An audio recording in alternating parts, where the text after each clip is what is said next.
cultures. And San Diego, how could you resist? Isn't it beautiful here? So we have a lot of things we wanted to go see to the Philippines this year, but unfortunately due to the coronavirus pandemic, we'd had to put it off. We hope you guys enjoy San Diego DEAFestival. I was born and raised here in San Diego, and I love it so much.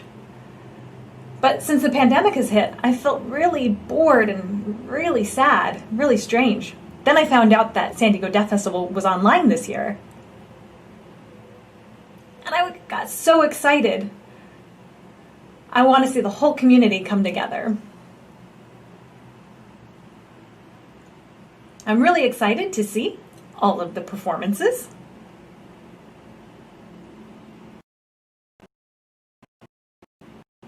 Boarding, the musical performances, and the storytelling.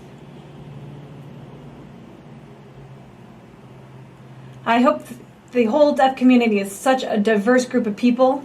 I hope you all are staying safe and taking care of each other.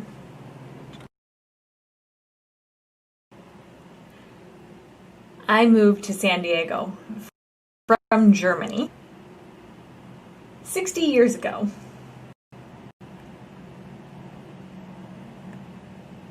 And I moved here to San Diego because they had an ASL program for free and a network here. So I left my family in Germany. And I love the community here so much. I love all of the gatherings that we have.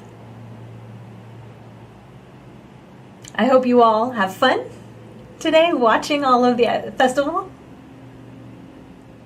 and all of the ASL, and enjoy San Diego DEAFestival.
Everybody ready? 1, 2, 3.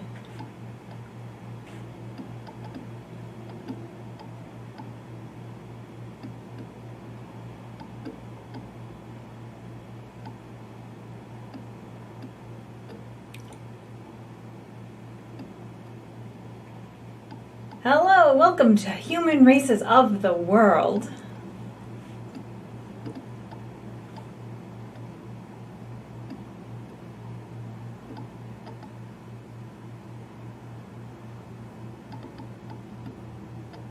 Native American. This is the sign.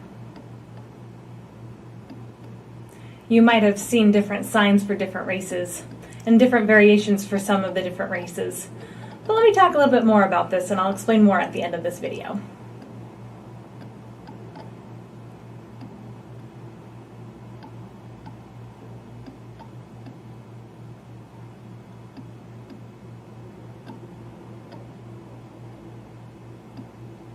Inuit. This is the sign.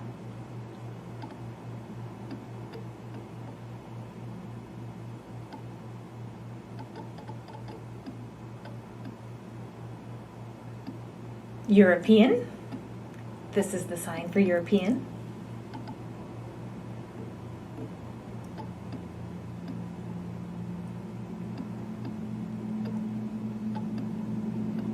African. That's the sign for African.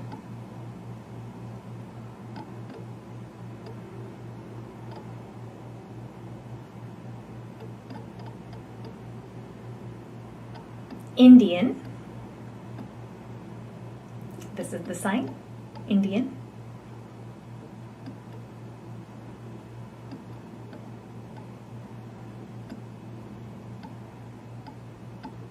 Asian. And this is the sign for Asian.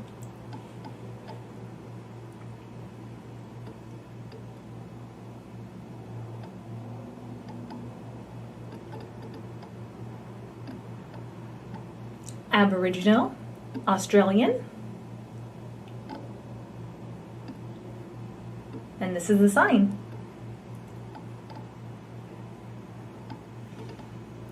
Now is time for you to know. Are you guys all ready? Ready to sing a song? Clap along with me. Let's go. 1, 2, 3. Clap with me. A Native American.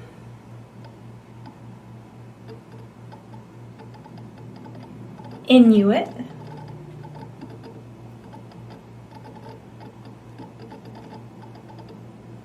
Europeans.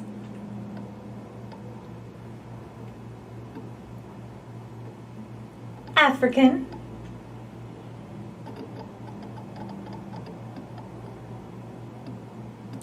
Asian.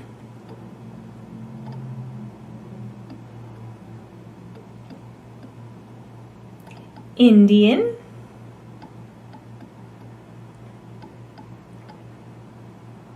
Aboriginal. Australian.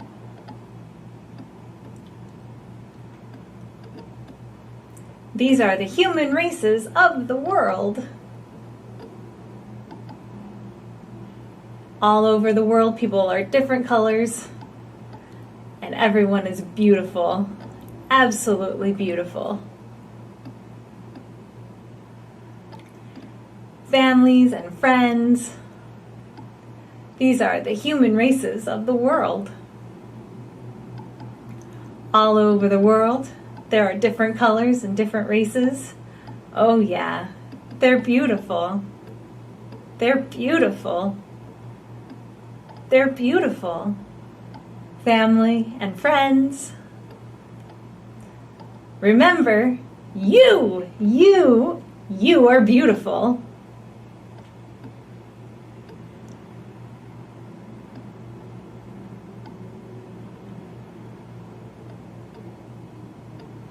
Black Lives Matter, BLM, Black Lives Matter. Afro, Puffy,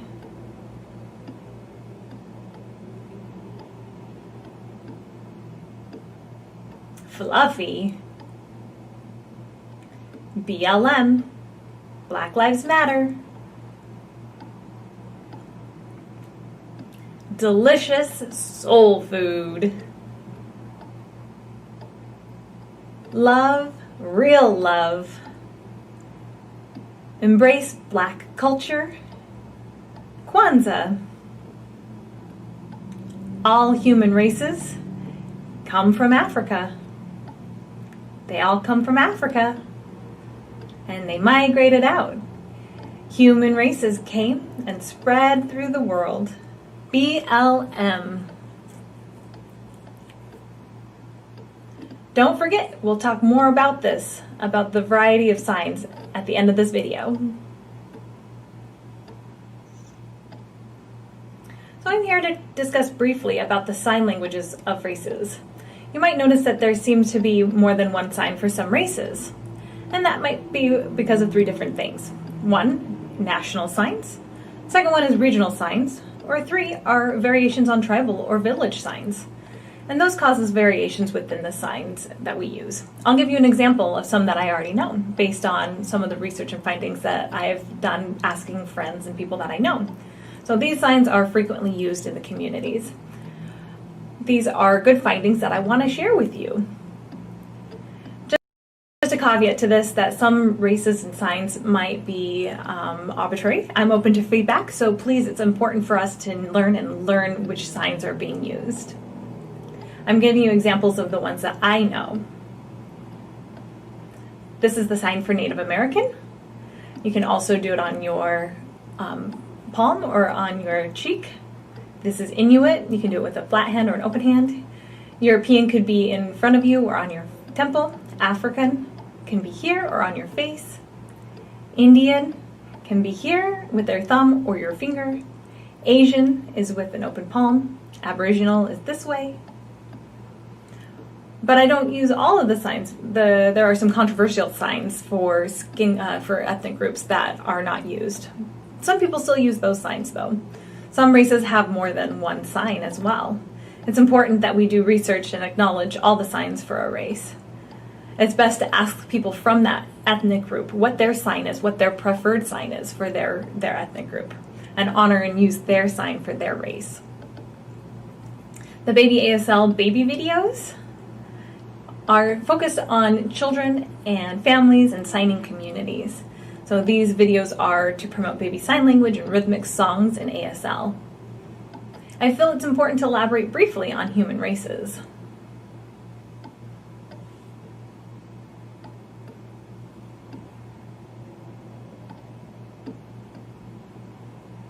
Hi!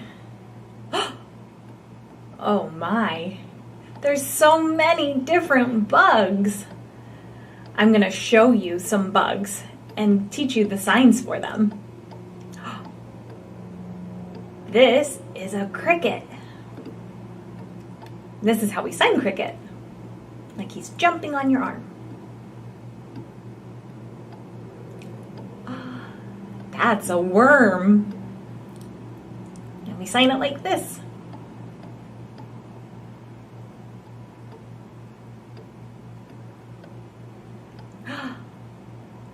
That's a caterpillar. And we sign it like this, like he's crawling on your arm.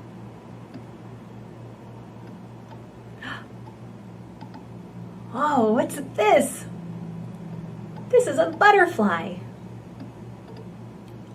And we fly, make him sign like he's flying away. Butterfly.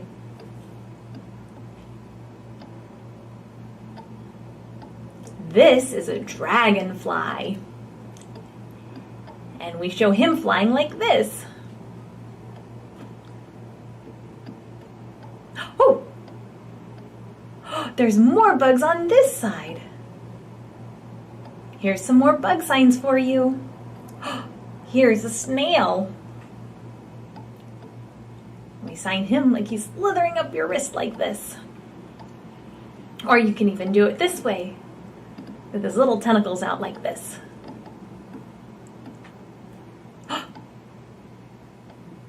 That's a beetle.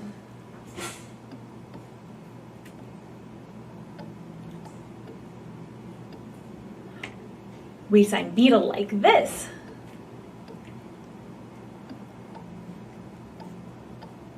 Oh, there's a ladybug. We sign ladybug like this.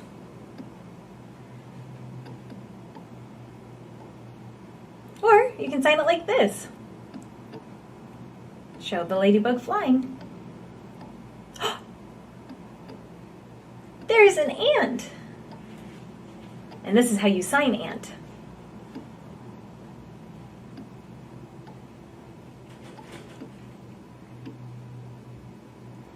There's a bee. And we sign bee like this.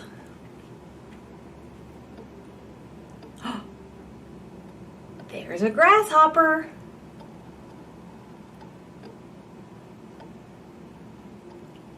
Grasshopper signed like this. Now you know different signs for different bugs. I feel like we missed one. Which one did we miss? Oh, that one! Spider! Spider is signed like this. Spider.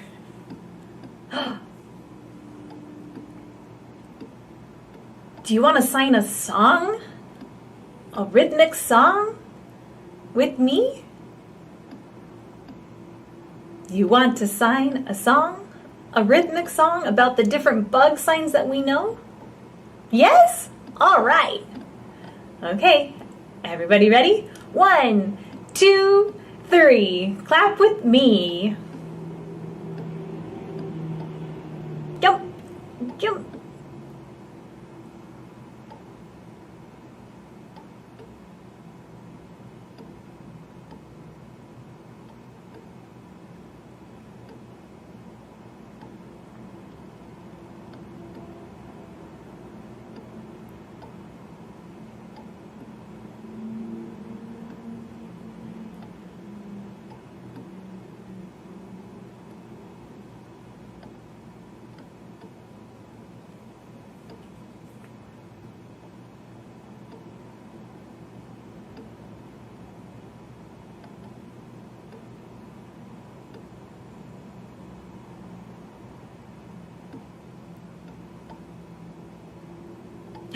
Oh wait, who did we miss in that song?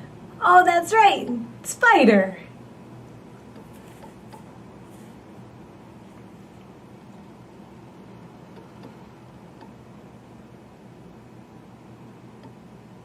Banana, banana. There are so many different fruits, and I'm going to teach you the different signs for them. Here's a banana. Here's the sign.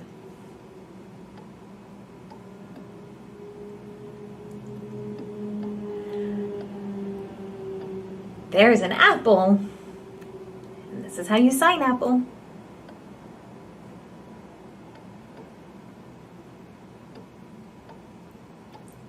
Here's an orange. And we sign it on our chin like this.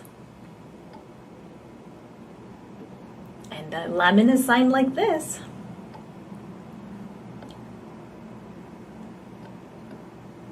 Ooh, a pear. Pears are signed like this.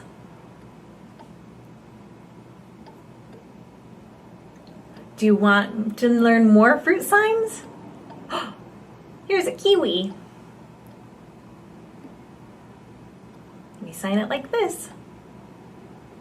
Or you can just spell it. Kiwi. Watermelon.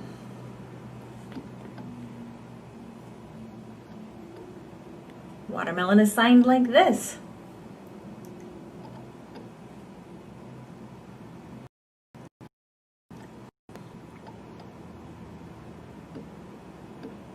You can sign it this way, or this way.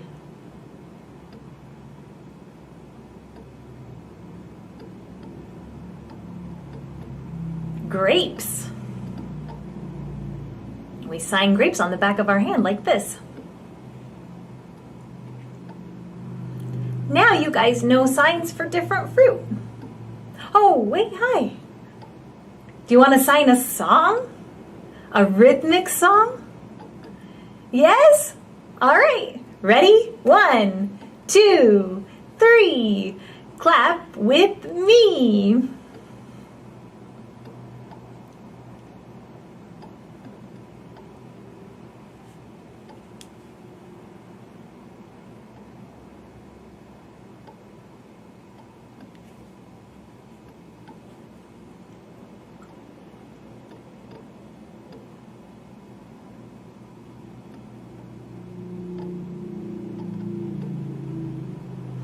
Do you want to learn more fruit? What was this one?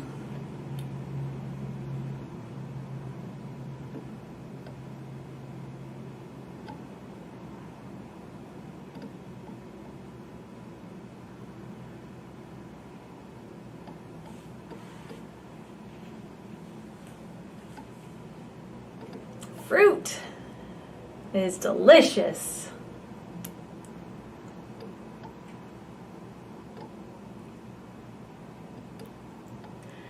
All right, what would you like to do now? Oh, you want to read a book about monkeys? Oh, pardon me, let me interrupt you right there. Just wanted to let you know that the word monkey is a typo. It should be chimp. Whoops, sorry about that. Okay, back to our regular scheduled program. Oh, monkey. Oh, you love them. All right. This book is called Hug. And who's the author? Jez Albro. Yep, that's right.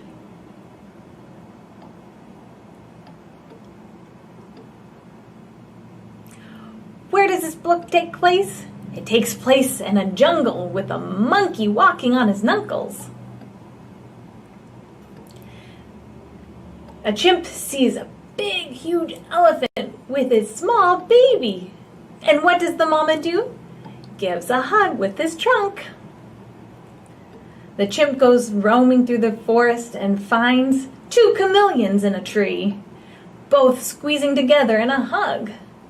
Then the chimp sees 2 snakes curled together, giving a hug. Both of them look at the monkey. Oh, the chimp is alone. Why is he so sad? The snake, the chameleon, and the elephant are all looking at the poor chimp. So sad. The elephant puts down his trunk and the chimp climbs up and gives him a hug. Puts the monkey on top of him and starts roaming through the jungle. And who are they looking for? Who do you think they're looking for? The mommy. Oh, they come upon a lioness and her cubs. Do you see the cubs? How many cubs are there? Oh yeah, she's feeding the cubs and they're happy and they're playing and they're giving hugs. Peekaboo, that's right. The chimp is still so sad. Now what do they see? Giraffes. They see 2 giraffes with their necks intertwined giving a hug. The monkey looks at the giraffes, starts stomping, going through the jungle. Now what do they see? Oh, a hippo. They see 2 hippos, one on top of the other. The chimp crawls on the back of the elephants and looks at the hippos, and they're giving each other a hug. What does the chimp do? He cries out. What does he say? Hug. A lot of animals, all the animals, look at the chimp. There's so many different animals looking down on the chimp. Oh, he's so sad. He's crying. He's got his fist over his eyes. Why is he crying? Because he's sad. He wants a hug. Okay, what happens next? Oh, the mommy! Bobo! The mommy's name is Bobo. calls out for Bobo. The baby's name is Bobo. Aw. She jumps down from a tree and he yells, Mommy! Mommy! Oh, it could be Daddy as well. Yeah, it could be Daddy as well. What does he want? A hug. Aw, look, the chimp got his hug.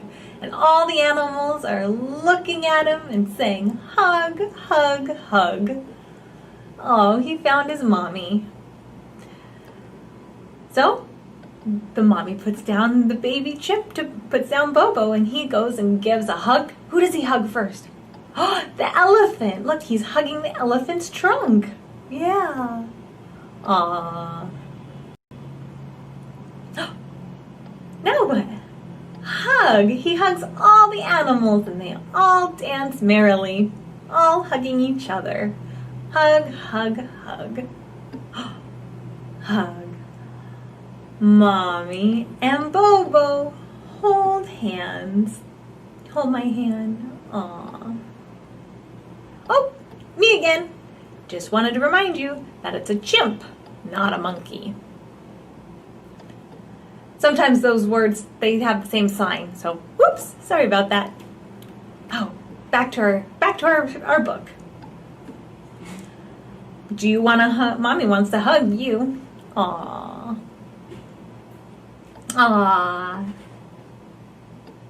Bye. The end.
Did you understand what I just said?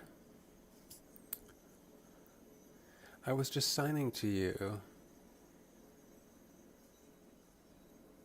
But you all are from America. You're from San Diego, right? Oh, I use a different sign language. I'm from England. So I'm going to switch over from British Sign Language to American Sign Language, and I'll try my best. My name is James, and I am from London, England. And I work as a physical therapist and trainer, as you can see from what's behind me, with both hearing and deaf people here in London. And to tell you a little bit about myself, I'm 29 years old, and I was born in another town in in England called Birmingham, and that's where I grew up. My family is all deaf. My mother was born in Ireland, and my father is of Greek heritage. He's from a small town in the north. And we use a different sign for Greece in British Sign Language. My family uses British Sign Language, and they know some International Sign Language, some American Sign Language, a little bit of Greek Sign Language, and some Spanish Sign Language because my family used to live in Barcelona. So now we're going to work out. And what we're going to do is called HIIT, which stands for, it's H-I-I-T, it stands for High Intensity Interval Training. And now I'm showing the sign for it in British Sign Language. And what's involved in HIIT is a warm-up first, and then followed by a tough workout. And it's not going to be too tough today, but you'll definitely sweat. And there will be 10 different activities today for 30 seconds each, with 30 seconds of break. And what that means is not sitting down. It means you're going to walk around. Follow me. Go ahead. So important. Because if you don't warm up, your body can resist. So I want all of you to copy me. And make sure that you have water with you and have it ready. Okay, let's go.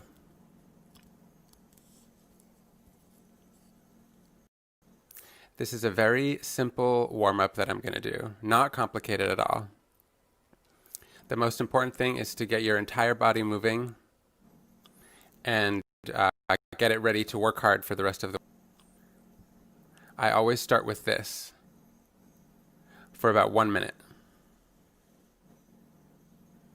You know, your legs are your largest muscle, and it's important to warm those up.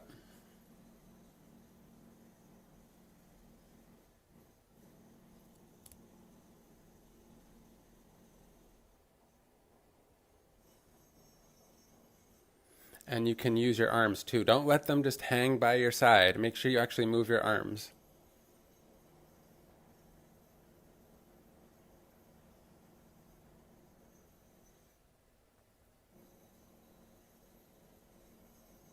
Have any of you ever been to England? Do you know British Sign Language? You know, we have different sign language here. We do the vowels A, E, I, O, U by pointing to the fingers on the opposing hand, starting with the thumb. That's A, E, I, O, U. Okay, keep running.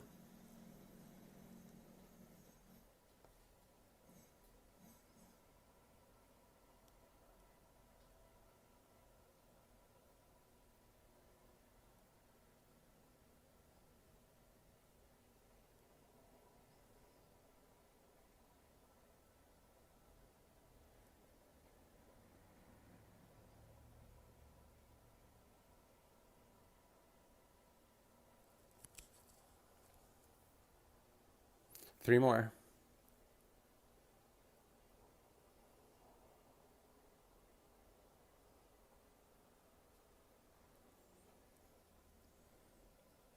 And now we're able to open our hips a little bit more, and now you can practice closing them.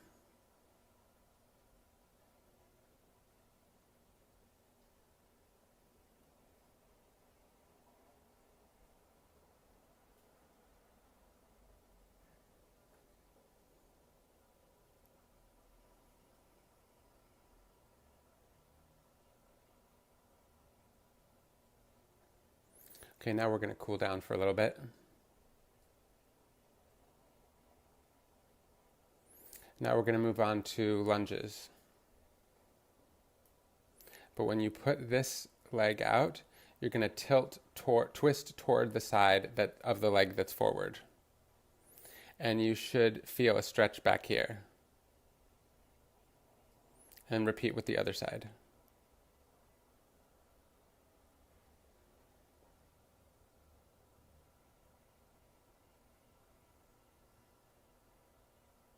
Five more.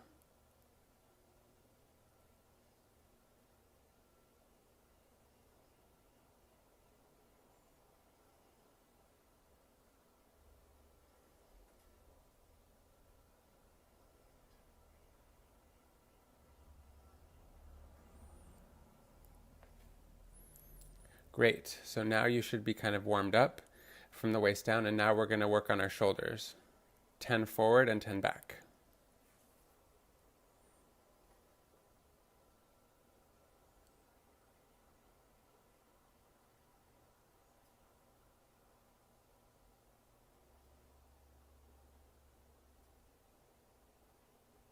Now back.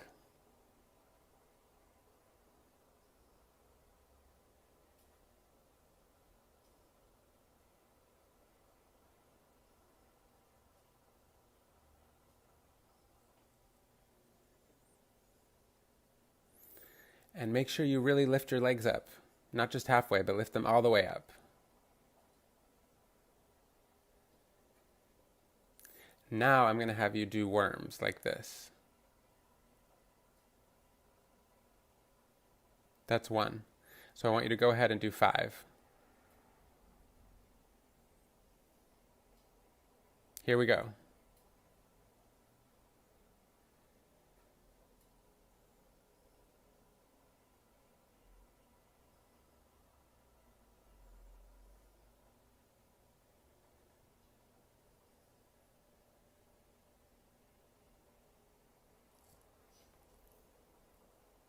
One more.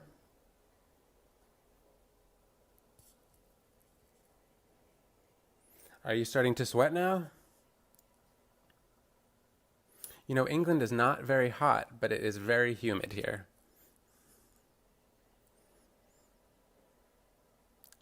Okay, now we are ready. So remember, I said 10 different exercises for 30 seconds each. And then after you do one exercise, you will take 30 seconds not to sit down, because when you sit down, your heart rate is going to drop. And you want to keep your heart rate going up so you can jog in place while you're resting and catching your breath.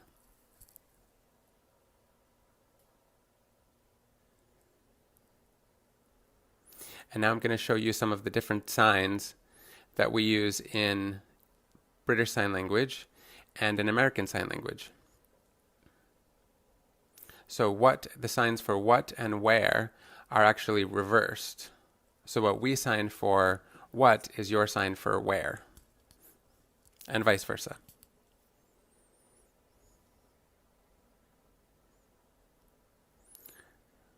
So the first exercise is some simple jumping jacks. 3, 2, 1, go.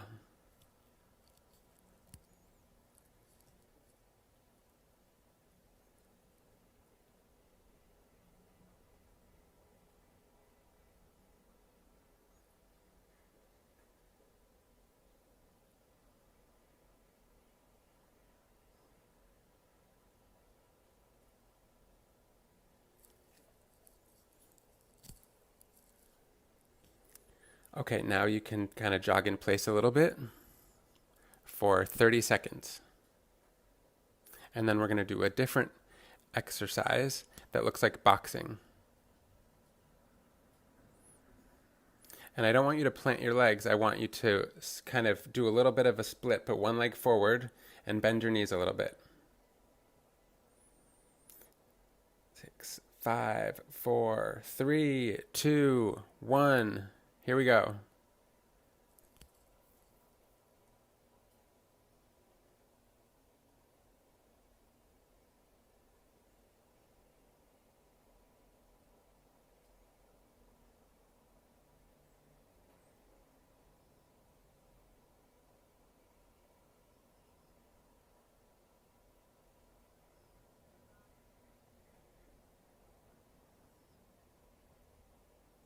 Okay, very good. So now there's a cool down for 30 seconds. Man, my arms are feeling sore from doing that. The next exercise is going to be squats. And if it feels a little bit uncomfortable to do that, you can use a chair or a stool or something to put behind you, and you'll know to stop when you hit that couch. 3, 2, 1, go.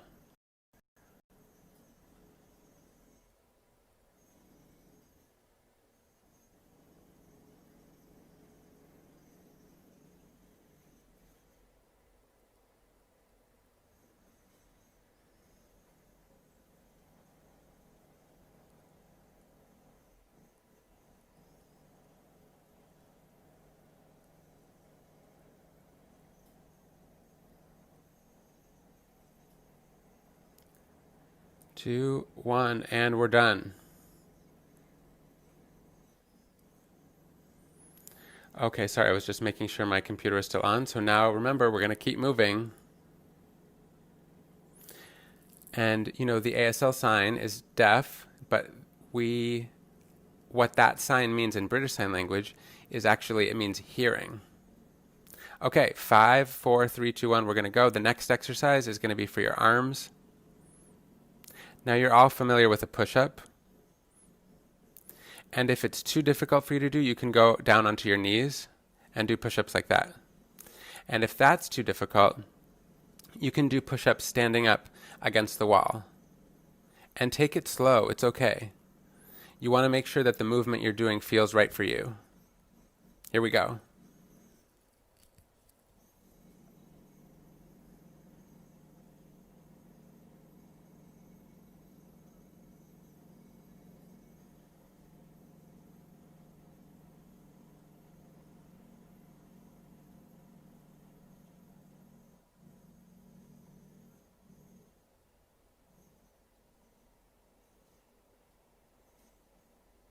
Great. So we've done 5. We're halfway through, and we're going to do 5 more. So we're going to do about a minute of rest, and then we'll go through one more round. And this is the next one I'm going to show you. And this one is good for your lower back and for your core.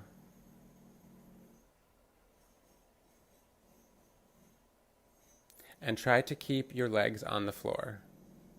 You don't want to do this. You want to keep your legs right there on the floor. And it looks like that. All the way. Ready?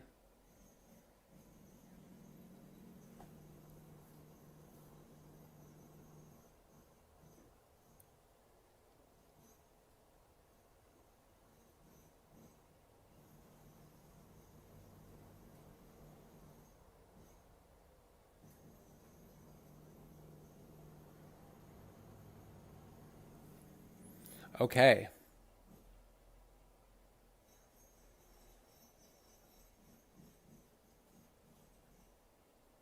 So remember to keep moving. We're going to do squats again, but we're going to do them a little bit differently this time. And you want to make sure that you have enough space in the room where you're in to do this safely.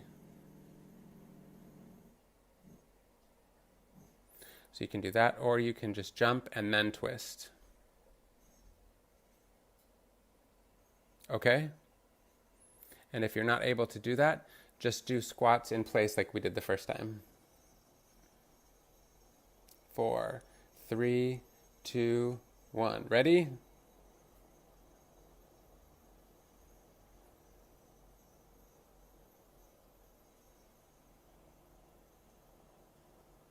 Or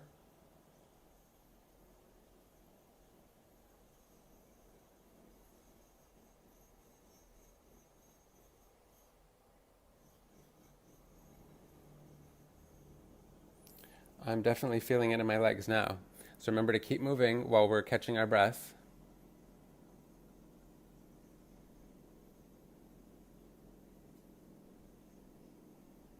And next, we're going to focus on the core.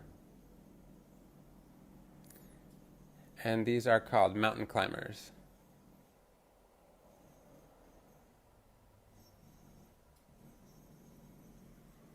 Okay, here we go.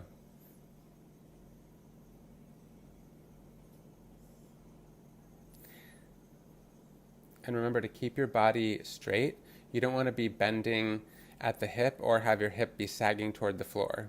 You want to keep your core strong.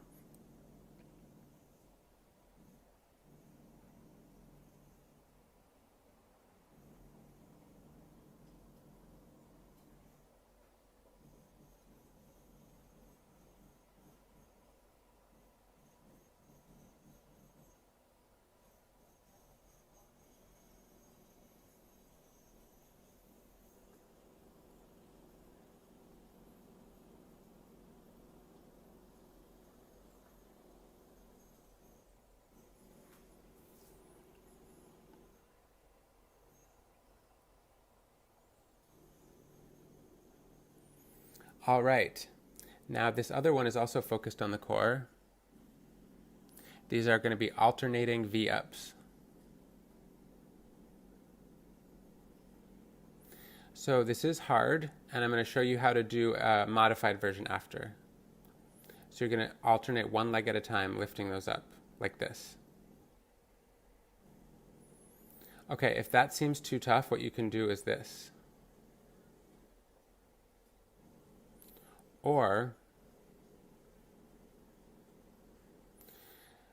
And while you're doing this, make sure that you're really connecting with your core and keeping the focus on contracting your core muscles. 5, 3, 2, go.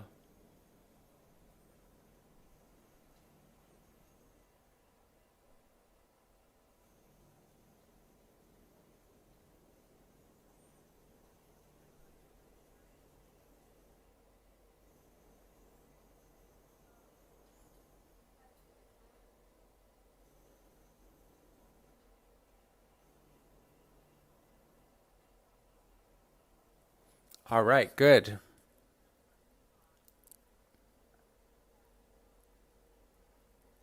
Now we're going to go back to lunges. And they're going to be simple, straightforward lunges. We're going to start in 10 seconds. This is the 9th out of 10 exercises. So after this, there'll be one more. You can take some water and then come back after this one. Okay, here we go.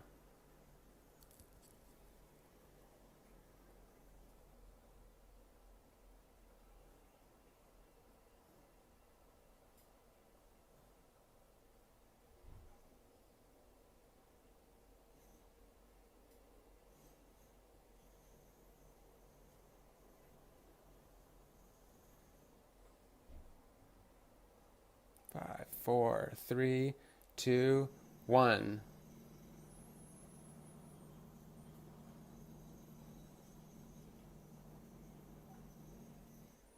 Okay, so the last one, I want you to give it all you have. This is going to be a sprint, a fast sprint. And I'm showing you the sign in British Sign Language for fast. So let's do this one fast. 2, 1, go.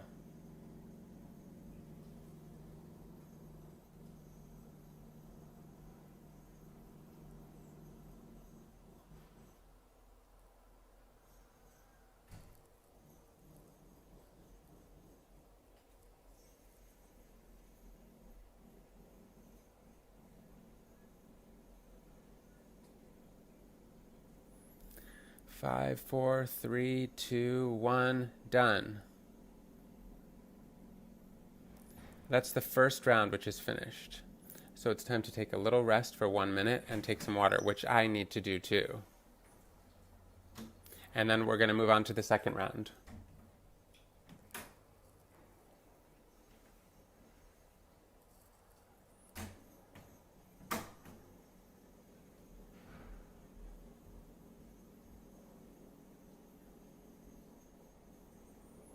HIIT is good for burning fat. Because what you do is you give it all you got, and then you take a rest. And then you work out intensely, and then you give it a rest. And that's different from going out and running. What you could do is you could run a little bit and then take a rest. And this is something that you can try just for fun.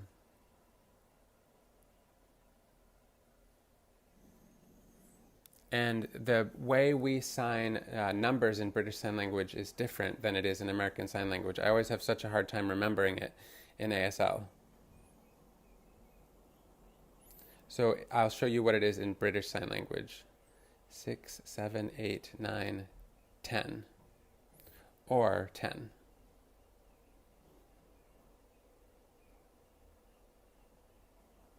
Ready?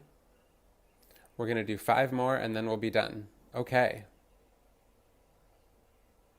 3, 2, 1.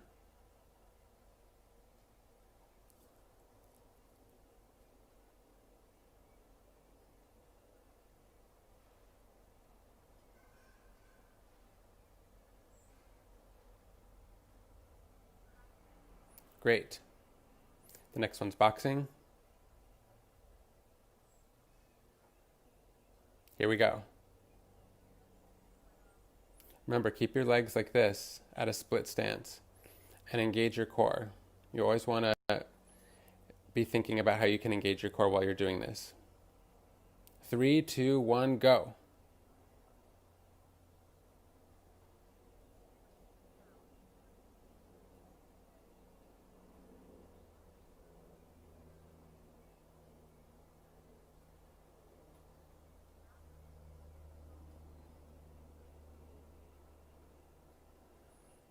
Okay, we're done with that one.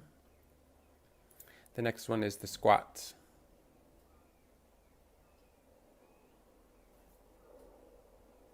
I'm getting out of breath. Remember, you want to keep moving while you're catching your breath. Here we go.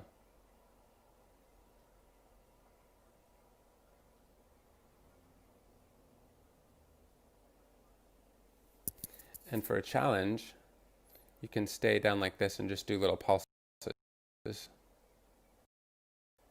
Oof.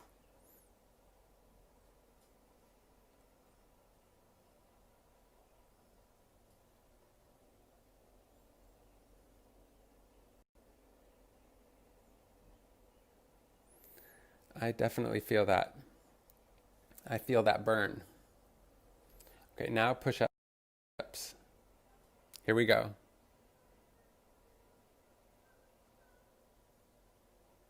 Remember, don't do it like this. You want to keep your elbows tucked in right next to your body. Don't twist them out to the side.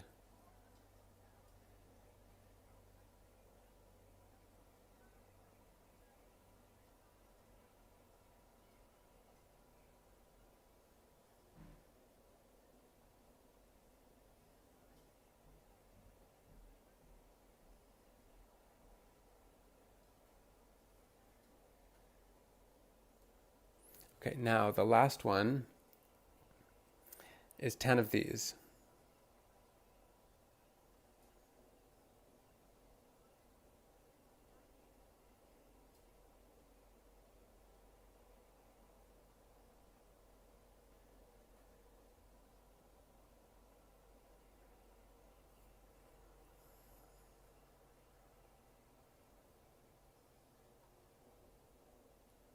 Now we have 25 minutes of exercise under our belt. So when you work out, make sure you do something when you're done to cool down or to stretch. And I'll show you a couple things you can do right now. For your shoulders, you can do this. Or you can use a wall or a doorway to stretch out your chest. And then do the other side.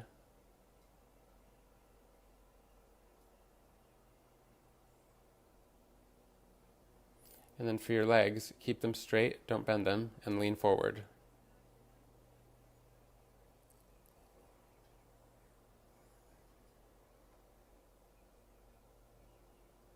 I'm not really good with balance.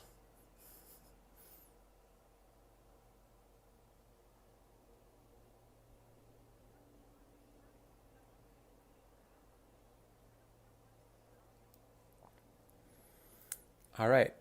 And remember, do stretching for 30 seconds each stretch. And you don't want to do it too rough. Just stretch to the point where you feel a little bit of a stretch, but still comfortable. All right. I want to say thank you for having me participate in San Diego. You know, I'm so used to what things are happening here in Europe and in England, and I can't wait to go over there to San Diego to see you and to brush up my ASL and teach you some BSL. I love you. Bye.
Hello, I am Dack Vernig.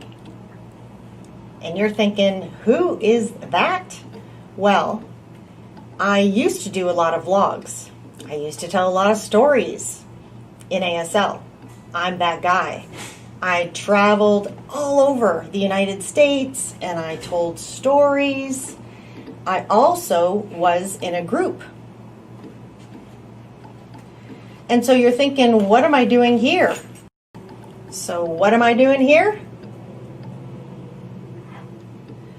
Well, I will tell you, I am going to teach you how to improve your drawings.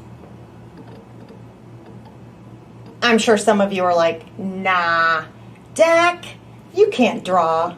You're not an artist. I gotta tell you, I am, and I love drawing. I have been doing it since I was a young kid. When I was born, I gotta tell you, I remember sucking my thumb, moving my hands around, and what was in my hand? A pen or a pencil. I would hold on to it all the time. And as I got older, I started to draw. I loved it. I gotta tell you, you might be wondering why I love drawing. But here's why. I have this wild imagination. These vivid pictures in my head. Like I can't even describe them. I can't share them with people. Like my family or my friends. So how do I share what I'm thinking? I had an idea. I would take all the things I was thinking and I would put them down on paper. I would draw them and then I would show people. And then they would get exactly what I was thinking. And so I took my imagination and I put it on paper, and it's inspiring. And so I continued that. I continued to draw for a very long time. I gotta tell you, I love it. I have a story about my experience when I was a youngster drawing. I learned something. I learned that it's important that if you're afraid of making mistakes and it overcomes you, it can be really hard. But don't let fear control you, especially if it's about mistakes. It's okay. You can learn from your mistakes. You can keep drawing, and if you do it every so often, you don't have to do it every day, you will definitely see an improvement. No doubt about it. The more you practice, the better you will get. So you just have to be patient. Take your time. You will definitely grow into a great artist. Some of you are probably thinking, I can't do it. My drawings are ugly. But I say, ugly isn't necessarily something that we see. There's no ugliness in art. It's just different perspectives. People have different ways of looking at things. People have different ways and things that inspire them. Art is in the eye of the beholder. Everyone can make something that's beautiful. Someone else may say, well, I'm really good at stickmen. I can make a stick figure and that's it. Well, what I would say is, if you can draw a stick man or a stick finger, that's great. Follow me. Do this. Everybody wave. Stickmen, or stick figures, is a good start. It really is. You always have to start somewhere. You start basic, and then you move up from there, and you get better as you practice. So I'm here as a secret. I'm going to teach you how to improve, and you don't have to tell anyone what we're doing. Are you ready? Oh, before we go on, you need to get a few things. You need a pencil. Gotta have a good pencil. And I'll explain why. You need to have a marker specifically a Sharpie, or maybe a pen. It's up to you.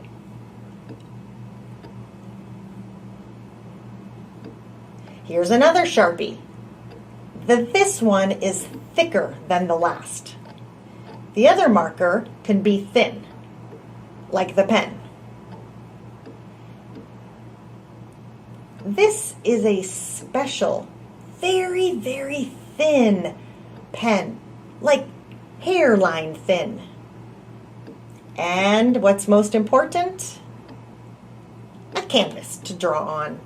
So you go ahead, maybe get 2, 3 blank pieces of paper that you can draw. Yes? Someone has a question? Is this really like a canvas for painting? I know it looks like that. You can get paper to show people, but I wanted something really big that I could draw on so that everyone could see me. Everyone good? Got all your supplies? Are you ready? Okay. I should tell you, the first thing you want to do when you draw, would it be on this nice piece of paper? No. This is held until later. Follow me. What am I doing with this? Well, this is going to be my draft. And a draft, you know, when you watch people who have something beautiful that they just show you in the end, well, that's saved for later. You need something to be creative where you don't care if you make mistakes, where you can really find something that talks to you and speaks what you want to tell. And then you, yes? What about my fish? Yeah, I actually collect fish. I love fish. Oh, maybe I have an idea. Maybe I will draw a fish. That's easy. Once you see me draw it, you can draw it too. And I guarantee you'll be able to draw it better and better. Follow me and I'll show you how to do it. And here is a rough draft. So I've got my handy pen.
Yeah. You see how I did that? So you can put them anywhere on the paper, or you can just have one. But if you have just one, why don't you play around with it and make a whole bunch of them? You could try to have one with different fins on the side, the back. You can play around with different kinds of fish. And then you'll find the one that you like best. Once you find that one, then you can improve on it. So let me pick one. Follow me and we'll actually look at them. So I have decided of these fish that I'm going to take one. I'm going to pick this one.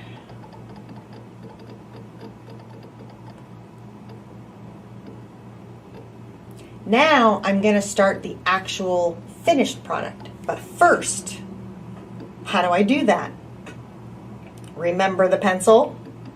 Yes. And why, you may wonder, a pencil? Because it's easy to erase if I make a mistake. When I draw on this, it's really important not to draw too hard, but to draw very lightly. When I make my strokes, we can call that like a skeleton. That will allow us to be able to erase things if we need to. So you make a square, and then a circle, and then triangle. Those are like skeleton, easy things. And you can put them in different ways to make the fish. So first, we'll use the circle, and then 2 squares for the fins, and then the triangle will be for the head. Let me show you what I'm talking about, okay? Are you ready? Here we go. Get your pencil. Here's the circle. Square, square, and the triangle.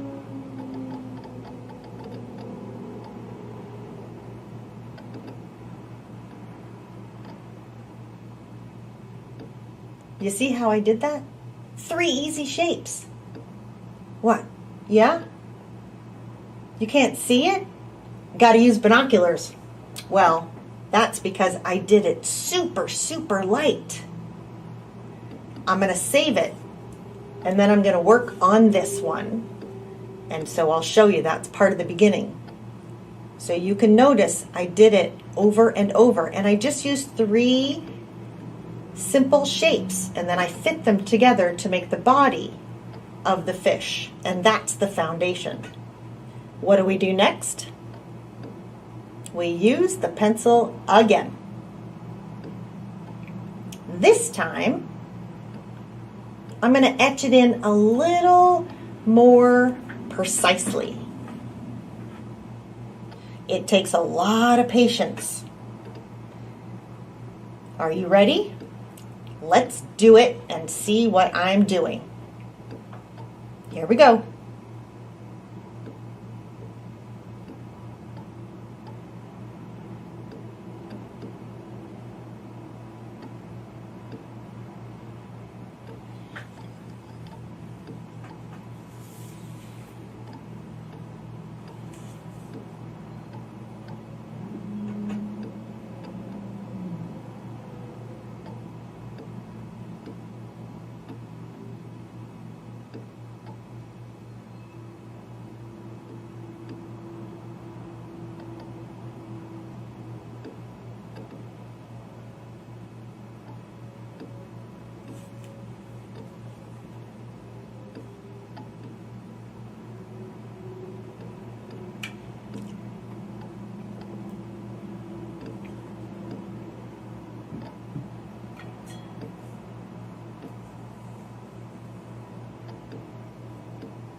What do you think?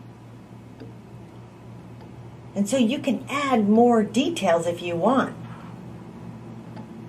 It's really easy. Once you're finished with the pencil, you can take the pen and draw in over it, and then it will take more shape and character. Now I'm ready to use the pen. But I have to be careful because the Sharpie is permanent. So I'll use the thin one.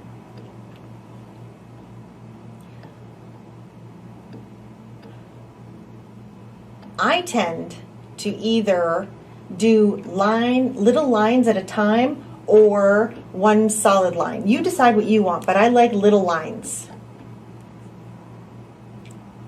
So I'm going to show you the little lines and how I do that versus one big line. I know it's hard to see now, but when I use the pen, you'll be able to see it much better. Here we go.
There it is.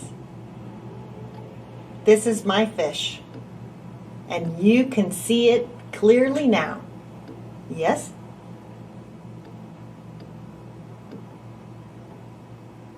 Oh, you prefer the pencil? You don't like the pen?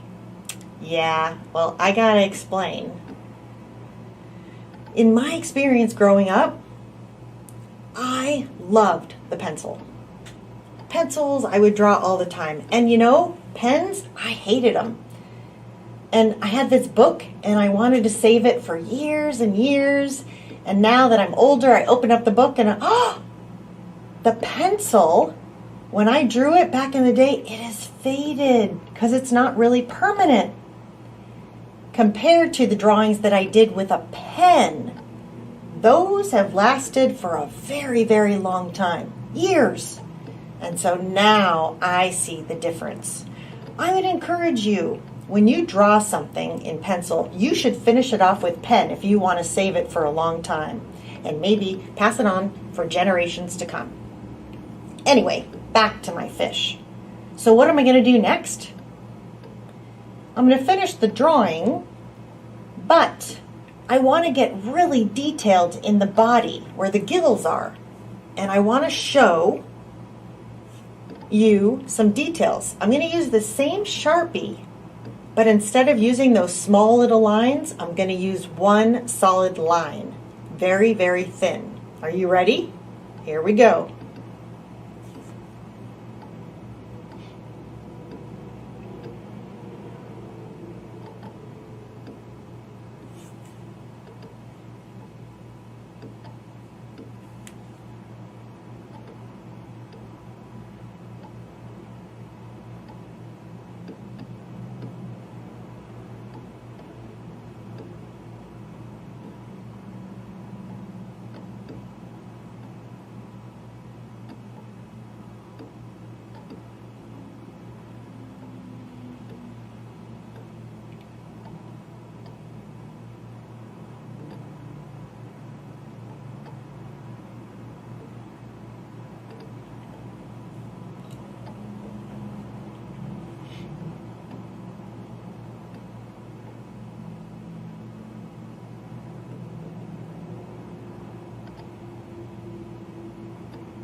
Yeah, there it is. That's a lot of work. My arm actually hurts. Those details, those fine motor skills. But it helps because it's so much more beautiful. And it's important. You have to be patient. It takes a long time, a lot of concentration. But now I can see the fish. And sure, I did make a few mistakes. But can you see them? No.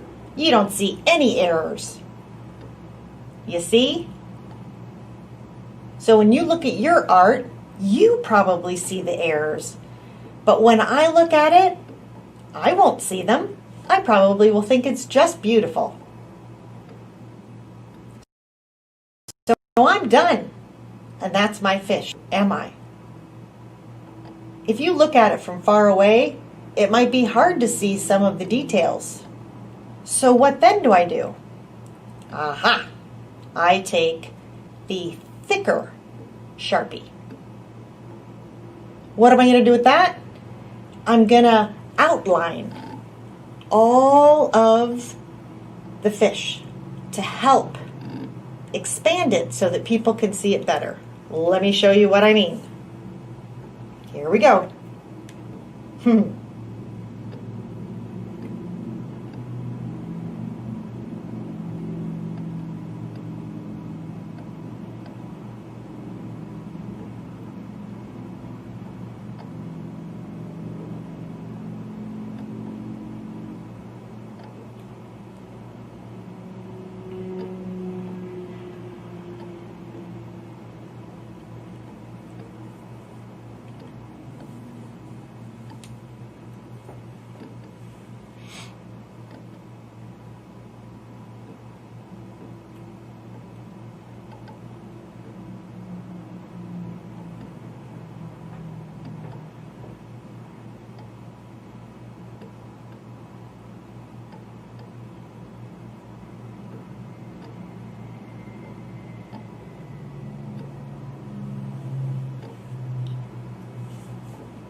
There it is. It is now officially done. There's my fish. Doesn't it look good? So I've been teaching you step by step how to make a drawing. And that's really what I do. When I start, I'm not always done right away. You got to go in sequence over and over again. And that's my way. And I'm happy with the fish. Is it really, really done? Maybe not. You could always add something else. You could add shade, make parts of it dark, and it will look good too. Or you can add color.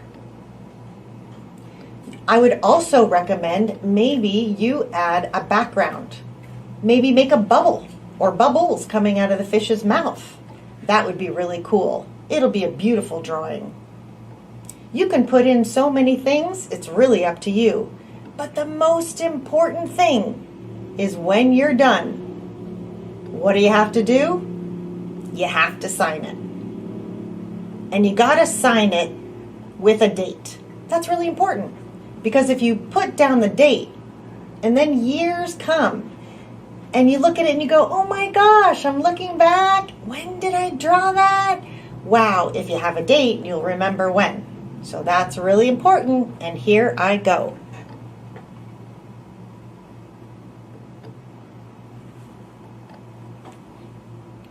There's my signature. And that's all I got. Thank you so much for watching as I taught you how to draw and how to improve your drawings. Thanks, everyone. You have a fabulous rest of your day.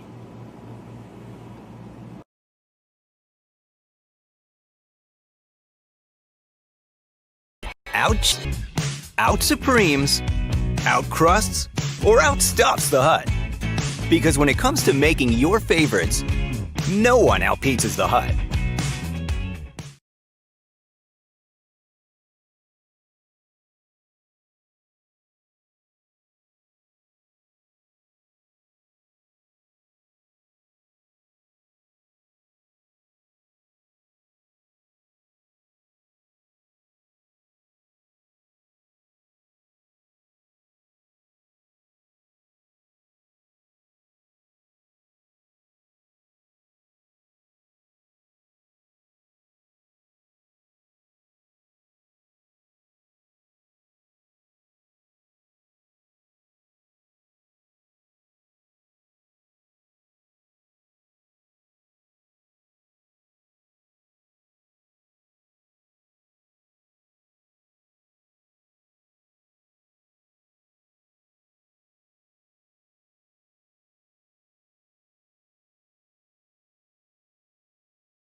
Hello everyone. How you guys doing? Good? Yes, awesome. So before I start this vlog, I want to tell you the topic, and today we'll be talking about braiding hair. I wanted to give a quick introduction to myself and how I got into braiding hair myself. So my name is Arath, and that was my name sign. I was born and raised here in San Diego. So how I got into braiding hair? Many years ago, my brother moved into our home and lived with my parents, my brother, and they all would go to work, so I was alone, and I had to take care of my nieces. And of course I was willing, that was no problem at all. While I was babysitting them, I would do their hair and dress them, but most of the time I would focus on their hair. So they would usually just put the hair into a ponytail, you know, when they went to school or they go to different parties or other types of events. Many months later, I started high school and I was a freshman. In elementary school, usually on picture day, they do picture day in October or November. But my nieces asked me they wanted something different for their hair. I thought, okay, well, why not? Maybe we could try braiding it. Looking at my story, and we'll start with braiding hair. So I also want to say community services to be part of DEAFestival, where I show you the 2 things you'll need to braid hair. I want to show you my process, beginning to end. All right? Here we go.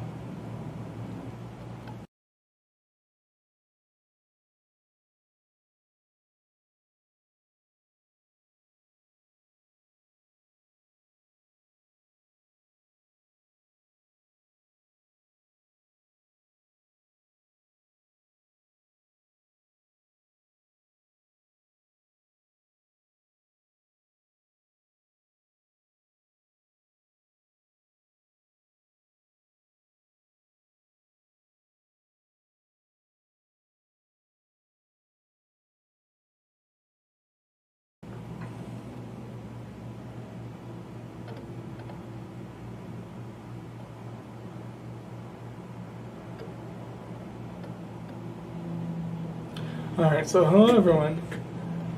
This is my niece, Gia. Do you give me permission to braid your hair? I sure do. Are you sure? Yeah? Alright. I'm going to go ahead and start. Alright, so welcome back. So the first thing we're going to do is comb all the hair out, so it looks nice and clean, and that'll be waiting for the next step.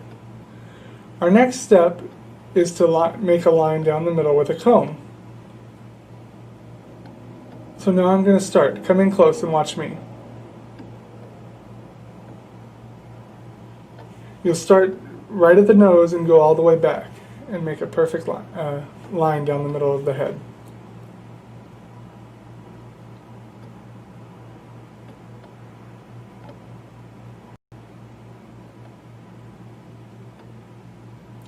So now I'm going to hold it with the ties, as you can see here.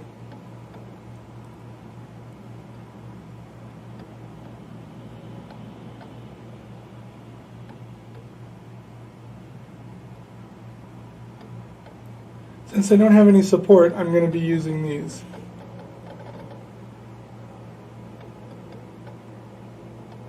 Good?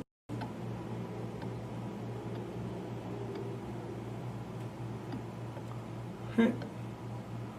So step 3 is what I'm going to do, is we'll add water and gel, usually at the same time.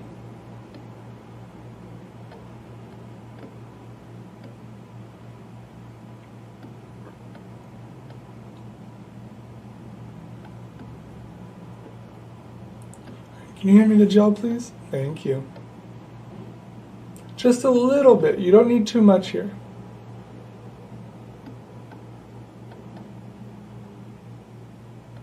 So step 4 is we'll do the length with the comb that comes through the hair.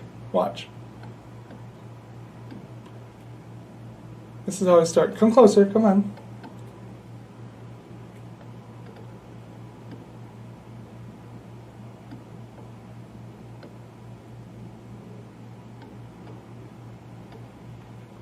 So next we're going to put a clip on.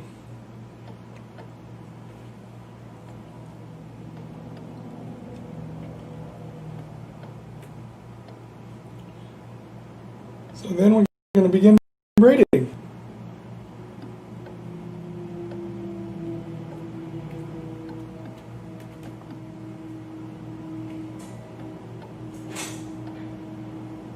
All you do is 3 separate braids. I'll show you here. Come closer.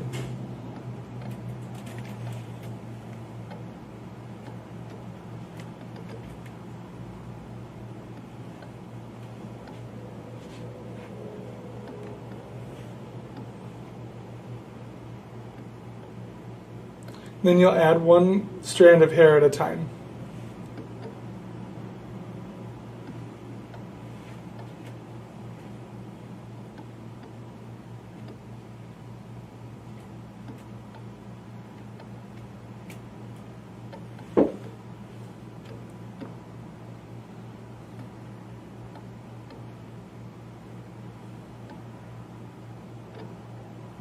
And you just keep going until we're done. Then we'll go to the next step.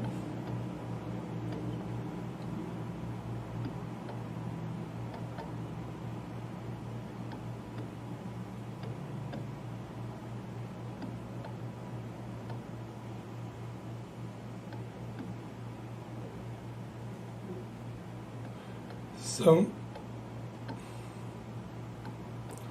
now I'm going to add hair from right here into the braid.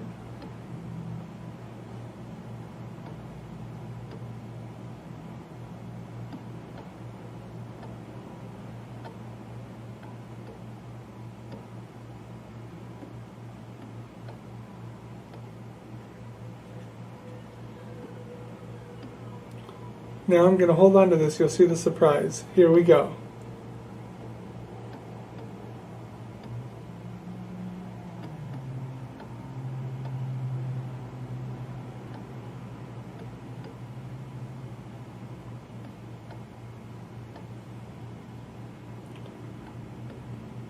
So now what we're going to do is we're going to curl the 2 into becoming 1.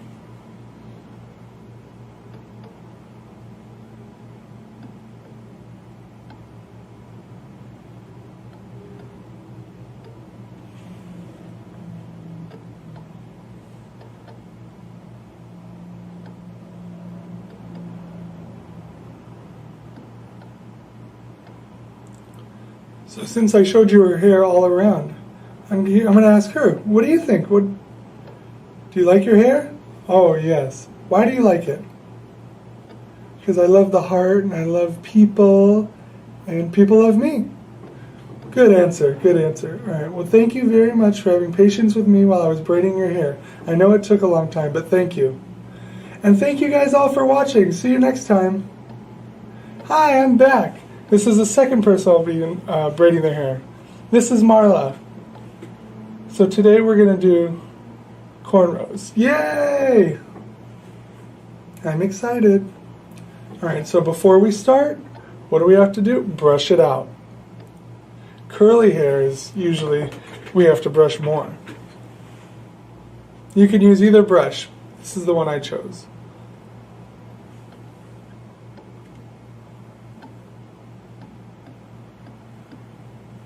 It's like a cat.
So we brushed it, and then we're going to separate it and put one side into a bun and wait until we do the other.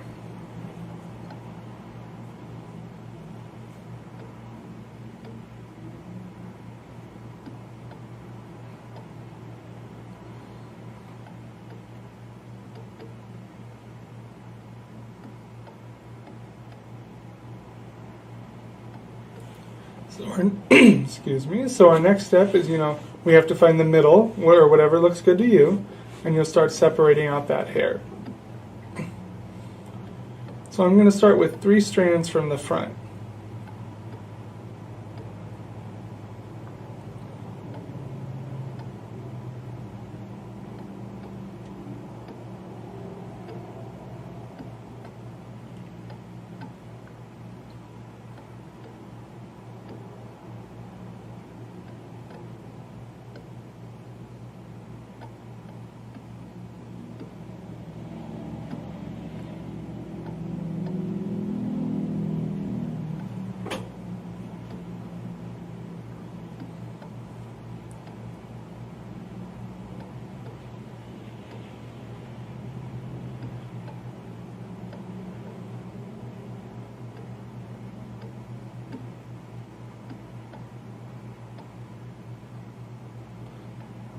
Right, now it's time to start. Yay, I'm excited.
Does it look cool? Yes, it does. Alright,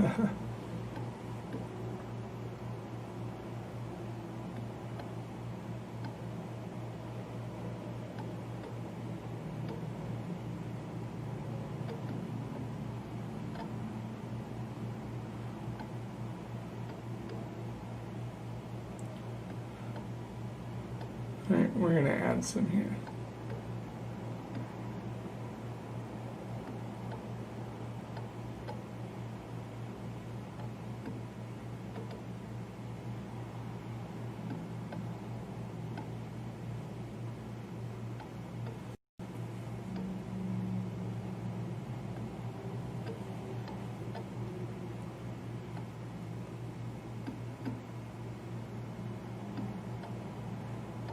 They're clear.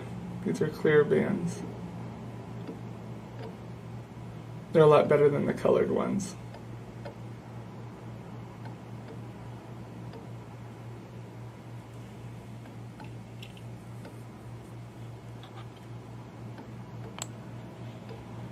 Ta-da! It's beautiful.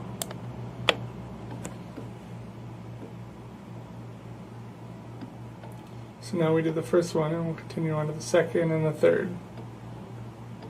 So I just finished the first half. Now we're moving on to the second half that was previously in the bun. Alright, here we go. You ready? Yeah, let's do it. We'll be done soon.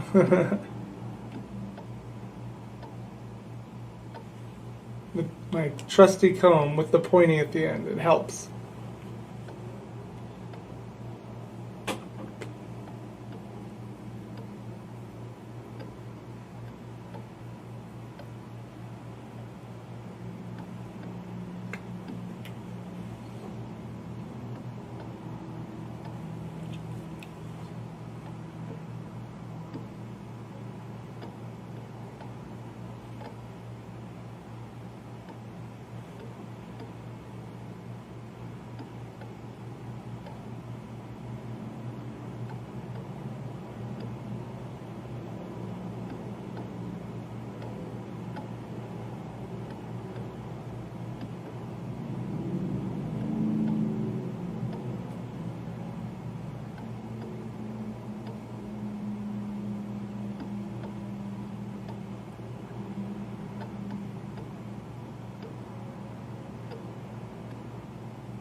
Be right back.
So now I finished this first step, now we're on to the second.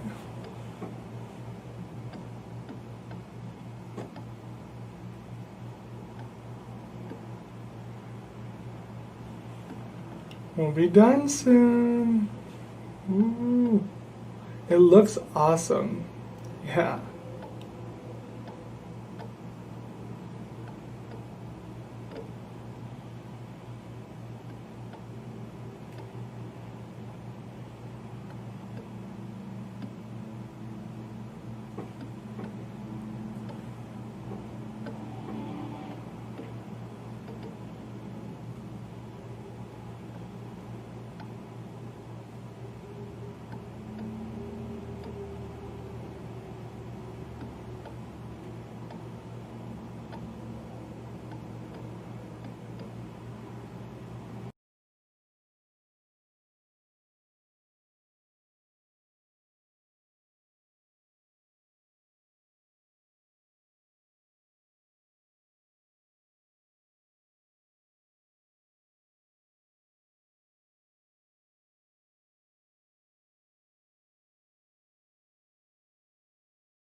So now we're all done and I'll show you the final result. Check it out.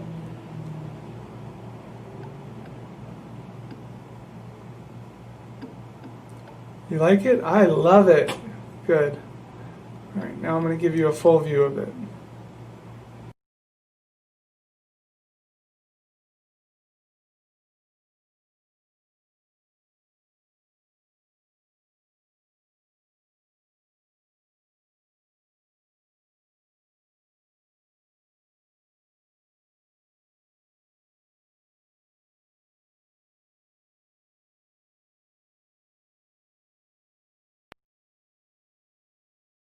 IT's National Technical Institute for the Deaf.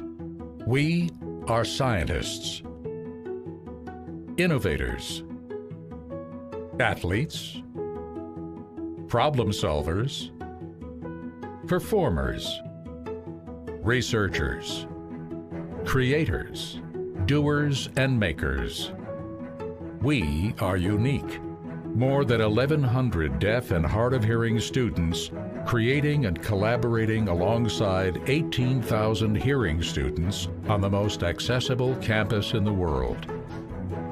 135,000 alumni strong, including nearly 9,000 deaf and hard of hearing graduates worldwide, creating the most powerful, successful network of deaf and hard of hearing professionals in the world. Coming to RIT is about getting access to opportunities and people who will support you and challenge you to be your best, and where you'll be moved to discover more about yourself than you ever knew. It's about getting experiences that will shape you and take you where you want to go.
Hello everyone, is Natalie Pludimus, and they call me Nat Plu for short. This is my sign name. I'm going to be your first Black Deaf dance instructor for today, okay? So I want to thank you, San Diego, the Deaf Dance Festival, for having me today, or the San Diego Deaf Festival, for inviting me here on this online platform as the first time ever, and I'm so excited. I actually grew up in Haiti, and then I moved to Florida with my family, where I was involved in a lot of different activities growing up. But one of my favorite activities was ballroom dancing. I started at the age of 12 and became enthralled with dancing. I learned different things through competitions and shows. I would go to different schools and perform, as well as teach other people how to do the dances. So I would like to share that with you guys today in the deaf community. Are you ready? I'm going to be teaching you about ballroom dancing today, okay? Do you guys know what ballroom dancing is? It actually has a variety of different types of dancing in one ballroom dance category. For example, you have the salsa, you have the cha-cha, you have the jive, merengue, and so many other various types of dancing.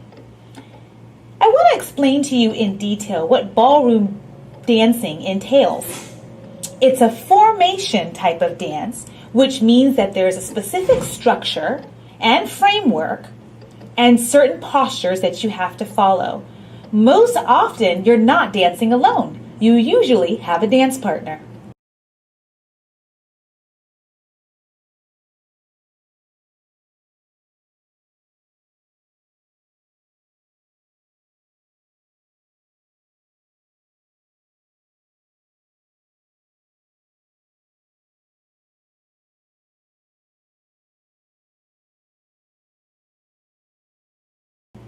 Did you guys see that? Wasn't it amazing? So that is how you can learn to dance with your partner as well. The number one key for dancing is eye contact. It's really important because that's how both partners communicate with each other, through their eye contact and eye gaze. You can make each other laugh, you can make each other smile, because that is what's going to affect the audience and feel inspired by your emotion through your dancing. Another really important key is to have fun on the dance floor. Now with ballroom dancing, most of the time you're with a partner, as I indicated before. But because of the COVID-19 right now, nobody wants to touch anybody else with partner dancing. So there's different ways that you can dance ballroom dancing without a partner, and it's called formation dancing, which means you don't have to touch an individual, but you're in a line formation and you can all do the same dance at the same time. I'll show you some past videos where me and my sister did this. It was last year at the San Diego Deaf Festival. Check this one out.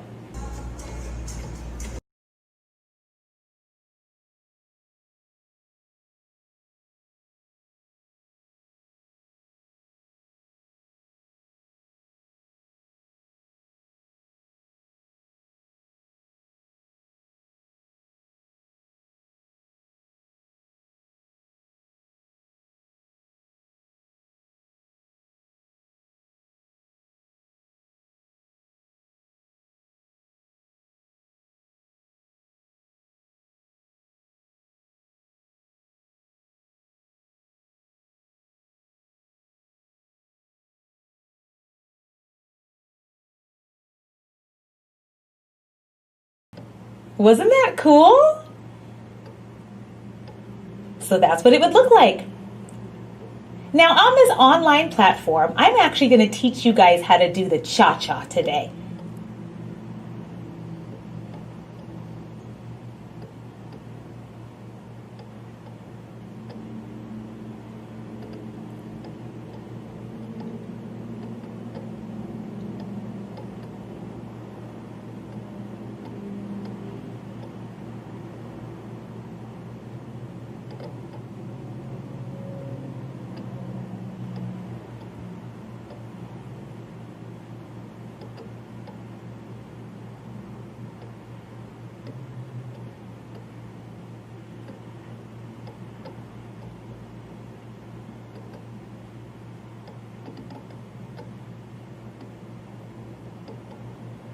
Yeah, let's cha-cha! Cha-cha-cha!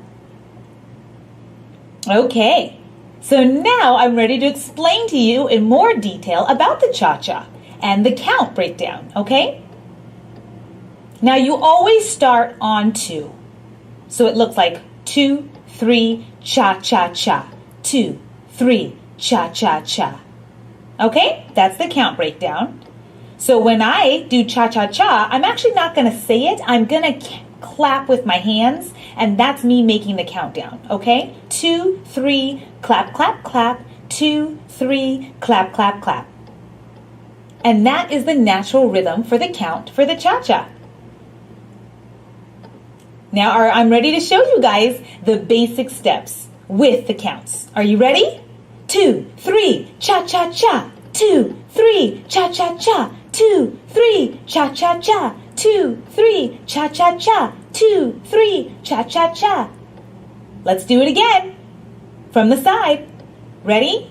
2, 3, cha-cha-cha. 2, 3, cha-cha-cha. 2, 3, cha-cha-cha. 2, 3, cha-cha-cha. Yeah! So now let's all try it together with some music! 2, 3, cha-cha-cha.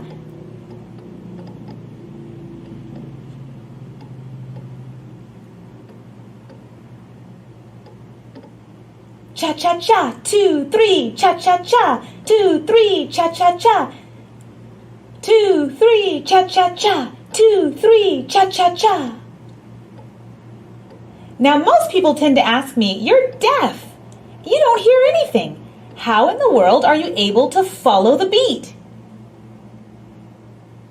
And often I reply, what I do is if I'm close to speakers, I can feel the vibration and follow that beat. Another thing I do is I look at the person and I say, give me the hint or the beat of the music. And after they do that, I'm able to follow the count. Usually with ballroom dancing, in general, the count starts on 2. It's different from other types of dancing, jazz and other line dancing. They might count 1 through 8. But ballroom dancing is different. We have our own special count breakdown for each type of dance that we do. So now we're done with the basic steps, and I'm ready to show you the formal way of spinning around. Are you ready? Now, normally you start on 2. So this is what it's going to look like.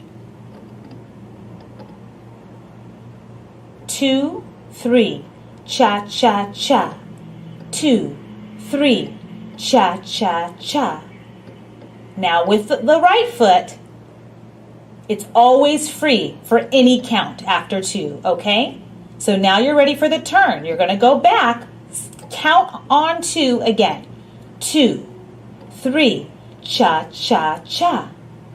Now the next step is going forward. 2, 3, cha-cha-cha. Let's do that again.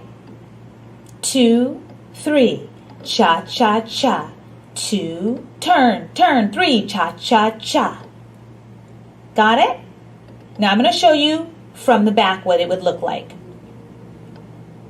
2, 3, cha-cha-cha. 2, 3, cha-cha-cha.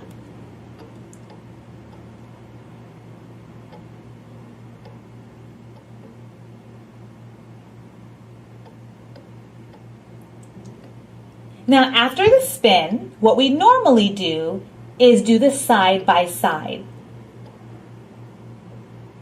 Okay? And after we're done with that, then again we start to count on 2. 2, 3, cha-cha-cha, turn, cha-cha-cha, 2, 3, cha-cha-cha, back.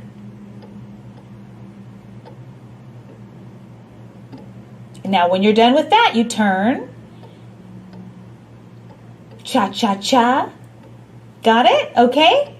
So that's what it would look like after the spin. So let me show you again. I'm going to go a little bit slower from the back. 2, 3, cha-cha-cha. 2, 3, cha-cha-cha. Turn, 2, 3, cha-cha-cha.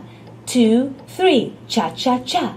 2, 3, cha-cha-cha. 2, 3, cha-cha-cha. Turn to 3, cha-cha-cha.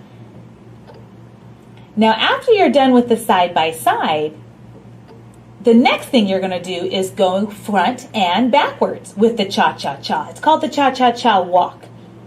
And it looks like this. Before you go forward and backwards, you're going to count 2, 3, cha-cha-cha.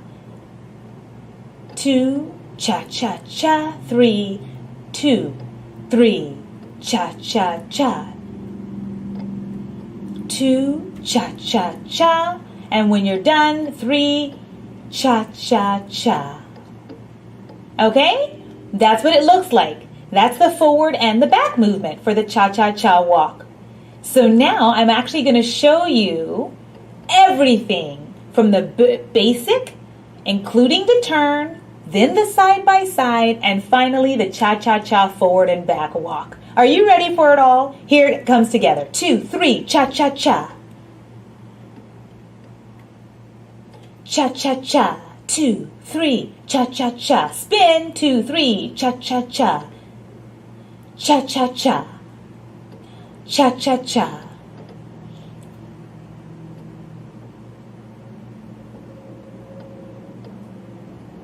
Cha-cha-cha. 2, cha-cha-cha. 3, cha-cha-cha. 2, cha-cha-cha. 3, cha-cha-cha. 3, cha-cha-cha. Go forward, cha-cha-cha, and then you're done. That's pretty fun, right? Dancing is all about expressing yourself. Be yourself. Have confidence and let it go. Whatever you're feeling, let it out. So let's go ahead and dance with some music. Feel free to express yourself in whatever way you want, okay? I'm going to be expressing myself freely. Are you ready? Here we go. 2, 3, cha-cha-cha. 2, 3, cha-cha-cha. Cha-cha-cha.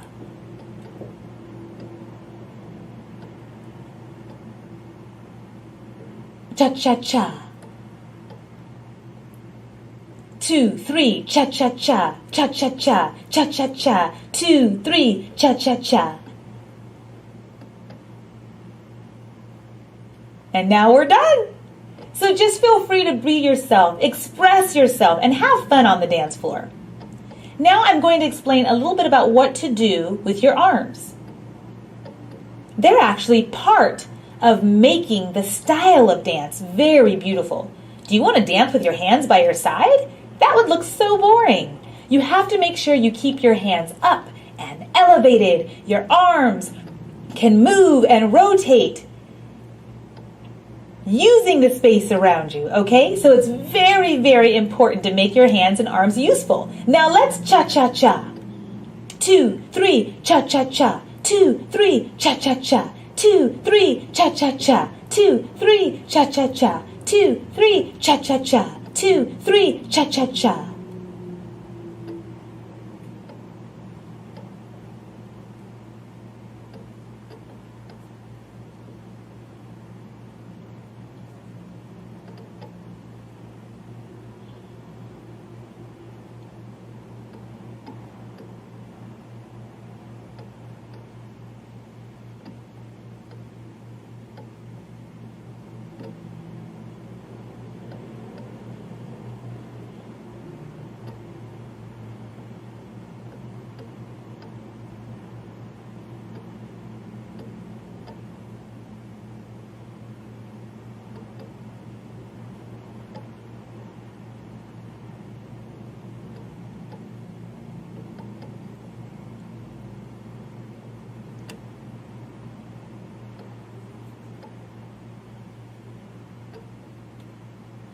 Two, three, cha-cha-cha.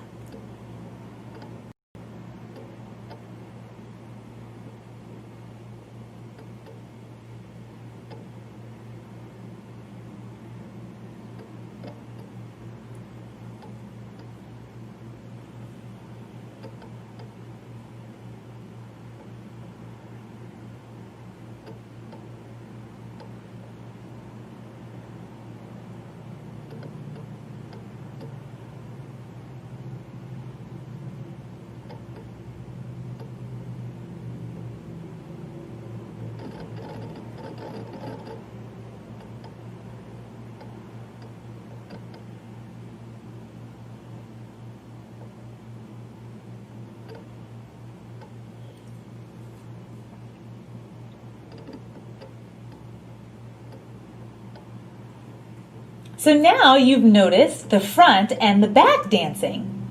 And what do they have in common?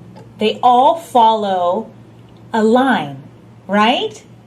For example, when I go back and then I go to the side and then I go back on the line, the same line that I was on. So that's how you know that you're doing it appropriately. Ballroom dancing has that line formation. So imagine dancing with a partner. If one person's not following the line, it can be very, very confusing. So it's really important to follow this imaginary line while you're on the dance floor to be in unison. Okay? So now I'm going to show you the side view. Are you ready? Why don't you join me? 2, 3, cha-cha-cha. 2, 3, cha-cha-cha. 2, 3, cha-cha-cha. 2, 3, cha-cha-cha. 2, 3, cha-cha-cha. 2, 3, cha-cha-cha.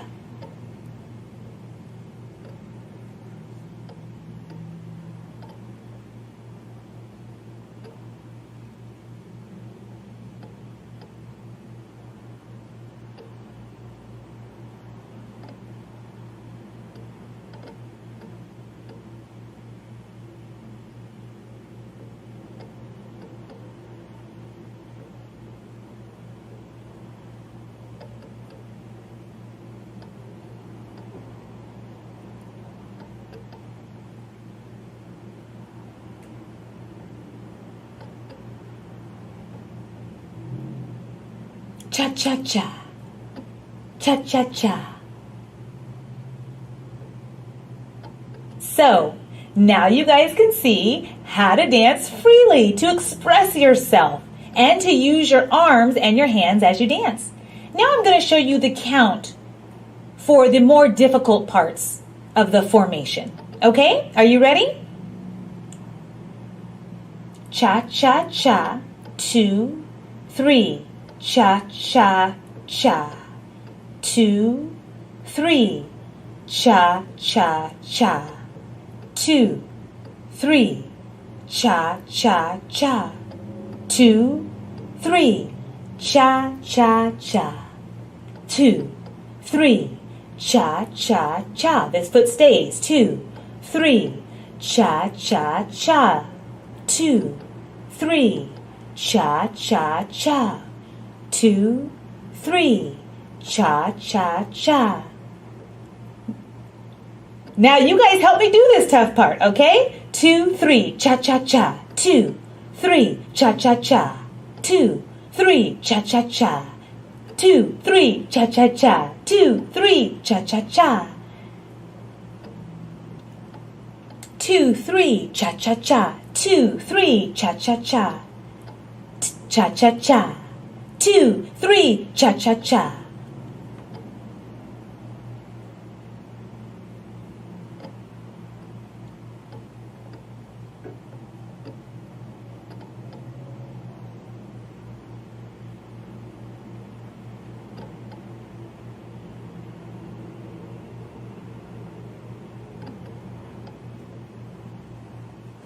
Two, 3, 4, 1, 2, 3, 4, 1, 2, 3, 4, 1, 2, 3, 4, 1, 2, 3, 4, and 1, 2, 3, 4, and 1, 2, 3, 4, and 1, 2, 3, 4, and 1, 2, 3, 4, 1, 2, 3, 4, 1, 2, 3, 4.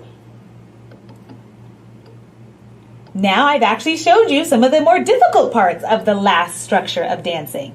So I want you guys to join with me and everything from the top to the end, okay? Are you ready? Let's start at the top. 2, 3, cha-cha-cha.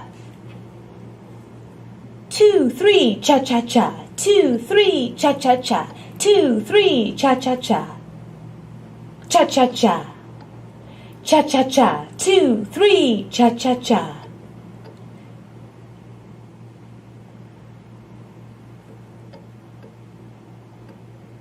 Cha-cha-cha. 1, 2, cha-cha, 3, 2, 3, cha-cha-cha. 1, cha-cha, 2, cha-cha, 3, 2, 3, cha-cha.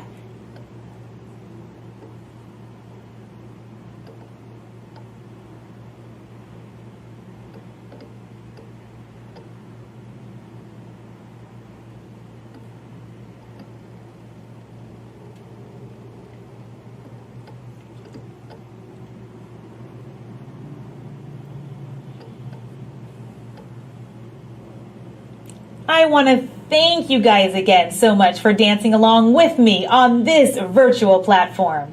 Now at the end, I'm going to show you what my last show about 4 years ago with my partner looked like. Okay, check it out and enjoy.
Hello everyone, my name is Lily. I am deaf and I am a park ranger at Cabrillo Monument. I'd like to give you some short explanation about what I do and why I feel like we need to protect this park here in California, our sacred community.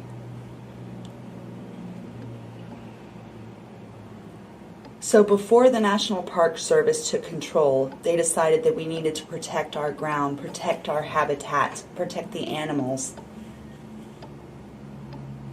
In 1913, they finally officially set up the national park because people realized that we needed to protect our woodlands, we needed to protect our ocean, our shoreline, and our precious heritage.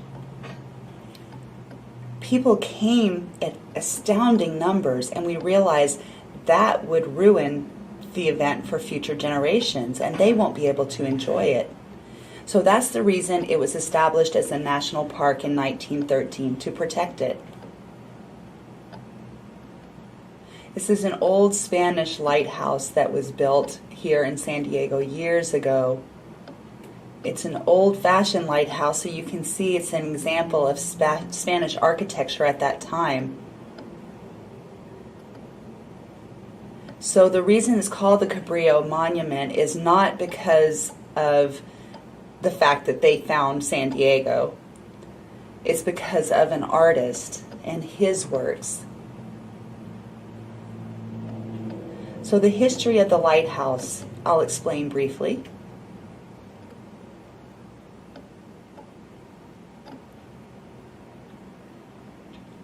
I'd like to clarify, Cabrillo itself is not the person who found San Diego, but the people that lived here before San Diego were called Kumeyaay Indians. And they built their own villages. They figured out how to live off of the land and use their resources to barter in exchange for goods. They knew the plants, and they were able to describe what the plants did to the sailors, and they were able to help set up a lighthouse for other people to travel safely if they're looking for a way through the waters.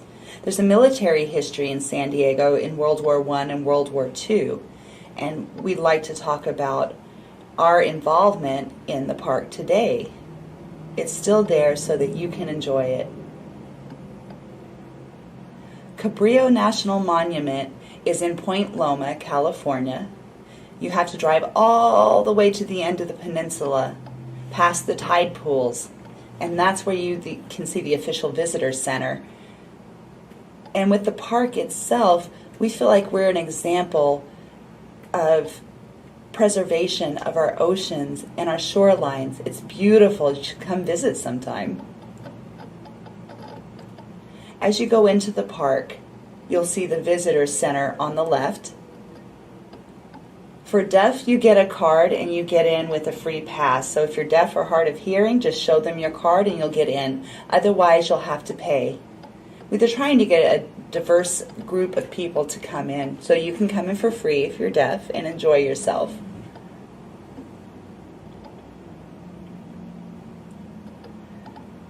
The Kumeyaay Indians,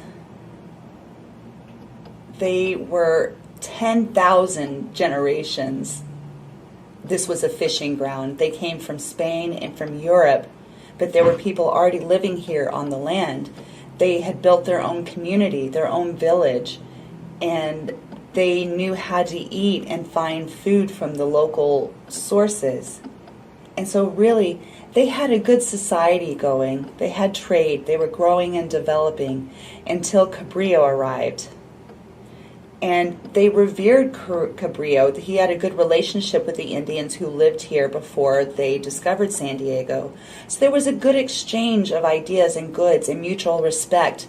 And they cherished the land, valued the land. There wasn't a land grab or a takeover. It was mutual respect, which made for a good relationship. So we really should respect Cabrillo for that. But it was after he announced that he had found this place in San Diego and it put it on the map, people started coming, and that's when everything started going downhill. Cabrillo was a Spanish explorer. He sought places on the map, on the coast, that the world didn't even know about. They didn't know what the whole world looked like. So he was help mapping the coastline until he hit Santa Barbara, and then he came back down for the winter storms. So that's part of the reason they set the lighthouse up, is to memorialize him and his map making work. Before, San Diego had a different name. Before, they called it San Miguel.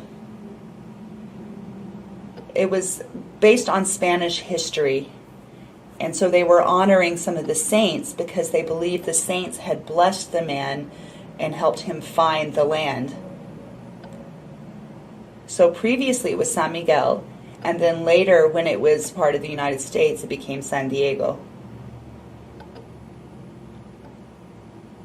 We have a lot of natural plants here that we're trying to protect. Animals and ocean breezes and succulents do very well here. So we have a lot of plants, for especially sage. You use that, for example, as incense, so you can smell that out there. You use it for purification purposes, get bad vibes out, and, you know, get away all the bad vibes. We have several different species of sage, some that just smell amazing, that again we could use for tea or for cooking or for a variety of things. The Indians taught us how to use these things. The Indian tribe was also able to show Cabrillo what was the best to live on, because this is the desert. There aren't many plants out there. And so they felt like there's not enough water. But if you cut open cactus or something like that, there's water. So you have to learn how the animals survive. Especially they'll eat things like prickly pears. It's a fruit to them. It grows on the side of a cactus. You can clean off the spikes and eat it like a fruit. It's very healthy. It helps extend life. But it's out in that hot climate.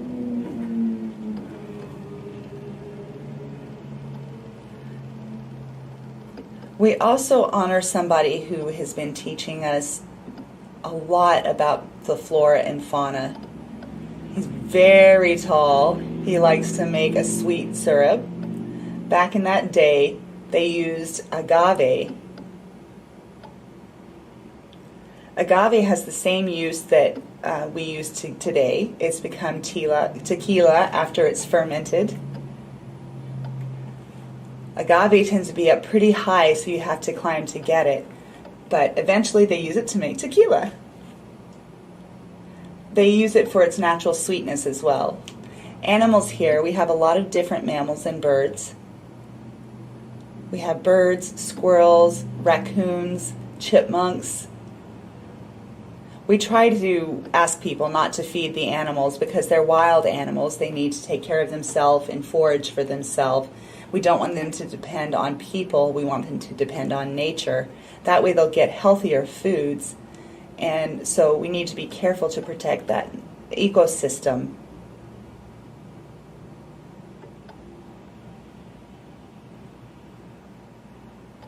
So you have birds, rabbits, a lot of different animals that can be prolific. But we do have other predators that will help control the population to make sure that it's stable and it doesn't get too large or too small. That's the purpose of Cabrillo.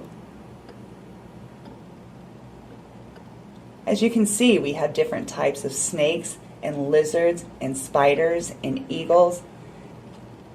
Again, these are all their natural habitats and they live there year-round. So we want to protect that ecosystem and protect those animals.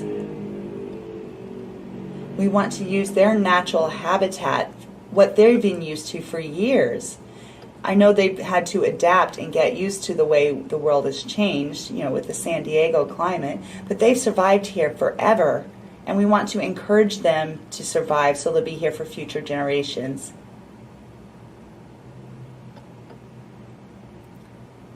So the Spanish-style lighthouse is in Point Loma. They call it the Point Loma Lighthouse, You'll see it's an old-fashioned gas burning. That way ships can navigate safely through the harbor and they won't crash into the rocks or any other boats. So it was set up years ago, but it hasn't been used today. It's just still a monument. So it's been left for historical reasons. And at the time, it helped protect many ships and helped many ships who came to San Diego land safely and grow the city.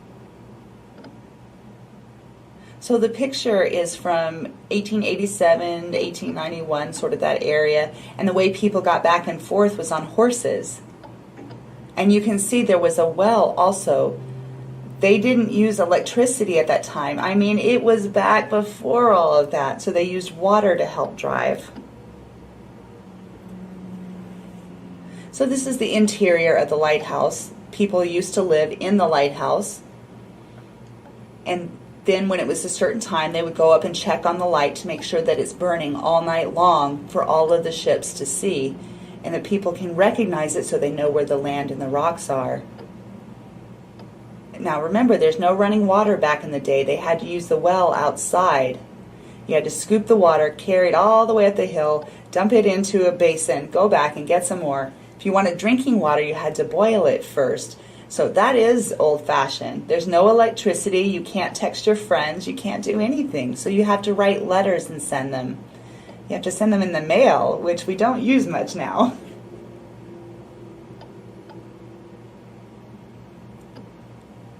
There is a spiral staircase that goes up to the top, but it's big enough for one person. You can see it's quite a climb. So the lighthouse keeper would go up to make sure everything is fine, that the flame burns all night long. And then later, when technology changed, they changed it to an electric light.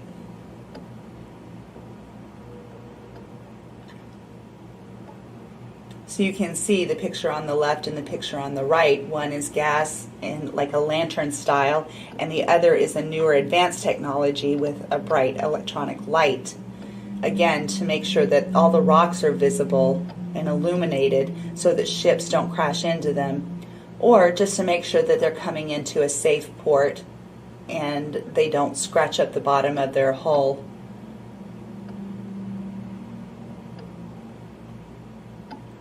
This is a picture from 1897 that gives a view of the bay.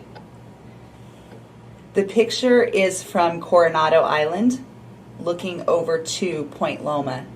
You can just barely see the little lighthouse sticking up on top. That's where they used to set it, where the lighthouse was on the highest point. But now with technology, they had to move the light closer to the shore, which you'll see the new lighthouse that's been set up sort of on the very tip. You can kind of see it in the picture. This is another lighthouse that was set up during the war so that the military could only use it for people or people that needed it in the military. It was not for public use. But during World War I and World War II it was used, so it does have some military history.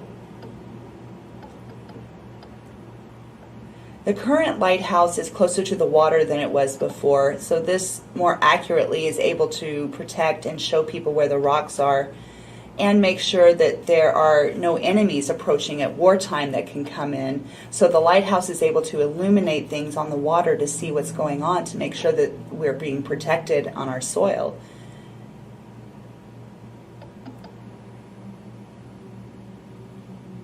One thing I wanted to talk about at Cabrillo Monument, the park, is we have natural tide pools. Those are the ones that kids tend to go to and play and look for clams and anemones. And we believe that a healthy ocean equals a healthy world, because the ocean helps a lot with oxygen and air and helps us breathe. Tide pools are an example of how healthy the ocean is, so we use that as a gauge to really see how our protection is working. The ocean has different tidal cycles that it follows with the gravity of the moon. During the winter time, that's when the most water comes in. the most water recedes, and you can walk out and find crabs and many other animals like anemones or starfish. So you need to go visit sometime. It's best during low tide. We do have a research program established that talks about tidal pools and ocean health and world health. So that's what we believe, the two are connected. The reason we believe is we want to make sure that the animals and all of the grass and the people, everyone are able to develop appropriately, like the clams, and they have health, that they end up fostering and growth instead of just withering up and dying. So these tide pools are a protected area for that reason. Military history. During World War I and World War II, they had stations around where the ocean was along the shoreline. They were perimeters of defense, and the men would patrol that area with the old-fashioned brim hats and the button-up uniform. So once they built the lighthouse, you could see just around the corner where Coronado Bay is now, the Navy base. Back then, before it was Point Loma, and now they call it Coronado Island. There are bunkers, military bunkers still underground. Some buildings are on top of it. Some buildings you can see from the ocean. Some were destroyed. So they also have little windows that you can look in, or sometimes you can sometimes they would shoot a gun out the window. But this again was during wartime. But we still have those bunkers today. Again, these are strong military histories that we're trying to preserve. There are different defense structures, different buildings along the trail. So the lighthouse would be able to help you see sort of that orange outline, and that way you could see everything in the ocean at night. Maybe make sure there were no submarines. And also is keeping our ammo in line so you know where to point. There were a lot of bunkers and different buildings that were left for historical reasons. That way we can remember the men and women who served to protect us back during wartime in the U.S.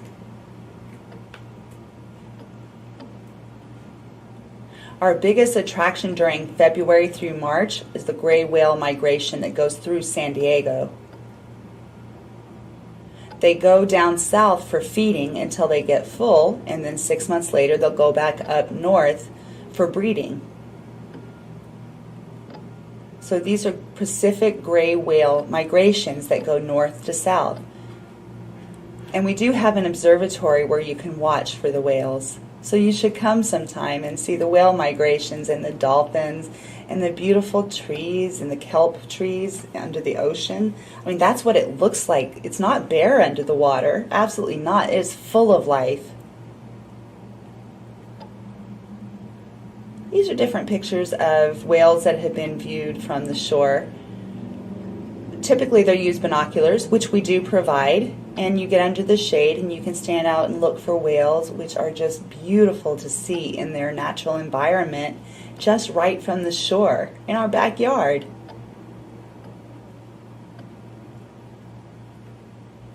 We also have some beautiful sunrises and sunsets there, so please visit, stop by. I'm deaf, I can sign. They also have an interpreter that will help work with people who come and work with a hearing ranger. What's important is always wear your mask. There you go. Stop by anytime.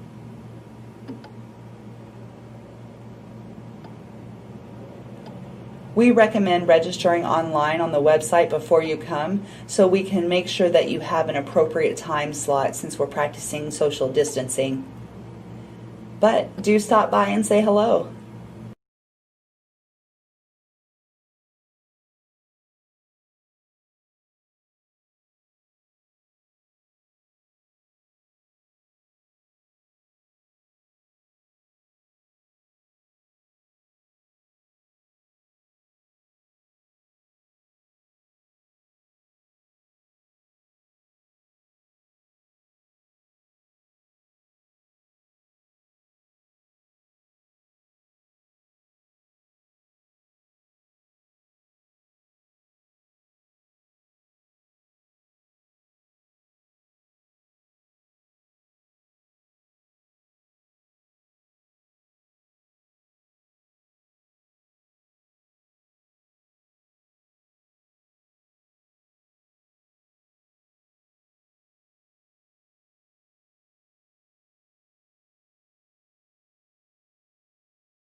Hello, hello, hello, hello.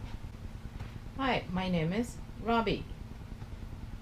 And this is Rob. He is my assistant. He'll be helping me today. Can you please check for that water vase? I need it empty for my next trick. Okay, fine. So it's an empty bowl, water vase. Okay, now my trick. This is my favorite coloring book. It's a magic coloring book. Let's see. Watch. It's brand new, empty. I never used it. It doesn't have color. But I want a lot of color in this. These are what? These are coloring crayons. Yes, here. Let's fill this coloring book with lots of colors. Whoa! But I want more color. Yes. Let's see now. Oh my god, there's no colors. What happened? It's empty. What happened? Oh, I'm sorry. I used the disappearing colors. Okay, that's fine. We can use this later. Thank you. Hi, are you enjoying this? Yes. Do you miss your friends at school? I'm the same. I miss my friends. But you have to be very careful. You go outside, remember to use your mask and put sanitizer in your hands. You know, you have to respect the law. Okay? Thank you. Thank you. Our next trick is what? Is a disappearing can. Here we have a can, you know? It's apple juice. So now, are you ready? I'm gonna make this disappear and appear again. Watch, don't miss it. Okay, now we move it to the other. Whoa, magic. Now let's move it back. Wow, now let's throw it out into space. Whoa, thank you, thank you, thank you. It's very cool. And now, you enjoying this? Yes? Do you love magic? Well, can you please check just to make sure that it's empty? Oh my god, what happened? What? More water? I think that's not a normal vase. Maybe we can try again in a little bit, okay? I'll bring you a different trick.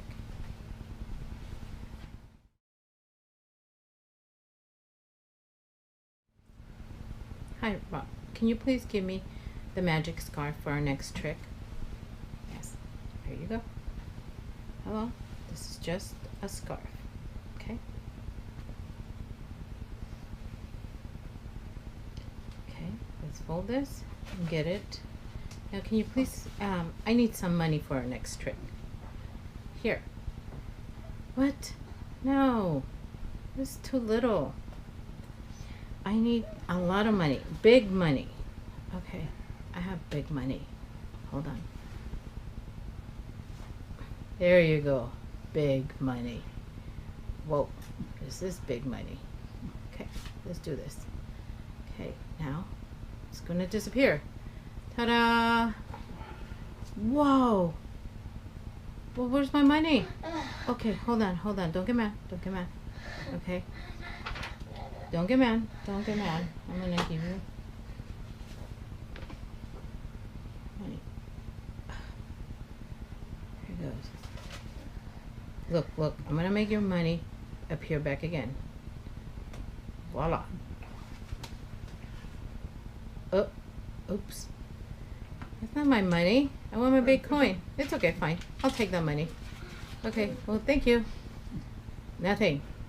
Everything is gone. Thank you. Thank you, Rob.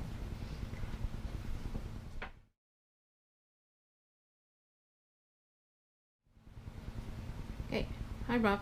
Can you please hand me the magic bag for the next trick, please? Okay. Now, oh, wait.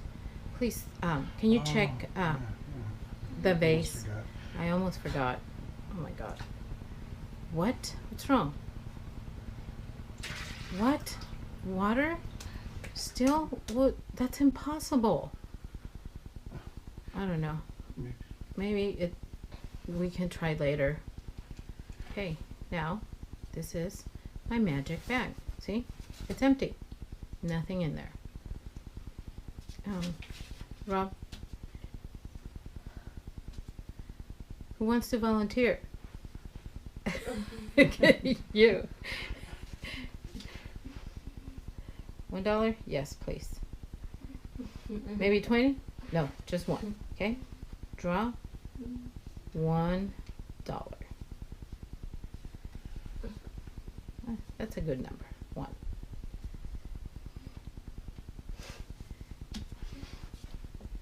This is going to be magic money. Thank you. That's good. That's good. Good drawing. Okay.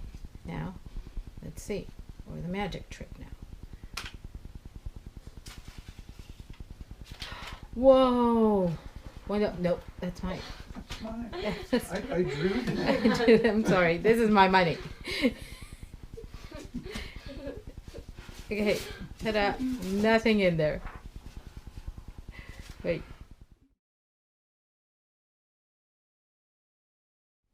Okay, now for our next trick, what is it? What's inside? It's our magic box. See? There's nothing in there. Nothing. Okay, now watch. Pay attention. Don't miss anything.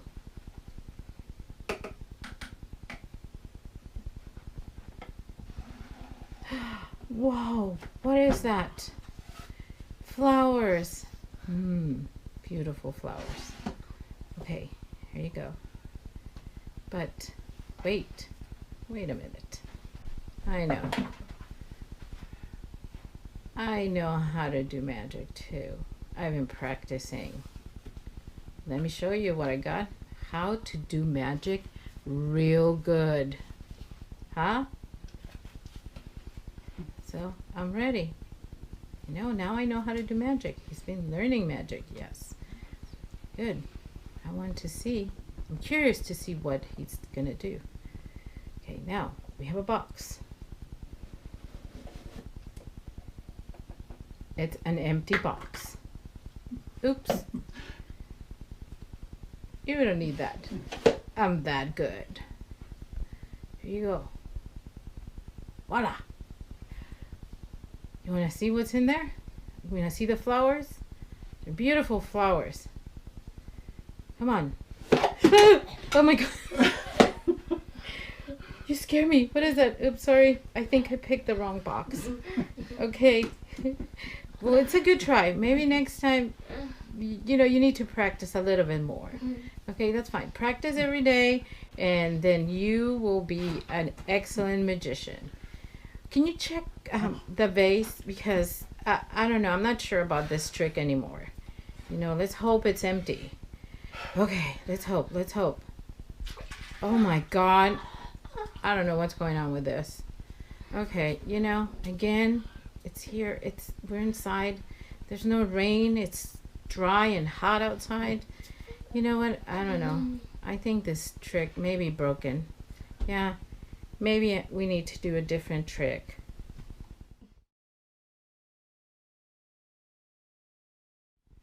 Hello. Well, thank you for being here. Now we're going to do the magic cups. Hold on. How are you feeling? I'm a little bit hot. Yeah, I see that you're hot. Here's a handkerchief. And maybe you can use it to dry yourself a little bit. Hold on. I have an idea. I can do a magic trick with this handkerchief. Whoa. Oops. Yeah. Yeah, hold on. Don't laugh at me. This is a brand new trick. Okay? Whoa! What do you do? What do you do that for? You ruined my magic trick. Okay. Whatever. Okay. Now, what do we have next? These are the magic cups. See? There's 3 balls. Great. Now, 1, 3. So now, let's make this balls move around. See what happens. Whoa! How did you do that? Let's move him around a little bit more. That's the last ball, okay? Pay attention. Don't miss anything, okay? Wow. 2. How do you move those? Okay. I'm gonna make this move all the way. Let's use the magic wand this time. Voila. 3 balls. Whoa. That's a good trick. That's a really good trick. That's pretty cool.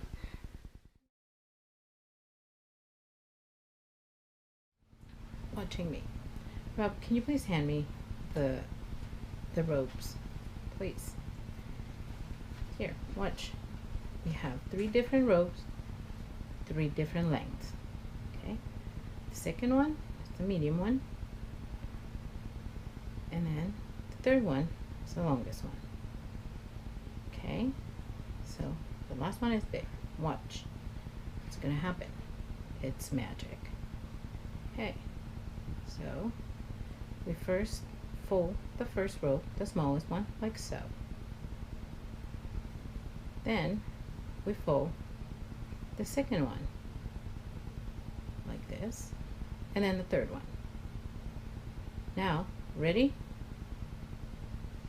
Whoa, they're the same length. See, they're the same. Thank you.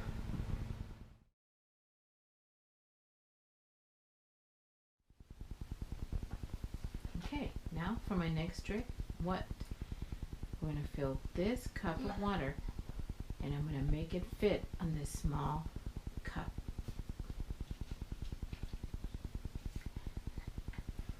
I'm not going to drink this. Watch, watch.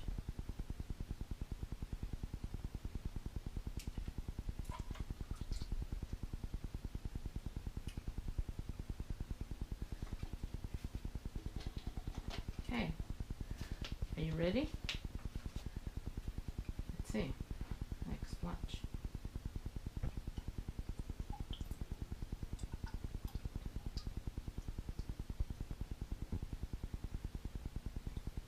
Okay.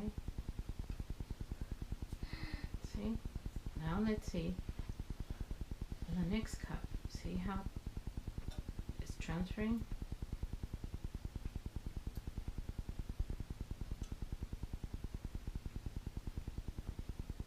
Less and less water. Whoa.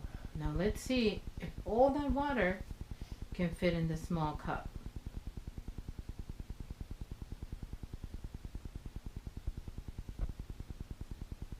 Whoa. These are some disappearing cups. Fit all the way. Perfect. Thank you.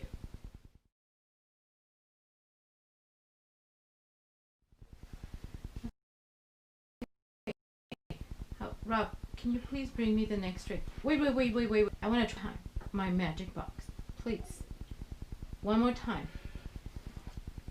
I know I can do this. This is my flower. I know I can do this. I know I can make flowers appear. Okay, now, you see? Nothing inside the box. Nothing. It's empty. Okay, now, voila! Magic. Now let's see the flowers. Oh my god. What is that? Oh, what? It's my...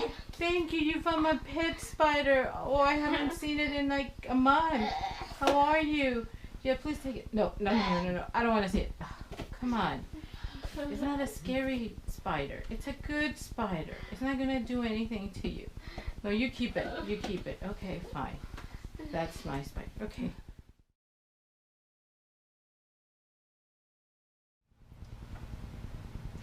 Watch me, okay? I have a handkerchief. Watch. Nothing here. Nothing here.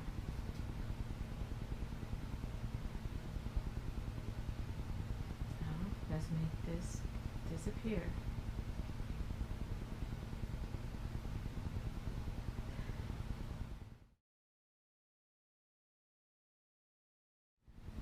now we have 2 red balls. There you go. Ah. Whoa.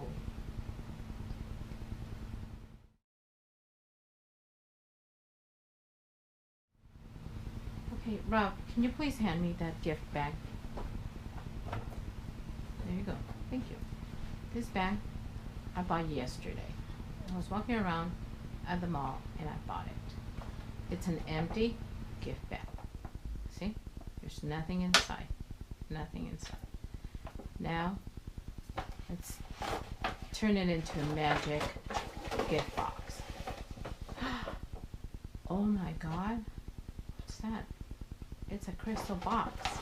Well, let's see. Oh my God. 2 crystal boxes. Oh my God. You think I can find another one in here? Whoa. 3 crystal boxes. Whoa. There you go.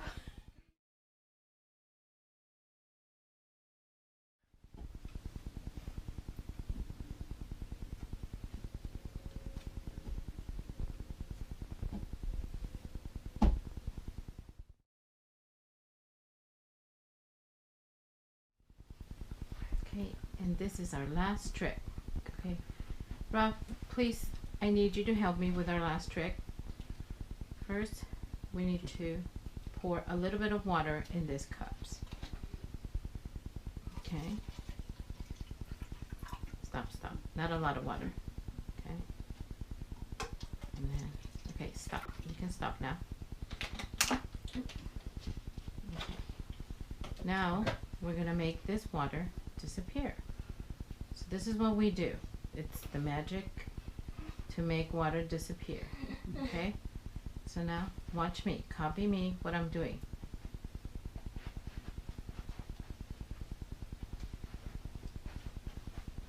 But you have to dance, otherwise the water won't disappear.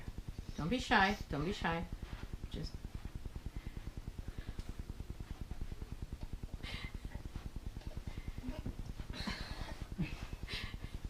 see, now the water is gonna be gone. What do you do now? You dump it. Nothing. Water is gone. Are you sure? No, I don't want to do it. Just try it. Try it. It's magic. Oh! There's no water. Oh, wow. You're a wonderful magician, Robbie. Wow. Okay, thank you so much for watching us. Thank you. I hope you enjoy our magic. Bye.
Out cheeses, out meats, out supremes, out crusts, or out stuffs the hut.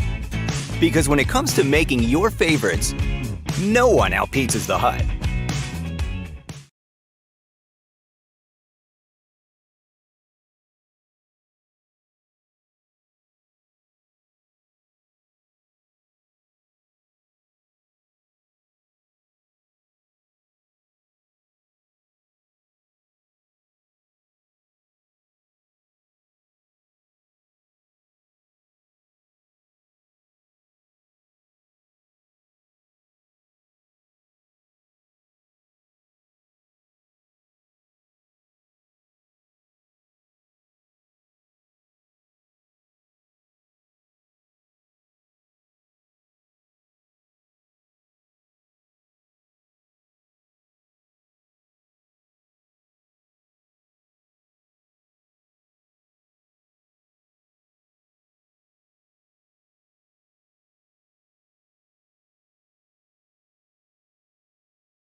Hi, I'm a representative for the LGBTQ plus deaf community.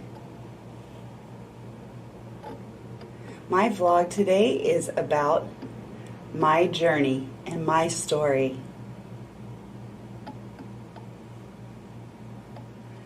Why? Why did I get this? I don't understand why. It has SSAC. I don't want that. I want Ivy, IVI. I prefer that. Hi, my name is Ivy. You can see my shirt. It's protect our trans kids like me. Boys that have transitioned to girls, girls who have transitioned to boys, people who have come out. When I was 5, you can see, what I'm wearing. When I was 5, I felt like I had to hide part of myself, my real identity. I was scared to show it. For example, we go to the bathroom and I would be picked on and bullied, and I didn't know why. That's why we need us. We need advocates. There's a high percentage of youth who commit suicide because they're not accepted by society that they're in and other people. Is that it? Oh. You are beautiful. Do not be afraid. Be yourself. And what's important is love. I can't breathe. I'm stuck in the closet. I can't breathe. Oh. Oh, finally I'm out. Yeah, I couldn't breathe. What's the best part about being out of the closet? Be yourself, no matter what. Someone will love you. Someone will hate everything you do. Who cares? It's your life. Much love. Trans means a beautiful soul. I've been thinking and getting up and walking. People stare. I say, Mom, I'm trans. Hi, I'm Ivy. I wanted to stop the stereotype related to hair. My mom tends to have very short, bald head, and my dad likes to have long, curly hair. He loves it. So please stop with, oh, you look like a boy. Oh, you look like a girl, just based on their hairstyle. That's enough. Stop. And you are beautiful, no matter what your hair looks like. You are still beautiful. Dear 8-year-old self, I wanted to let you know that you are brave. You are strong. You are beautiful. You are amazing. And you are loved. I believe in you. I trust you. I see you. I got you. You'll change the world in the future. Happy birthday, Ivy. I love you, 9-year-old self. P.S. XOXOXO. Oh, hey. What's up? Hello. Why are you sitting all alone? That's boring. You're a little boy. Nobody likes you. You're a nobody. Stop it. I don't like that. Leave me alone.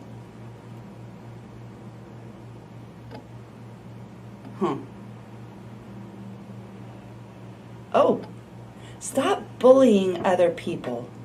Psh, you're a little girl. Go away. You are not nice.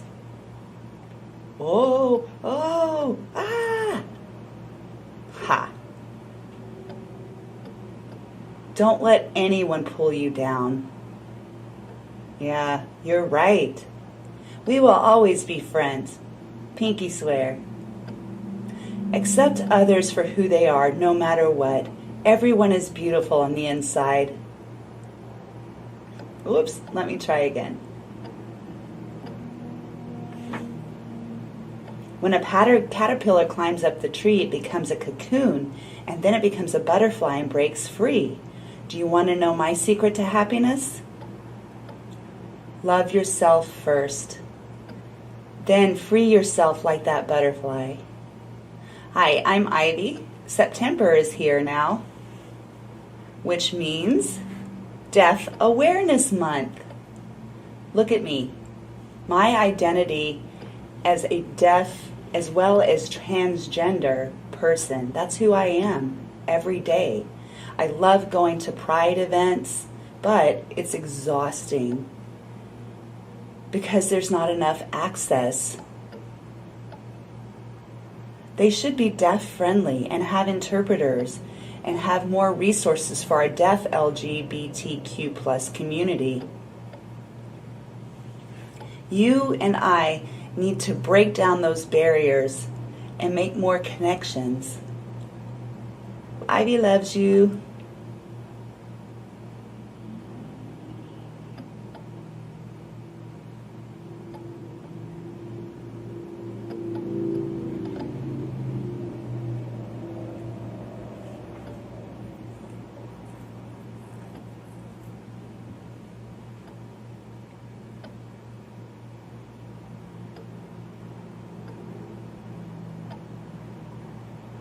No, straight means male and female in love. Gay means male and male love each other. Lesbian means female and female love each other. Oh, Stranger Things quote. You shouldn't like things because people tell you you're supposed to. That means it's all right to be yourself, whatever you want to be. You don't need to follow other people's rules or expectations. Just you be you. Be yourself. Much love. I'm just tired. I'm tired of trying so hard to be me. I'm tired of being transgender. I'm tired of mental and emotional turmoil. All I wanted is to be me, as Ivy, Golob. Love you all. When your child is having a mental breakdown, just listen to your child's needs. Go ahead and pull your child out of that environment causing the breakdown, such as school, dormitory, or any other place that affects your child. Not listening to them can cause a lifetime of trauma, which is a form of child abuse, that trauma. So mental health is very important, and putting that as a priority before education is crucial to make sure your child's mental and emotional well-being is stable so they have the capacity to do other things. Just listen to your child and make their mental health a top priority.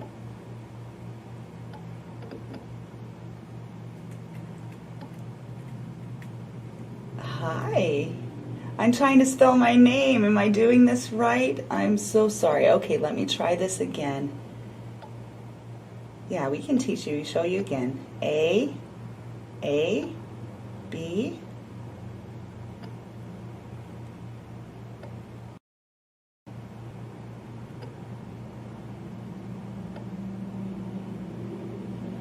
I'm Ivy. I am in the 4th grade. I'm deaf, and I also happen to be transgender. Transgender means I was assigned male at birth, but I've identified as a female since I was 5 years old. I've been an activist for the deaf and transgender communities by opening people's hearts and their minds to what transgender means since I was 8 years old. Now I'm 9. I'm just a normal girl who loves unicorns, cheerleading, fashion, shopping, painting, video games, chatting with my friends on FaceTime, and baking cookies. I'm human just like you. Educate yourself. How? Read. Go on the internet. Talk to your LGBT friends. If you see negativity, please defend your LGBT friends. That's important. Listen, because many transgender people often feel invisible or excluded, make sure they feel included.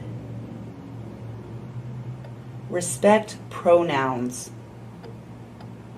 If you don't know, ask. Never out anyone. It's too dangerous. If you see something is wrong, stand up and speak up. Give more love and support. They need it. It's important to be an LGBT ally because allies are the most effective and powerful voices of the LGBT movement. Life is like a flower, spreading happiness and positivity wherever it finds it. Go ahead and stop and smell the roses. I love you. My dog is a pit bull. Her name is Diamond. I'm just letting you know, people are afraid of pit bulls just like they're afraid of transgender people. You shouldn't be afraid of us. We are good people. And they are good dogs. Love you. I want to talk about my feelings. I feel like if I don't speak up, the ignorance and hate will end up winning. And it's happening in schools and everywhere. School children say there are some girls that have a penis. And for example, me. I am transgender, and I was born in the wrong body. I am a human being. My close friends don't care how I was born or with what parts. They see me as Ivy, a girl. That's what's called acceptance.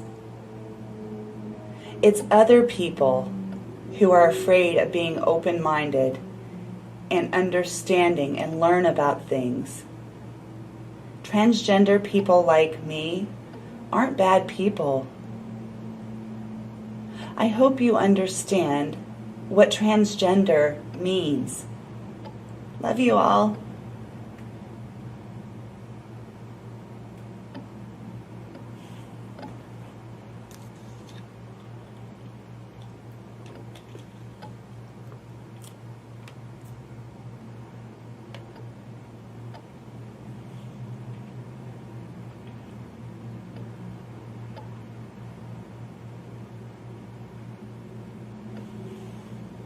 I want to talk about my feelings. I feel like if I don't speak up, the ignorance and hate will win. It's happening at schools almost everywhere. Kids at school say, "There's a girl with a penis," and that girl is me.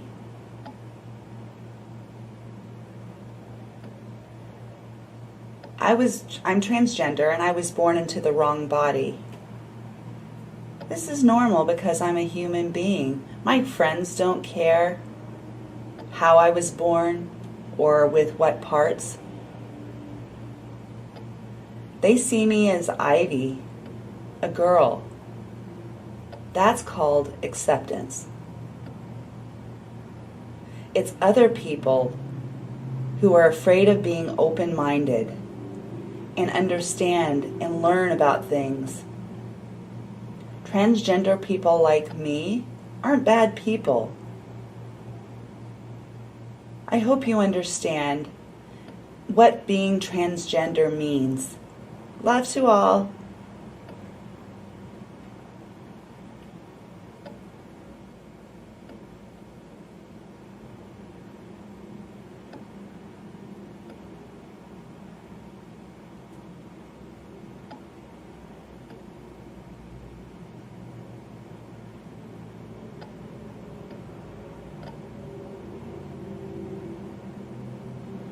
Hi, I'm Ivy.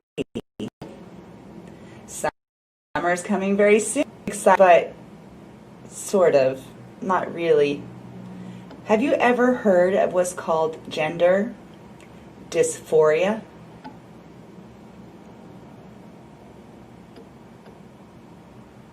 That means the body doesn't match what's inside. I want to show you something. Come on. This is my favorite store, Target. Ready? Let's go. Let me show you. This is a swimsuit. In this area, you can see my genitals, and I don't like it. Often, my penis and testicles will be exposed through the swimsuit and show a bump. That doesn't make me feel comfortable. I'm tired of it. It's really annoying and it makes me queasy. I'm sick of it. Big companies like Target don't have specific swimsuits for transgender children.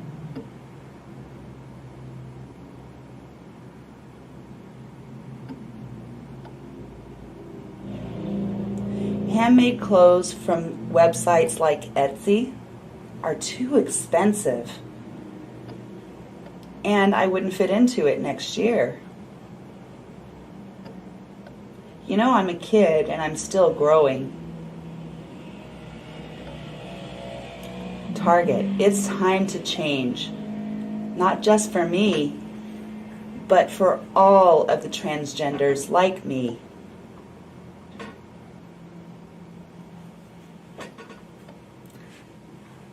Hi everyone, we're gonna have some fun. We need your help though. We have one video ready and it's going to be with people in drag. So you have the wigs and the makeup and the whole bit. So we'll have it all and look fierce.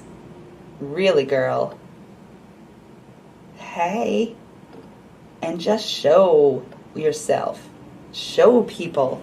Go ahead and do it. Put on that face. Get sassy. Okay. Time for makeup and time to become a queen. So, get sassy so people look at me. I am loud. I am wild. I am fierce. I could go on, yeah. That's me. A little music.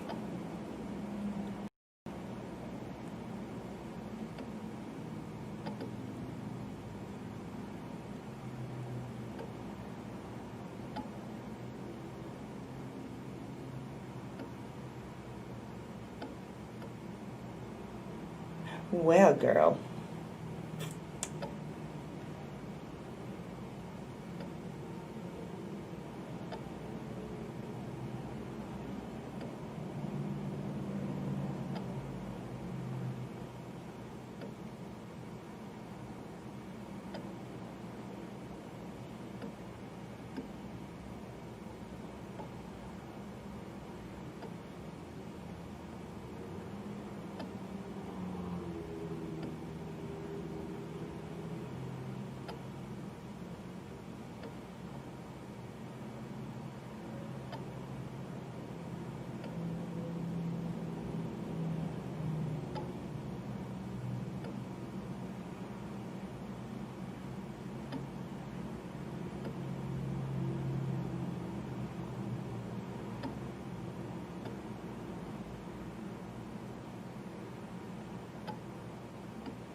I'm 10 and still going strong.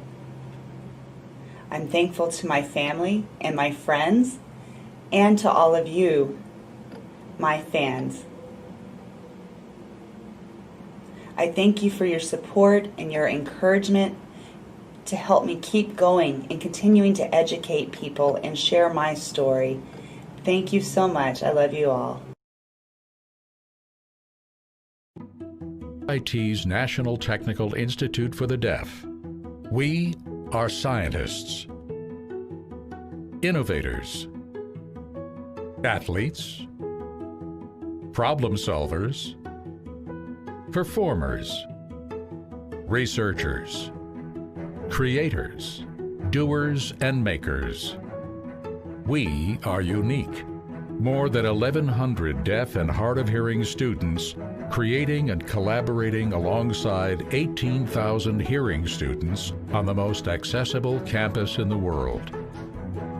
135,000 alumni strong, including nearly 9,000 deaf and hard of hearing graduates worldwide, creating the most powerful, successful network of deaf and hard of hearing professionals in the world. Coming to RIT is about getting access to opportunities and people who will support you and challenge you to be your best, and where you'll be moved to discover more about yourself than you ever knew. It's about getting experiences that will shape you and take you where you want to go.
Hello everyone. This video is about questions and answers from me, Chef Matthew. I'm going to be looking at some commonly asked questions that I have been asked over and over, and this is some basic information that I want to go ahead and share with you. And I have some of these questions written down. So the first question is about types of butter. So you'll see some pictures up on the screen here. You know, when you go to the store and you scan the shelves, you'll see that there are all different kinds of butter.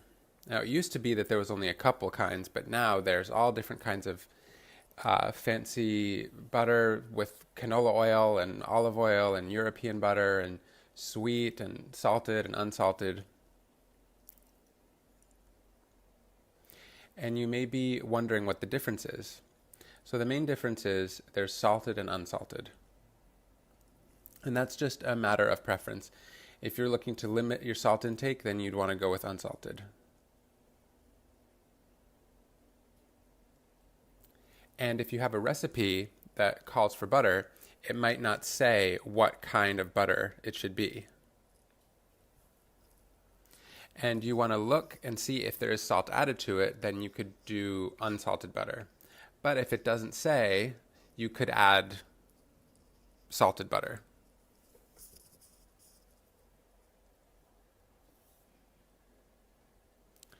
You may be wondering what I do with butter, and there are two different kinds of butter at home that I work with. So I have cooking butter, and then snacking butter. And the difference is that cooking butter is things like if I'm sauteing or baking, or if I want to melt butter for something, I'll use the cheapest butter I can find because that's all I need. But if I want to put some butter on a piece of bread or on crackers or whatever, I use good quality butter. And I do like salt, so I buy salted butter. And as far as the salt that I use at home for my personal use, it's the Kerrygold Irish butter, which has a high percent fat. I think it's 82% fat. American butter tends to be 80%. And American butter is not the most healthy butter. The healthiest tends to be the European or Irish butter. So Kerrygold is a good brand. Land O'Lakes, Challenge, and the cheapest ones are like Imperial brand.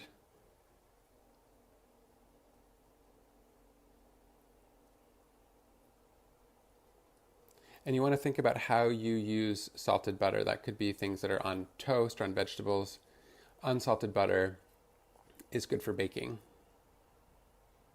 And if you're interested in what the healthiest kinds of butter are, you can look for whipped butter, which has fewer calories and less fat. It is whipped with more air inside, or you can use European butter, which is what I recommend. So I hope that helps. Thanks. Now on to the next question. I'm asked frequently about types of onions.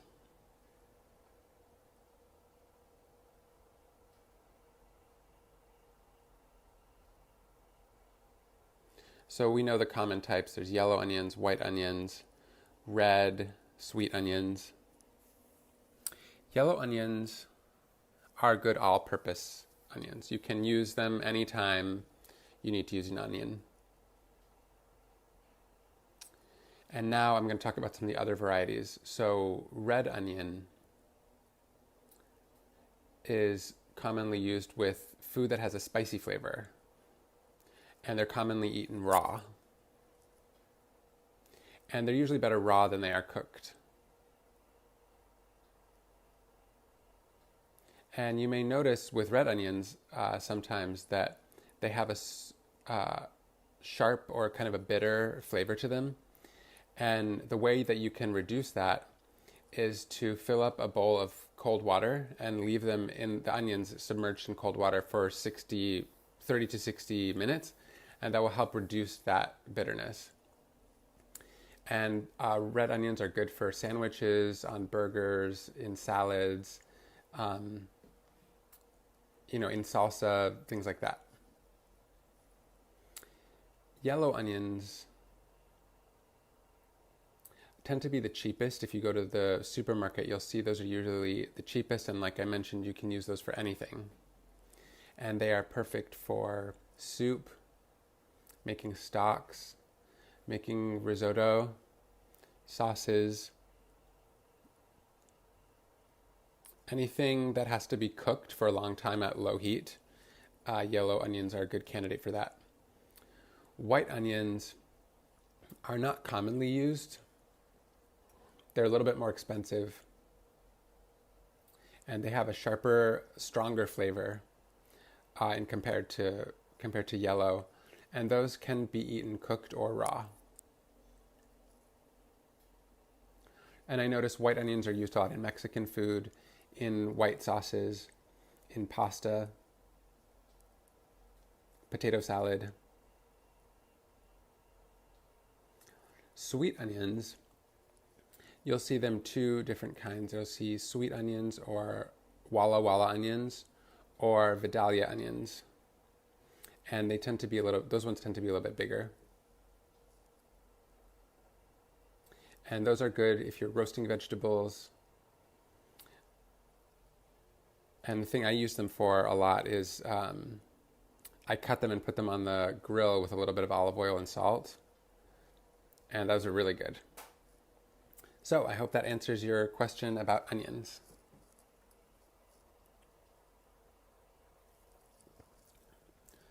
Someone asked me about oil. There's a lot of different kinds of oil out there. Olive oil, vegetable oil, canola. It's a great question. There are tons of different kinds of oils. So I tend to try and keep it simple. You want to look at the high smoke point of what you're cooking. And that's, 300 to 400 degrees or above. Heat is high smoke point. And I personally love avocado oil. I think that's the best for high heat cooking, and it's very versatile.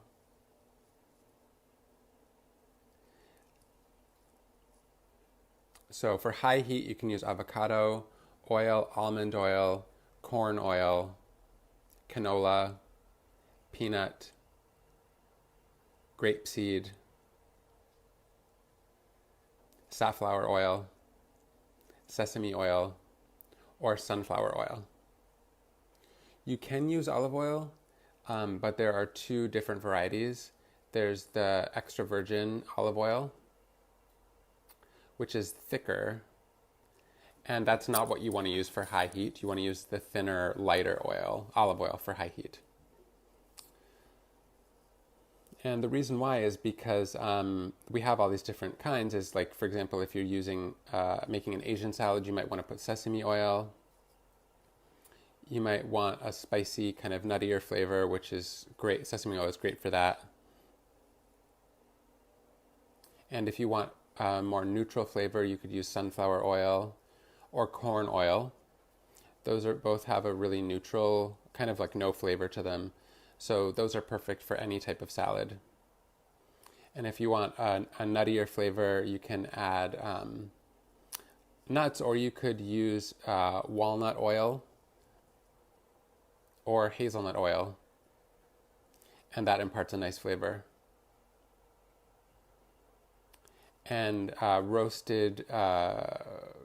peanut oil has a nice roasted peanut flavor. And then olive oil, I like to use the extra virgin olive oil, we call EVU. I like to use the cold press EVU for salad. So I think that's kind of the basics as far as different types of oil. And like I mentioned, I'm a fan of the avocado oil. Okay, next question. How to hard boil eggs. So if you look, there's all different kinds of methods of how to make hard-boiled eggs, and they all say something different. And I've been asked, what's my recommended way of hard-boiling eggs, which is a great question. So again, everyone has it their own different way that they do it, but what I do is I take a pot, I put the eggs inside, I put cold water with a little bit of salt that covers about 1 inch above the eggs.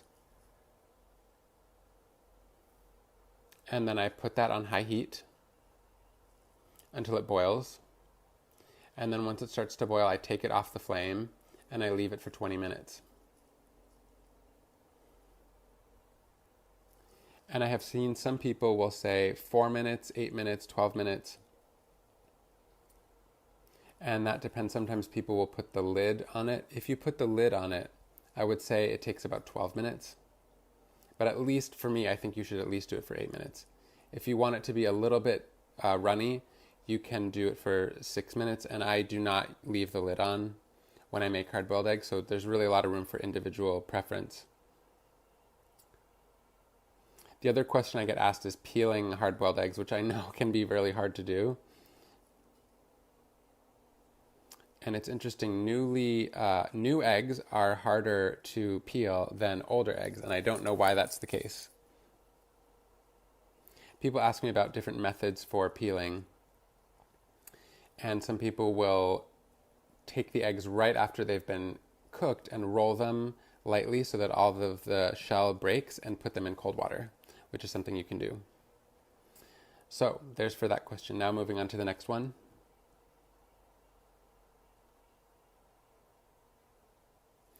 I want to talk about salt. So there are so many different kinds of salt. And what we most commonly see is table salt or iodized salt. And you may see Morton salt, which is a really common salt to have.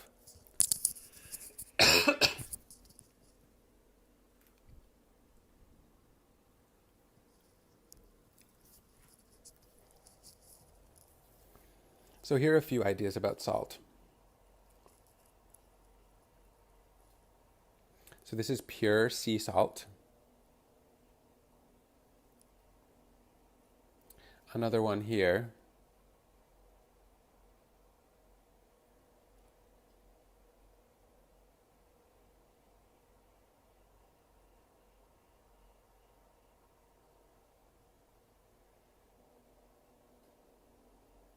So those are just some examples. So table salt is the kind of salt that you'll find in most households. It's very common. Also kosher salt's pretty common. And then I would say pink Himalayan salt.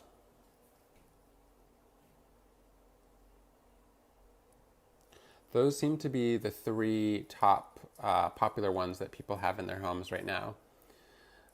For me, I have table salt, which I don't really use for anything. The only thing I have that at home for is for, if you have a canker sore, sometimes you have to gargle with a little bit of salt water and then spit it out. So that's really the only reason I have that. Sea salt is what I use pretty commonly for a lot of things. And then the Himalayan pink salt. So, getting on to what the difference is between those types of salt. So you want to think about if you're baking or you're cooking or whatever you're using it for. For me, most of the time I use sea salt.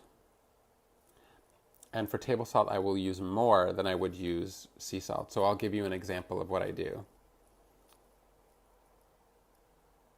So this is fleur de sel, which I really love. It's very flaky. It's kind of like big flakes of salt, and you only need to use a small amount of it. And this one is more expensive. And I really love the different flavors that different kinds of salt have.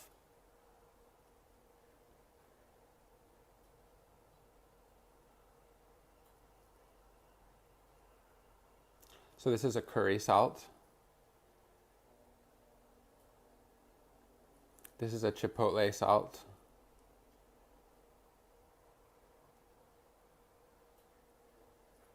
This is truffle. This is kind of an unusual color.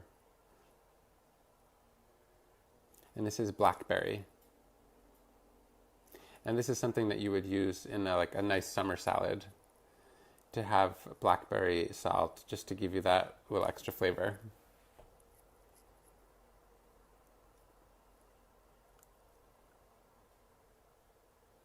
And this is curry, another curry salt, but it's mixed with saffron. The other one was only curry flavored, so it's just a little richer flavor depending on the type of Indian food that you're making.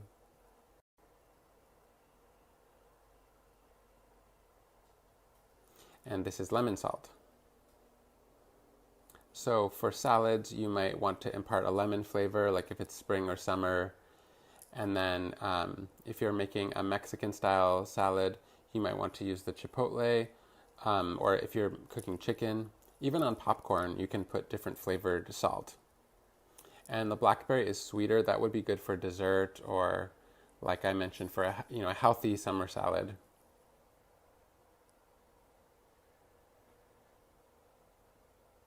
So it really allows you to be creative and to kind of use whatever type of salt you want. I have a kind of my few go-tos, and you can develop your own and use them in different dishes every day. So let me see what's next.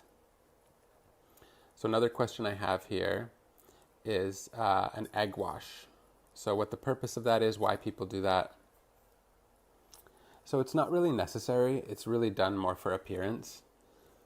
And if you're making bread or some kinds of pastry or a pie crust, it might be nice to have the egg wash on it because it gives it a really nice appearance. So basically what you do is you just use the egg and scramble it up, either the whites only or with the yolk. I tend to add a little bit of either butter, olive oil, or just water. Butter makes it, have a richer flavor. And then if you want to have it be lighter, you can use the egg whites only. And what it does is it has the effect of really making it shiny. And if you're baking something like, for example, if you're making scones, you might want to have a little bit of drizzled sugar or nuts. Then if you use the egg wash, it will allow whatever you're drizzling on top to adhere to the pastry. So that's egg wash. One person asked me how I present my food if I really go all out every time, and I don't. Sometimes I keep it very simple. And for me, the key is really color. So if you have a green salad, let's say you have arugula, you could put a nice mound of fluffy arugula there in the plate. And then you might want to have tomatoes, and I like to use heirloom baby tomatoes because they come in brown, yellow, orange, green, all different colors, and you can put that on top. And I usually cut the tomato not right down the middle, but I cut it kind of diagonally. If you're making chicken breast and you want to cut up cubes of that, what you can do is have candied walnuts to add some color to a salad. Roasted beets are good to impart color if they're cut very thin. Olive oil, you can drizzle, fresh lemon, you can squeeze on top. You obviously want to prevent the seeds from going into the salad, so you would squeeze it into your hand, and then the presentation looks good. If you're doing that at home, you can toss the salad and mix it, but I think the presentation looks good if it's not mixed up, and you get a nice kind of crowd-pleasing reaction there. And sometimes I'll sear, if I'm making a salad with chicken, I'll sear it on the pan for a couple, 2-3 minutes, and then I'll put some lemon and olive oil with it, maybe a little bit of butter, and then I bake it in the oven for about 20 minutes, and it comes out great, and it's very simple. Okay, next question.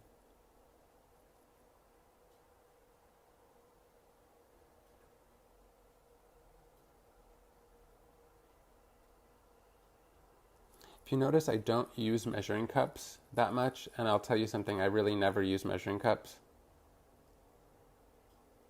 You have to kind of trust the flavor and trust the dish and, your gut as far as what you're making. Like with salt, it might say you need 1 teaspoon. And I have an idea of what 1 teaspoon looks like. But what I'll do is I'll put what I think 1 teaspoon is, mix it up, taste it, and then if it needs more, I'll add a little bit more, and then taste it and add a little bit more. You never want to shake the shaker of salt over the dish because you don't want to mistakenly knock the lid off and dump a bunch of salt in, so you shake it into your hand and then pour it in the dish. And then if you have a recipe that calls for a cup or a cup and a half, you kind of can use your judgment. I usually start smaller. So if it's asked for a cup, I'll put in like 3/4 of a cup and see what it looks like. And then if I need to, I'll add a little bit more. I think it's because I've been cooking for many years. So you kind of have to develop that trust and be able to know what you're cooking. For a new recipe, I usually do end up messing it up. Like sometimes I'll put something in that shouldn't be there, like I'll put too much in, or maybe the flavor is not right. So I'm always experimenting, and that's how I've created a bunch of original dishes. So next question. A lot of people have asked me about the shirt. I do sell these shirts that say feast in sign language, and you can look at our website, which is www.feastonthis.com, and you can find an online order. You will see this shirt there, or you can look at our Instagram page, which is at feastonthis.catering. And you can see the shirts there and all the information about how to order them. So thank you for watching. Enjoy your day.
Hey, what's up, everybody? Just out here practicing.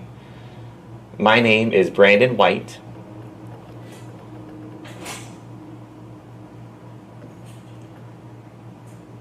And yeah, today I'm just going to share with you some trick tips.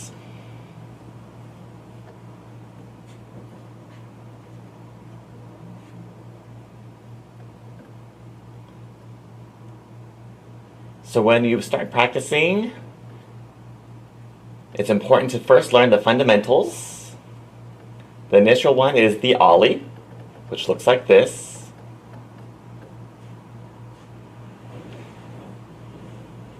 So what you need to is you need to have your mind's eye focused on the tail of the board to get it up in the air like this. So you can see the grip tape that I have on the top of the board. And so you're going to put your weight on the tail to kind of spring it into the air like I'm showing you now. So the ollie is a very basic maneuver you got to know. Looks like this.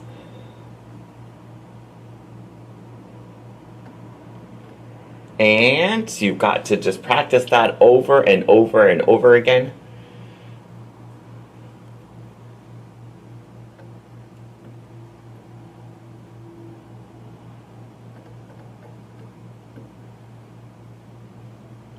So you can see my foot move along the grip tape up towards the front of the board.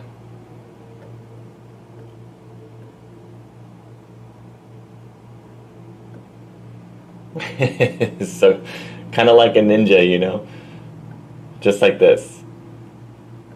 Pretty simple.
When I'm on a skateboard, it feels smooth.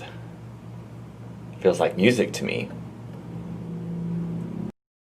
It feels better than being quiet, sitting down, unable to hear.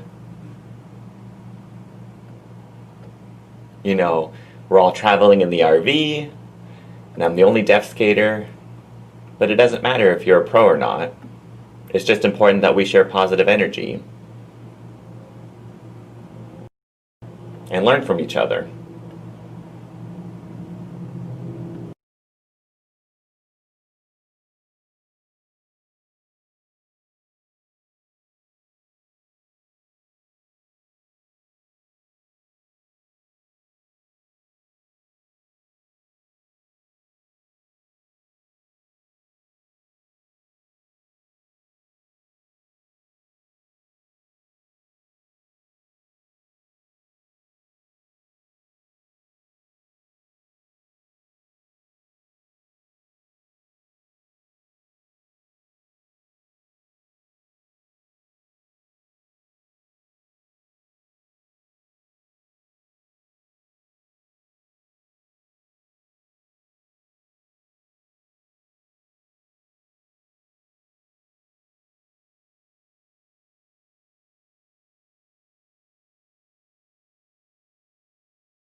Yeah, so my first ever sponsor, remember I was 16 years old.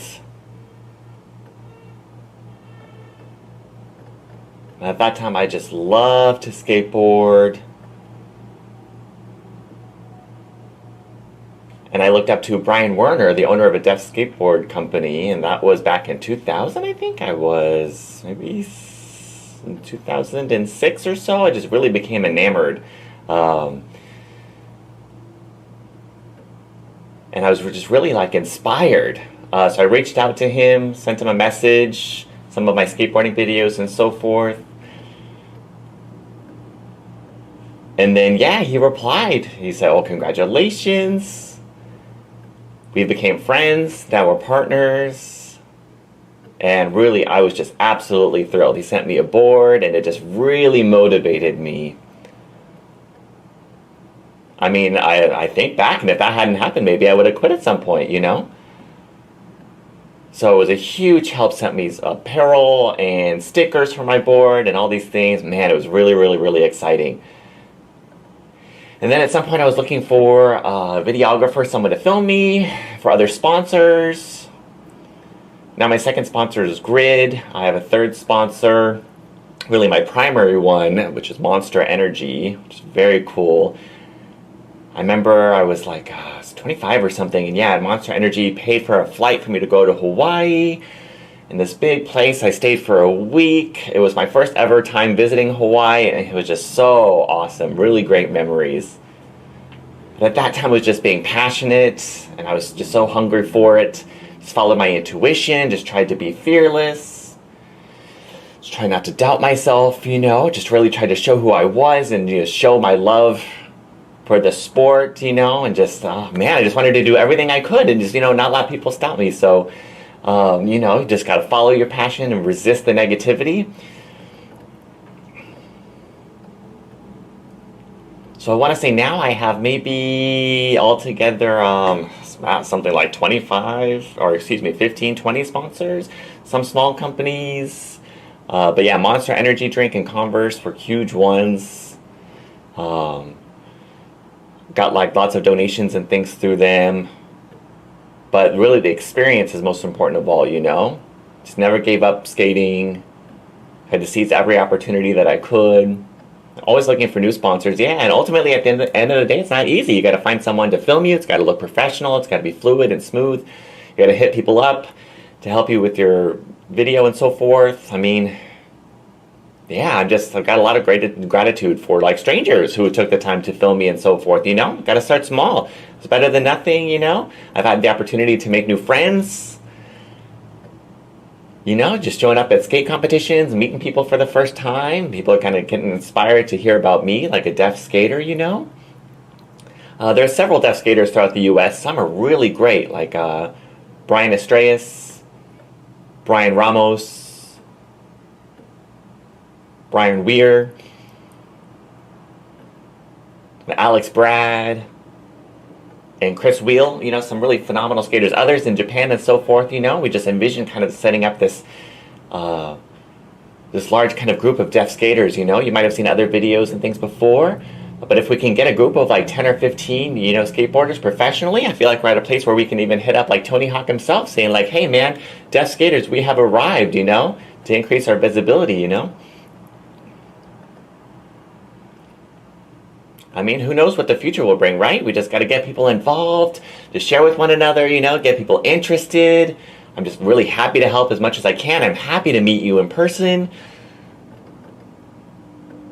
You know, if you're kind of like thinking about it, you know, we can get groups together. That's something that I did, you know, maybe 4 or 5 years ago. Finally, we were able to get a group of 7 deaf skaters before. We had a competition against a group of hearing skaters, and we beat them, you know? You know, I forget who filmed me with that one, but in any case, you know, man, memories, you know? Really, deaf people, we can do anything. But at the end of the day, we need your help. We need to get this stronger. We need to grow this business, this enterprise, you know? We got to do the work, and it's not easy. You know, if we get a place where we have lots of funds moving in, I'm happy to, you know, pay for flights and so forth. Help to, you know, sponsor and grow other skaters. But again, it's not easy, I just wish I was at a point where I could help everyone. But man, it's not easy. It's a lot of work. But right now I'm just trying to, focus on my work and try to, get different experience and do various different things. So yeah, ultimately that's all. I hope you had a chance to, enjoy the performance that I had for you, and hope you had a chance to enjoy all the different skating clips that you saw, I want to say the clips that you probably just watched covered 20 different states. Also in Europe and Canada and Germany, and yeah, we filmed all over. So man, yeah, I'm just grateful to everyone who took the time to film me, and wow, I made so many memories I will never forget. But yeah, as you can see, man, making those video clips, the skating is not easy. It's a time constraint. Travel is, difficult too. Man, it takes a lot. But wow, so many memories. I experienced, getting my equipment stolen before. I think, wow, yeah, 3 times in all I've had my video camera stolen. Around Christmas Eve, my latest camera was just stolen. It's at a park. And, hop back into my car and my kind of mobile device was taken. So yeah, I'm filming on my phone now, but hey man, it's better than nothing. I got 4K technology on my phone, so yeah, you just gotta make do. It's better than nothing, right? Anyway, I hope you enjoyed my performance, and yeah, hope you enjoy for years to come, and I hope you just have a wonderful day. And please follow me on Instagram. It's DWBHIEE on Instagram. Yeah, so please follow me. From there, you will see the long list of clips that I have to show you. And I don't post much on YouTube for whatever reason. Just a motivation thing, I guess.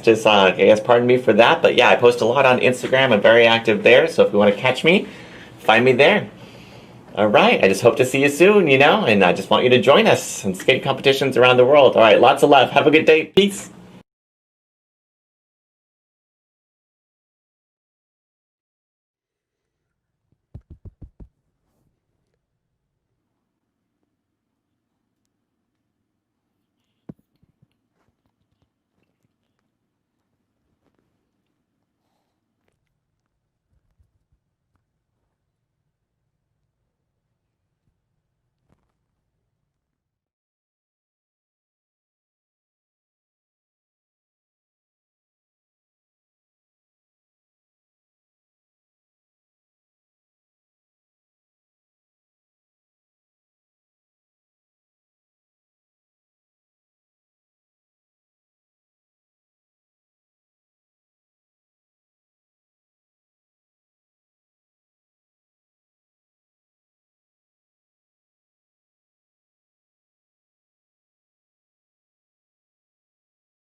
I'm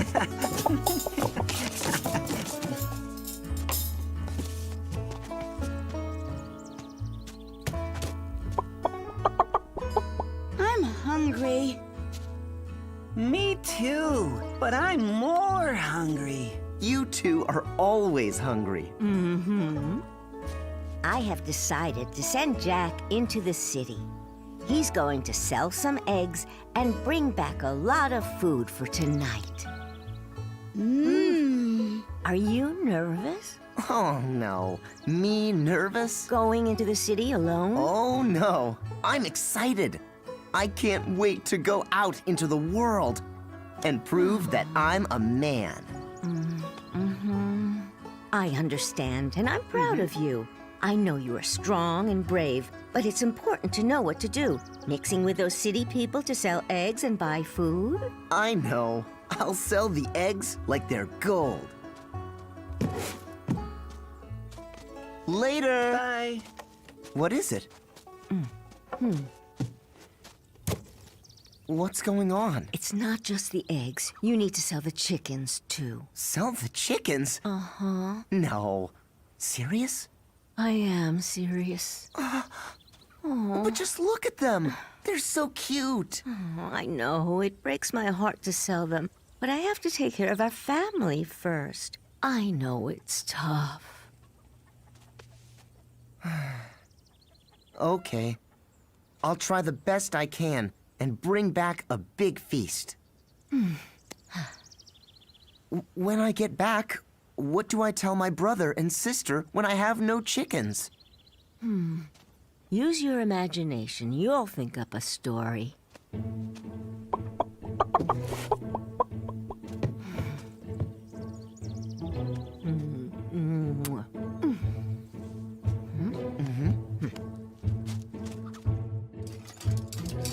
Oh, hey, hey, hey!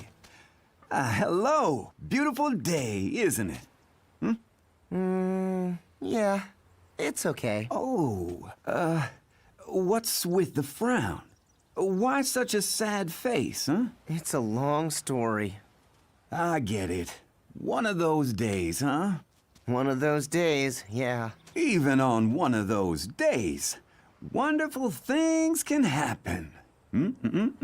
That's right. Guess that's true. Look at me, huh?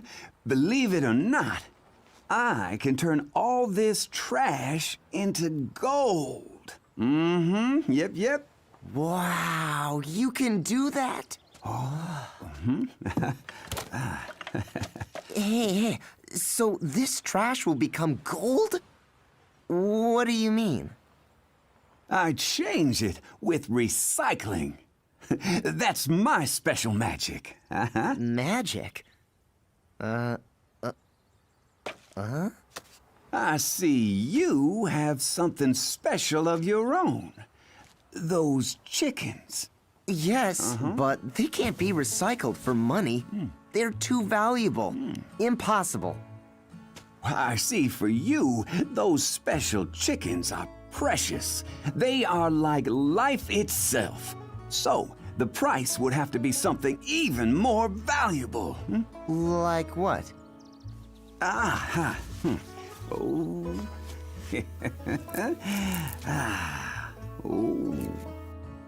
Huh? See? Whoa! Up. Wow. Hey, are those beans actually magic? Magic beans! Oh! Whoa! I will give you these magic beans for those chickens of yours. All 3. Really? I promise you, they'll go to a beautiful farm in the foothills. But what about hawks that can swoop down and carry them away? Or raccoons that could attack them? Does the farm have those? Don't worry. There are trees with plenty of shade where chickens can roam around. And there's a chicken coop surrounded by a big fence. It's perfectly safe. There's no need to worry. All right.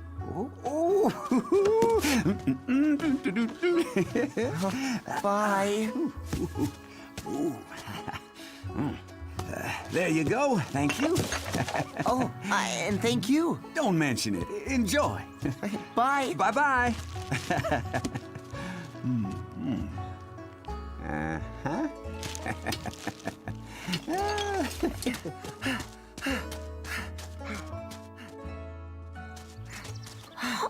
Oh, you're back so fast. Are you okay? Yeah.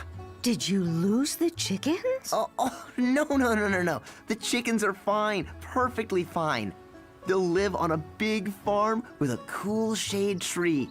And the chickens will play all day. How about that? Now I'll show you something so shocking your jaw will drop. Yes? Just wait.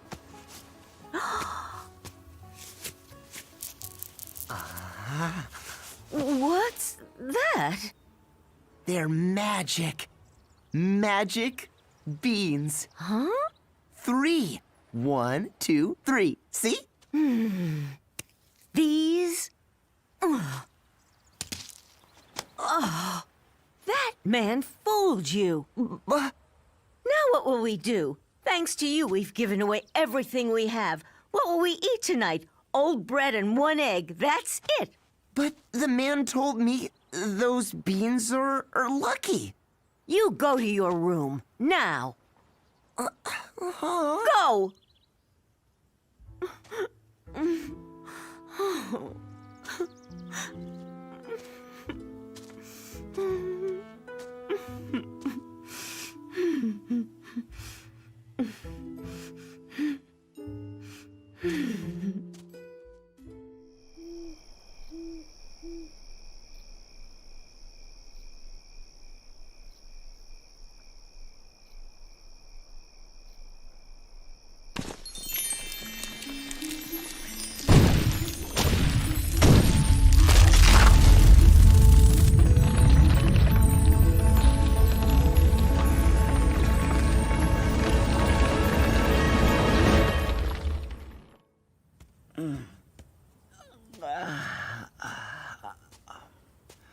Whoa.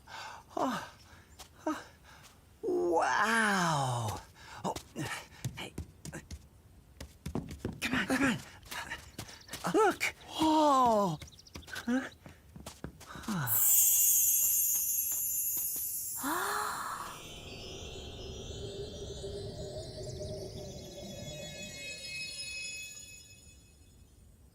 See, Mom? I told you! With these 3 magic beans, we're sure to succeed.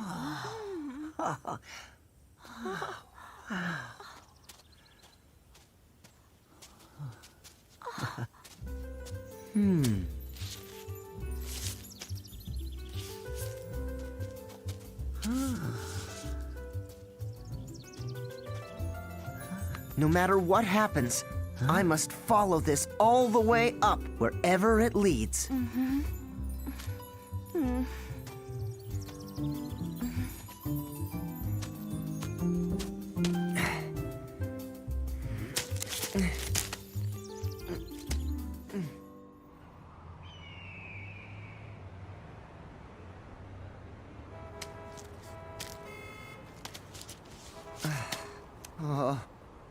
Oh, don't look down.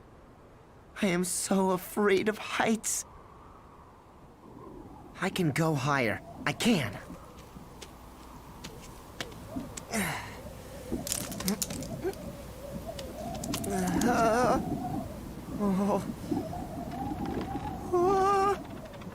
Don't look down. Don't look.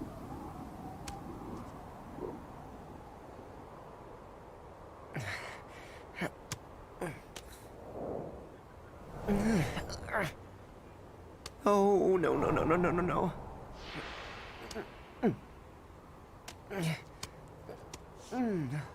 Smog. A thick, awful layer of smog. Oh. Well, there's LA. That was a close one. I can't breathe.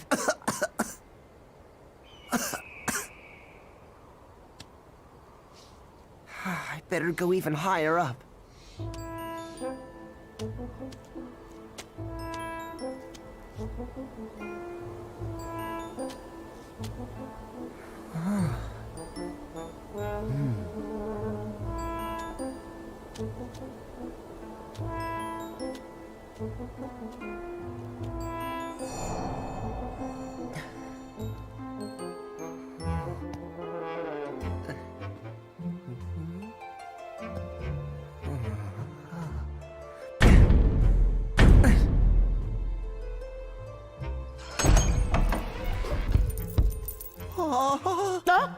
No. Oh, no, not another one. Whoa. You are so tall. And you are so small, I could gobble you up in one bite. Gobble me up? You're not going to eat me, are you? Oh, no, not me, but my husband will, yes. Oh. And if you don't leave right now, you could become one of his appetizers. Your husband, does he ever skip appetizers? Never. No. Oh. It's him. He's coming right now. Right now? You have to help me. Yes.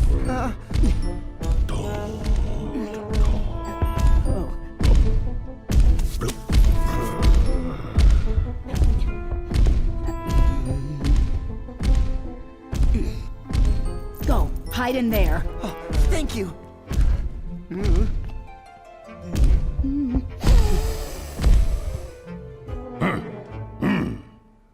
I smell the blood of an Englishman. No, it's different. An American. I don't know what you're talking about. I smell nothing. But... Maybe it's last night's soup. It had several Englishmen, but no American. Remember, dear, tonight you're having leftover soup for dinner, right? Again? Leftovers? Leftovers? Always with the leftovers. I work all day being monstrous and you, home, twiddling your thumbs. Put a pan on the fire. Cook. Leftovers. Go!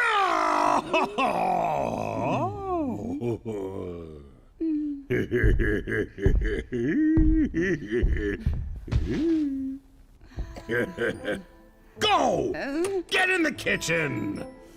Oh, look at you. You're perfect. My wife, not so much. But I think you can do a little better.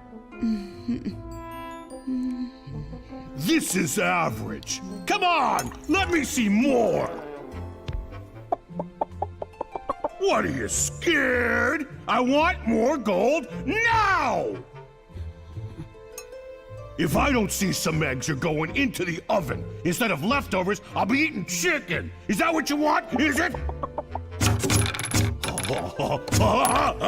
Good job! More!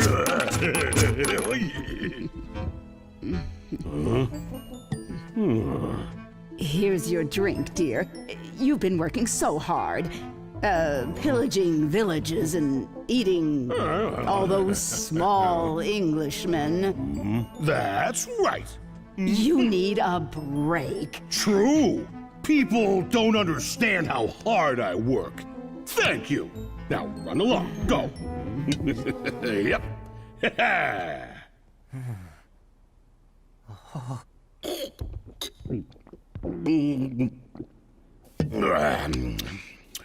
One, two, three. Okay, I've done all I can to help you, but now you are on your own. Three. I have put up with him for too long, but no more. I'm leaving. Thank you for all that you've done for me. I'll meet you at the beanstalk really soon. Okay, I'll meet you there by the beanstalk then. Good luck. Oh, wait, hold on. Can you please put me down on the floor? Okay. What? Let's see. 2, 3, 1. How many? Thank you. Gold.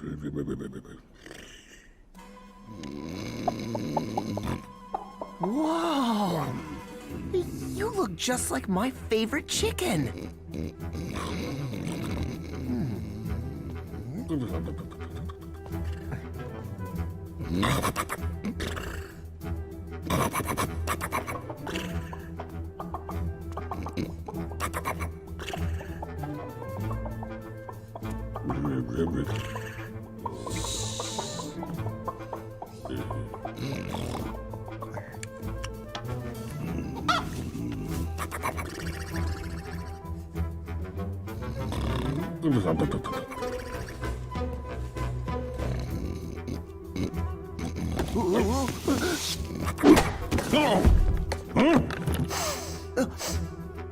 I do smell the blood of an American.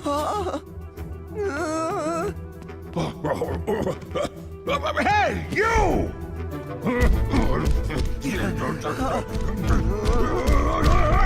That's my chicken!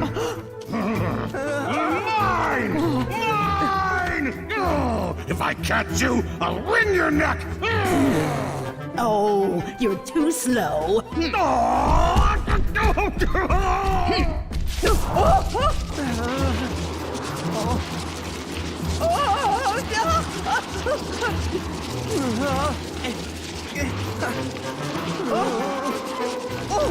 What? You stole the giant's magic chicken? Oh no! Hurry! Here he comes! Go, go!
Hey, what happened?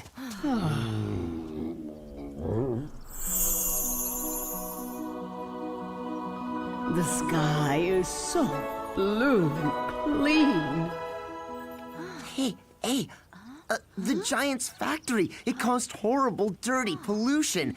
And now, the sky is clear. So clear. Beautiful sky. Watch what this chicken can do.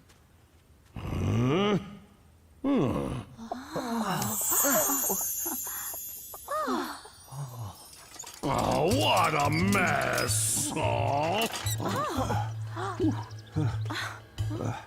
Wow! Whoa! What's up? Oh, thank you. The magic beans helped me catch that giant. He is awfully greedy and caused so much damage with his terrible pollution. He is mean. And he's always making a mess. You are right. My wife is right. Is this a trick? Well... What happened? Did you hit your head when you tumbled to the ground? Huh? As I fell, My whole life flashed before my eyes, and I saw all the awful, mean, and bad things I had done like a movie. I was so sorry that I promised to be a better giant. Then I hit the ground. I found myself here, seeing all the bad things I have caused. How can I help? How? Hey, I know. Why don't we all gather up scraps of metal, recycle it, and then we'll be green? Yeah. Do you have any magic beans left? As a matter of fact, yes, I do. I have an idea. If we plant the beans, the beanstalks will make clean air and we'll all breathe easier. Plus, the beans can feed a lot of people, so they'll have full bellies. What do you think? Deal. All right. Yes! Oh. I'm proud of you. You're brave and work so hard. Uh-huh.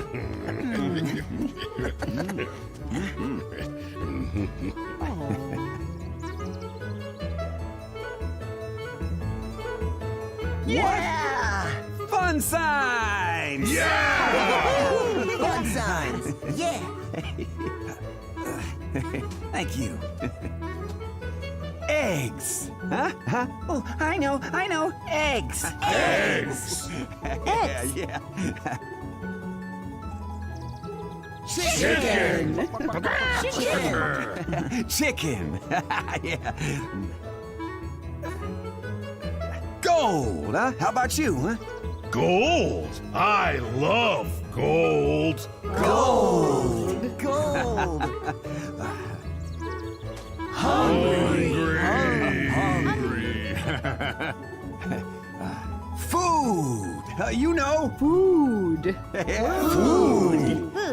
Food. Imagination. Oh, wow. Beanstalk. Beanstalk.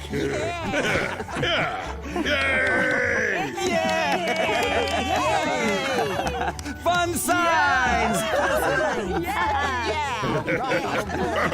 Brothers and sisters always goofing around.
Hi everyone, my name is Monica, but I'm known as Hula Bella because I do hula hoops and fire dancing. I've been involved with different things like hula hooping, poi, fans, staff, 30 staff, and many, many more. I'm an instructor, and I have been involved with this for about 9 years now. In about the past month, in August, it was 9 years, so that's very exciting. Time goes by so fast. The reason I got interested in this is I needed something to help me just let go and not think about things and to exercise. And so I started thinking about my exercising options. The hula hooping community is very large, and so as I got into it, I realized I enjoyed it more and more.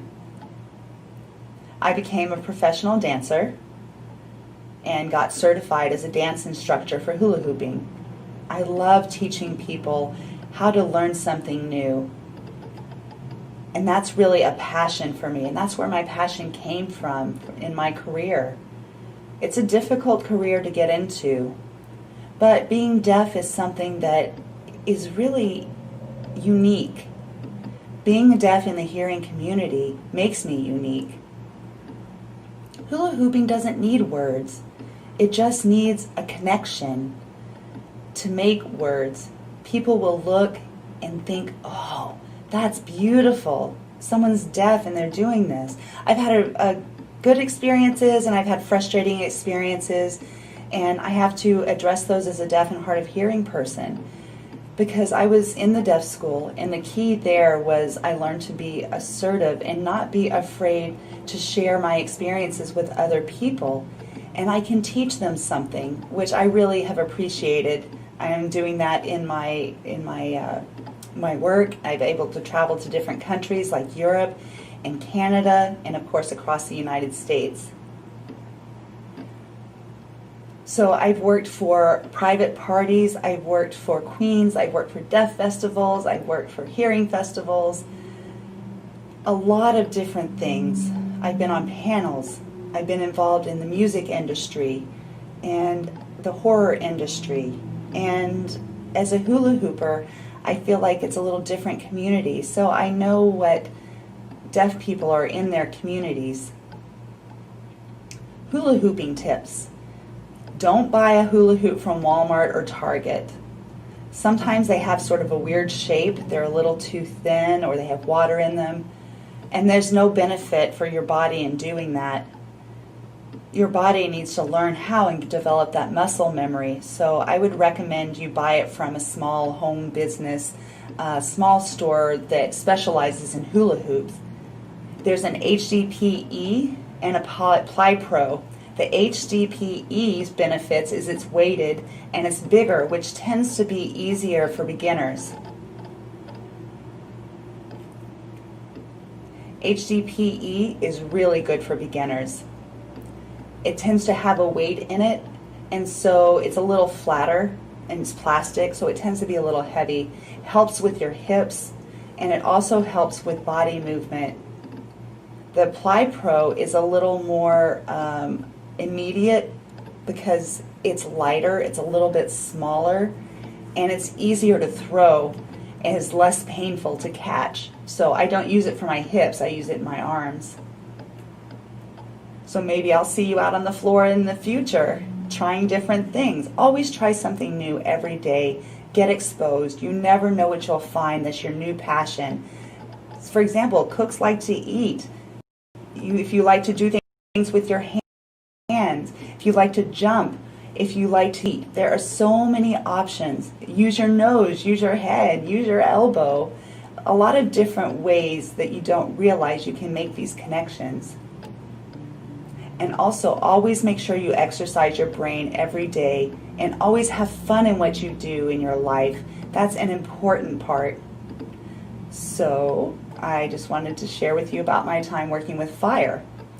Before I start, I want to explain a little bit about my experience with fire. I started in 2014, And I was always trying to remember fire safety. That was priority for me.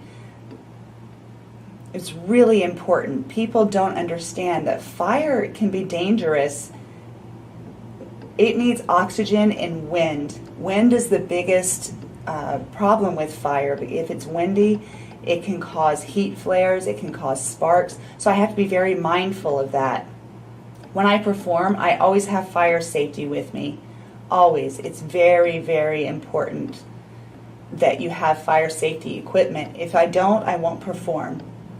Some people understand the seriousness of fire.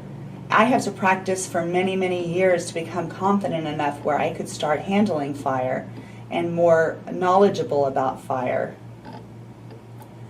So I was on the Queen Mary Hornblower ship in San Diego, and they had a horror maze plus a little drama show. I was involved with the show, and unfortunately this year it was canceled, or it would be my 7th year in a row. Shoot. But we wanted to host a makeup challenge, and I was really excited. I had another friend that collaborated with me, and we collected deaf businesses. So we would have different ones every week that would get prizes. It was for makeup. So you go in and get your makeup done, and then you post, and then we'll have a raffle every week. At the end of the month, October 31st, the prizes will be selected by one of the deaf business owners' votes. So everybody will vote, and we'll provide you with a winner. It's very exciting because these are all deaf businesses and they've never seen this happen before. So we have a lot of deaf businesses that are involved in this. So really, please spread the word because it's coming up. Look forward to see you being involved in this.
Tell you my story.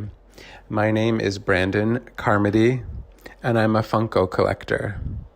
And if you don't know what that is, I'm about to show you.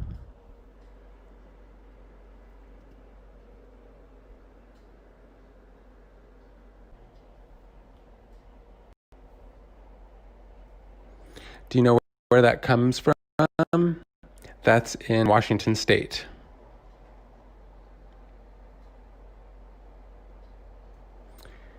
Funko is a small business that was started in 1998.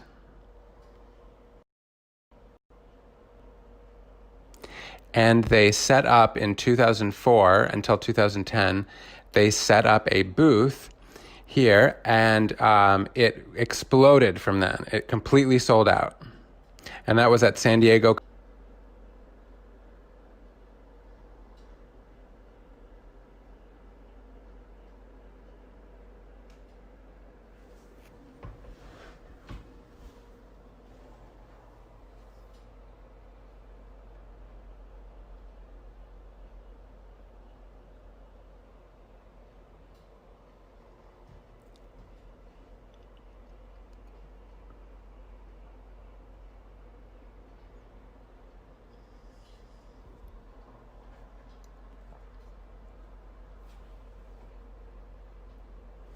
Here they are.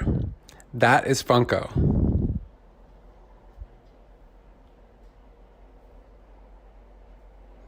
Do you know where that comes from?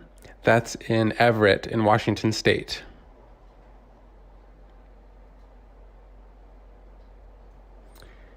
Funko is a small business that was started in 1998.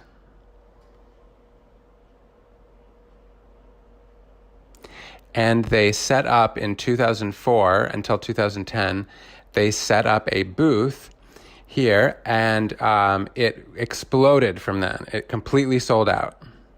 And that was at San Diego Comic-Con.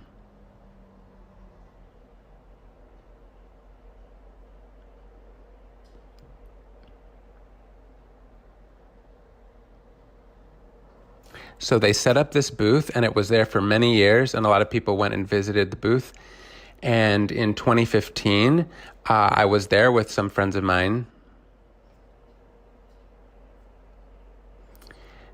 And there were some people who were Funko collectors before me, and we got really into it.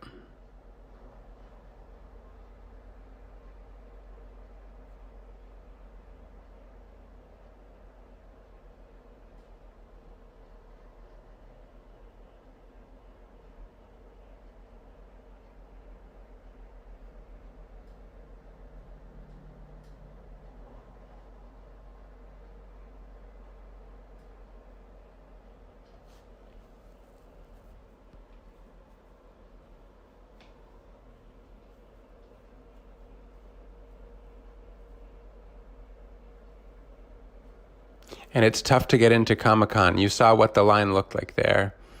And there's a ticket, and the way you get a ticket is through a lottery. There's raffles, and you can use that to get a wristband, and it is really not easy to get in.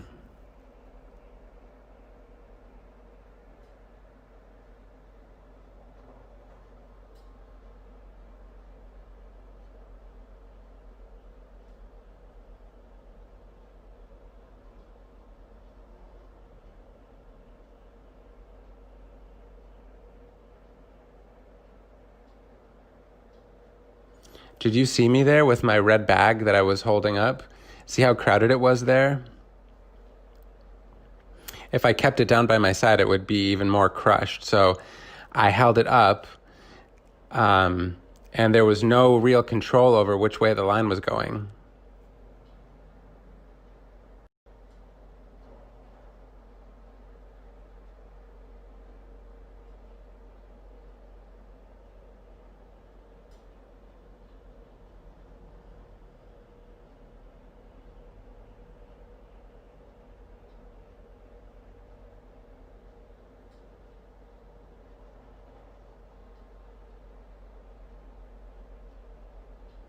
There's a line upstairs, there's a line downstairs to get into other areas where you want to buy things.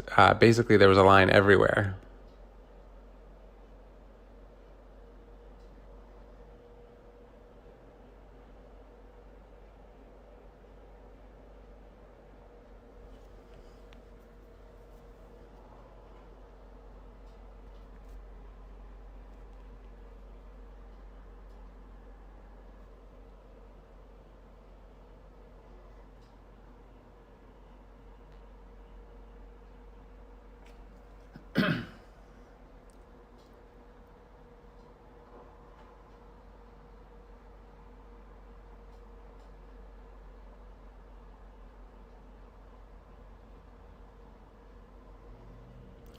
Did you see there was Conan O'Brien there from the Tonight Show? So he was part of the Funko event too.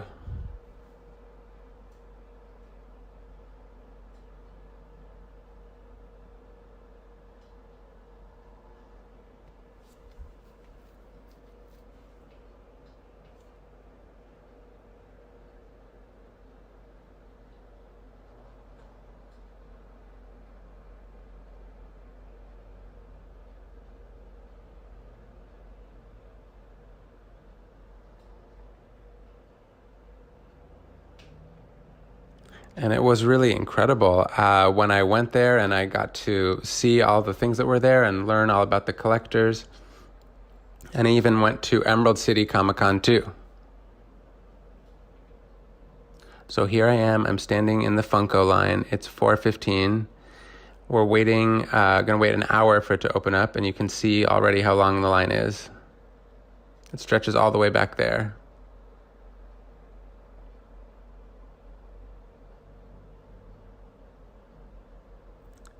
I hope I can get everything good.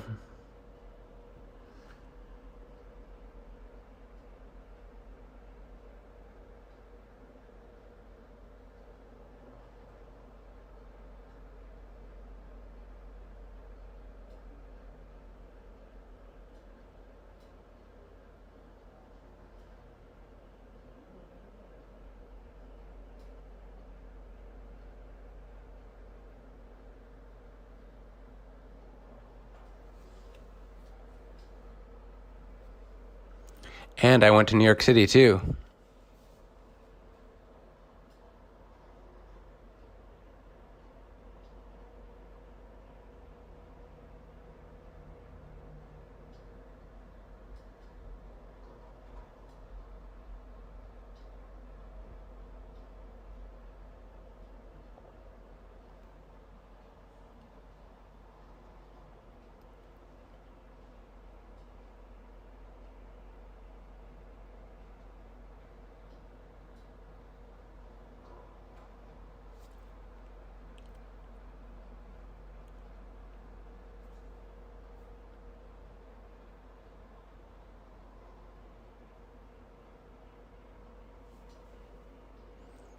And Star Wars too.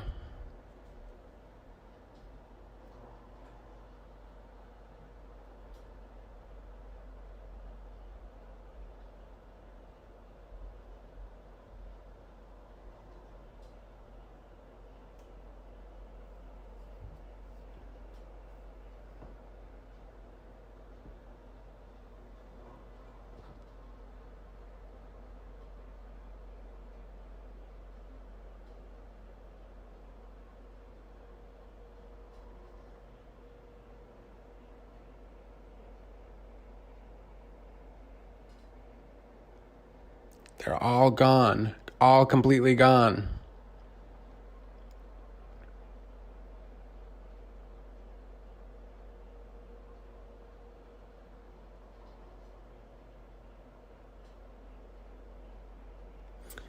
I met so many people, deaf and hearing people both, and I had a great time going out and traveling to all these different states.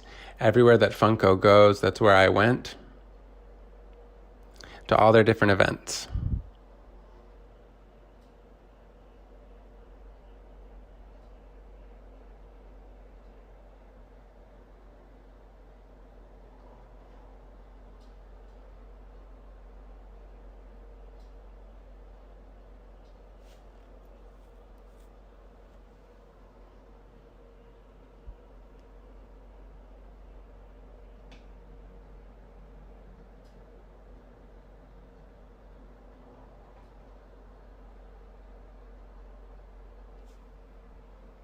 Making Fun, the story of Funko.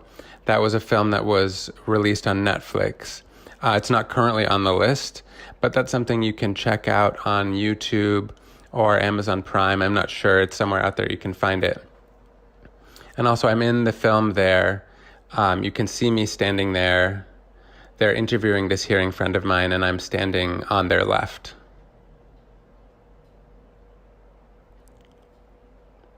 We went to this event at the Chinese Theater, and we saw them there.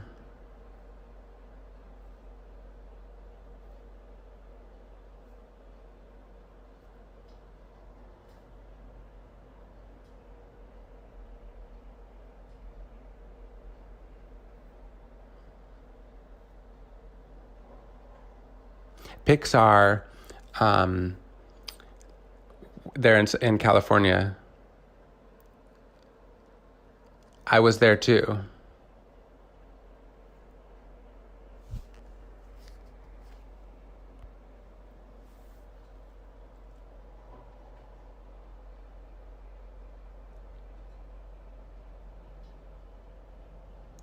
And the Funko Day Out, that was a day when people could get together and eat and play games. And I was there too.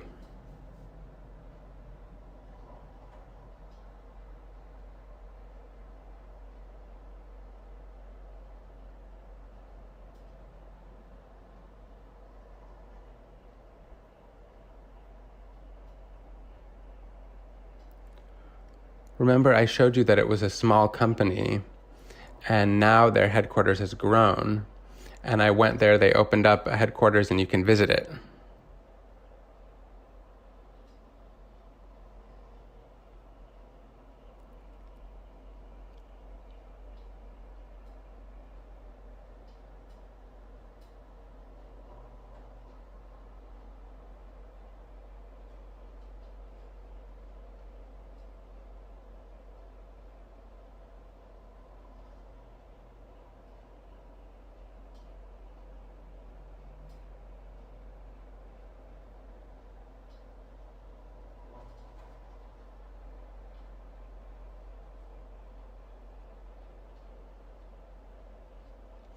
That Funko event in California, that's where the Black Mall box is, and they were showing new Funko box lunches there for us to look at.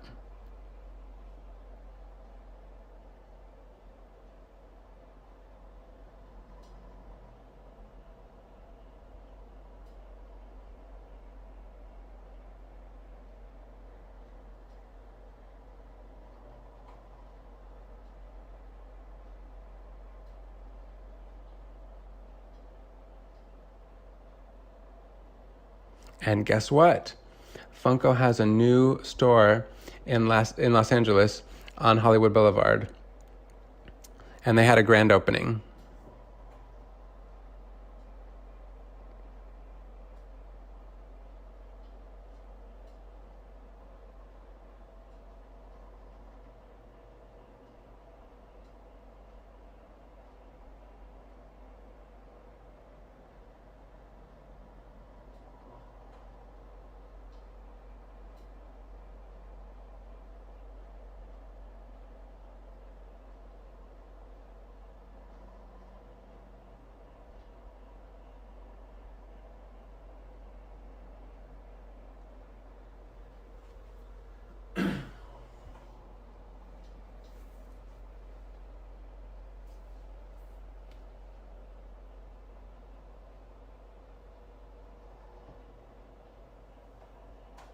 Decon, that's the design comic in Anaheim, California. They released a new Funko cereal, and I was there too.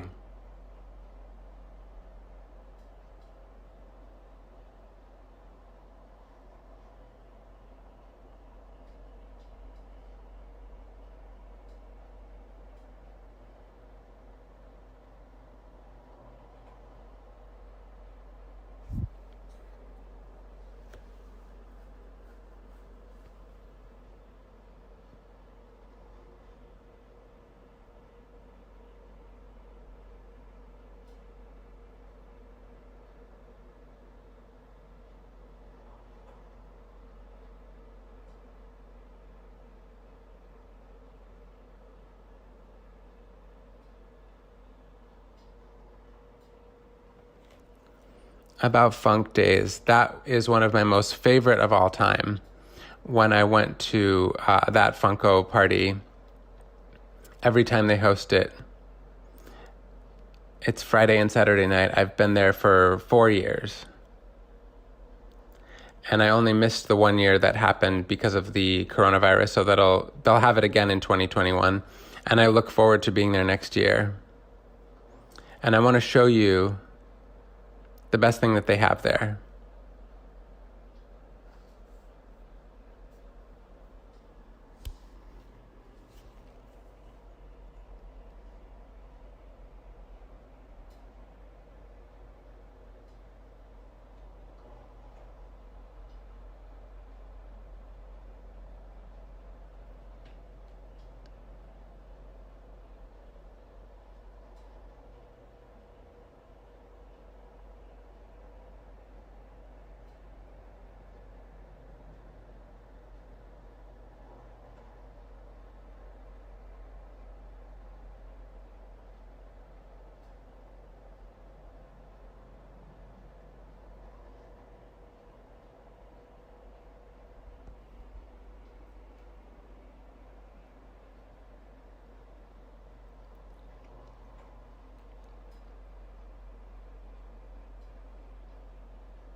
When the fun days were over, I went to Roger Change, one of the people who wanted to interview me.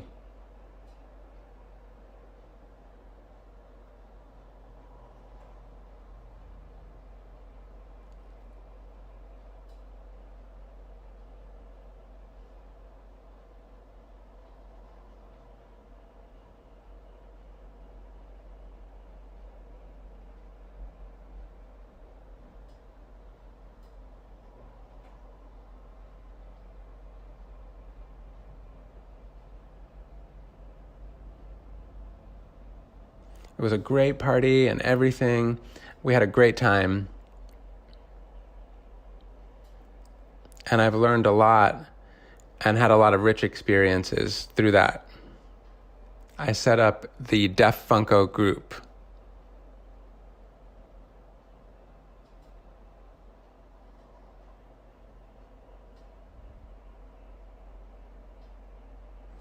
That's a page for people, mostly people who are deaf, who want to learn about Funko or trade.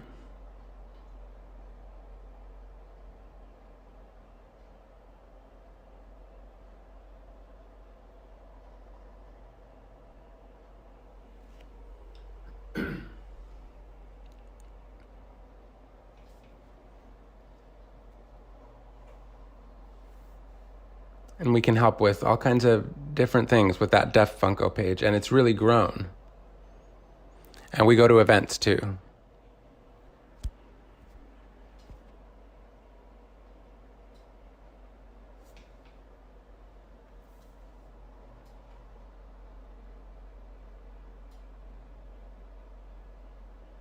New York City, Emerald City, other places, small conventions, expos in Connecticut, all over.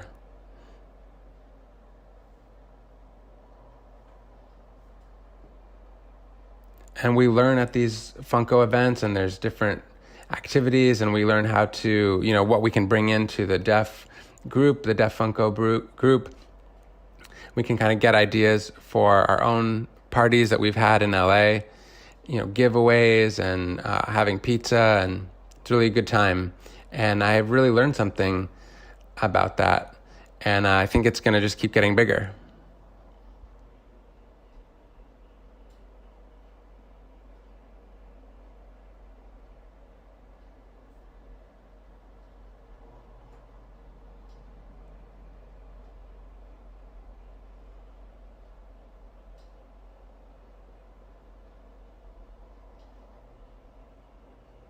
This is the one I want so bad.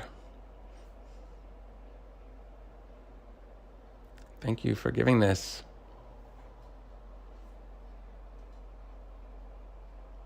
And you know what the sign is for Funko?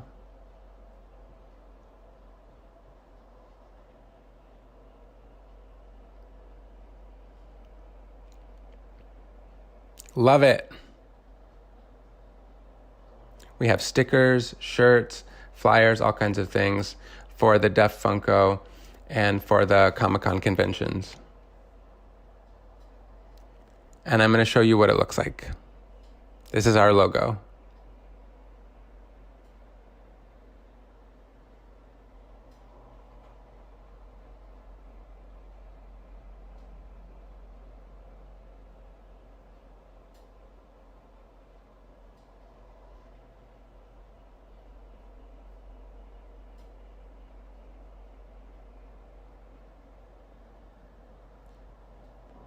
I have to tell you this story about Stanley, who I met at one expo. They had a photo op there, and I was so excited to go up and talk to him.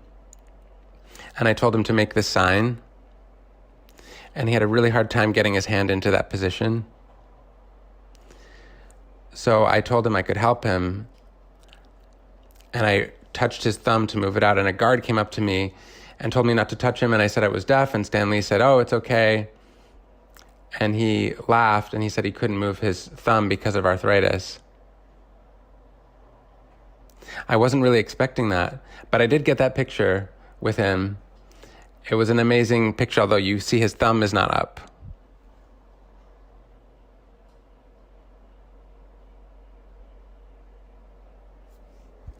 And my favorite thing to do with Funko, of course, is giveaways, donations, and trading. And this guy who is my friend, he's retired, he gave me a ton, and I still give them away and donate them and swap them to help people who need that. So I'm going to show you what's in my garage.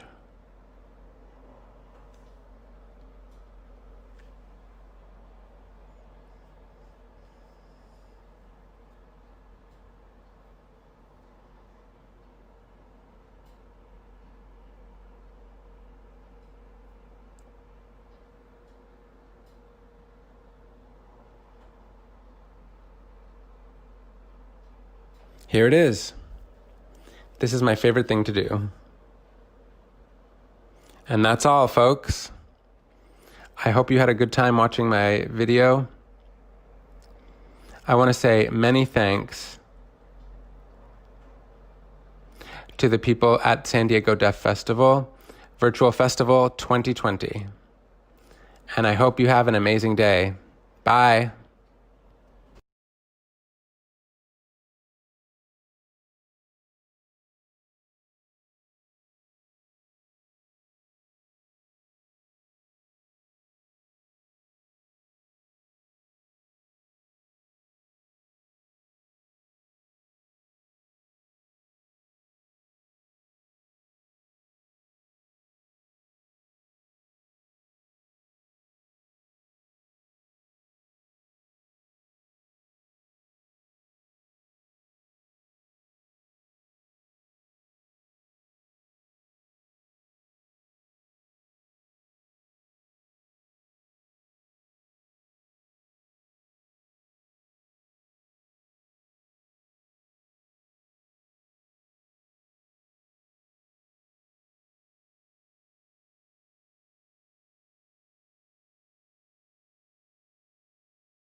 Bosworth.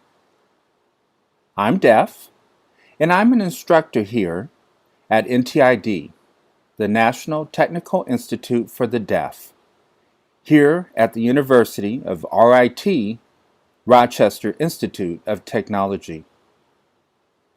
Today, I want to teach you about psychology, the study of the mind, and also about neuroscience, the study of the brain.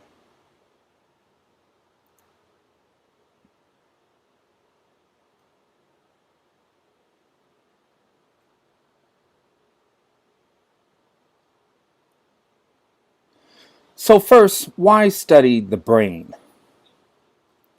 Well, our brain controls everything we do, including emotions, feelings, thinking, creativity, language, poetry, dreaming, sleeping, learning, playing sports, running. Everything is controlled by the brain. But that's not all. The brain also controls the heart function, your heartbeat, your lungs for breathing, and your stomach for digesting food. Do you think you're hungry because your stomach is just growling on its own? No. You're hungry because your brain has sent a signal to your stomach to start growling to let you know it's time to eat. So the brain controls the whole body. Another example is if you decide to move your fingers like this. Do you think it moves on its own? No. The brain must send a signal to tell the fingers to move.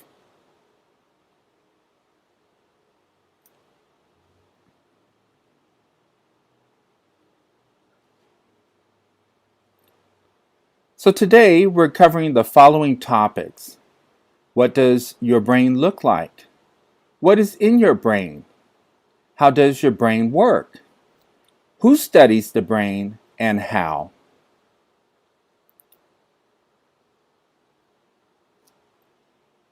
First, think of your brain being like a car. If you open up the hood, look into the car, you see the engine, the various parts connected to the engine. You see the various lines and cable. You see the fluid. You see the brakes, the steering, the mirrors. All of that needs to operate in order for the car to run smoothly. If one part isn't working, your car doesn't drive very well, right? The same goes for the brain.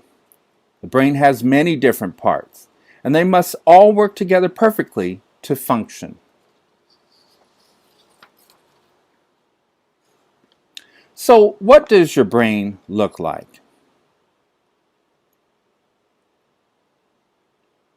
So some people think of the brain as being the top part only.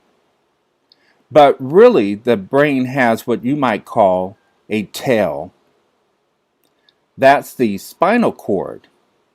And it kind of looks like a tail on the end of the brain.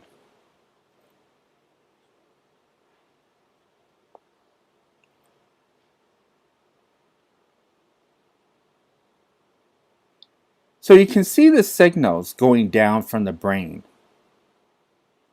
That is your brain communicating, sending messages, telling your body to move, or telling your heart to beat, maybe beat faster or slower, or telling your lungs to breathe.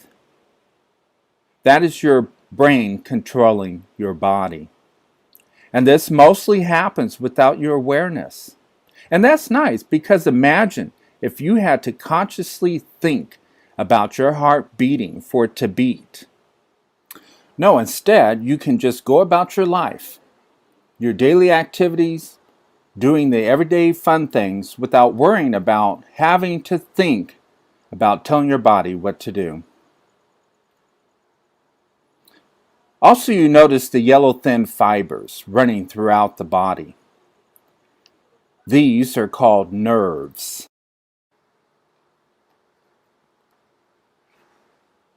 Now suppose a wasp does this. It stings your hand, and that hurts. And you feel a sting. And that is sensed by a nerve and sent to a brain cell in the brain and is interpreted as pain. Now that signal is very fast, meaning you instantly feel the pain and you look around, see the wasp, and interpret and understand why you have the pain.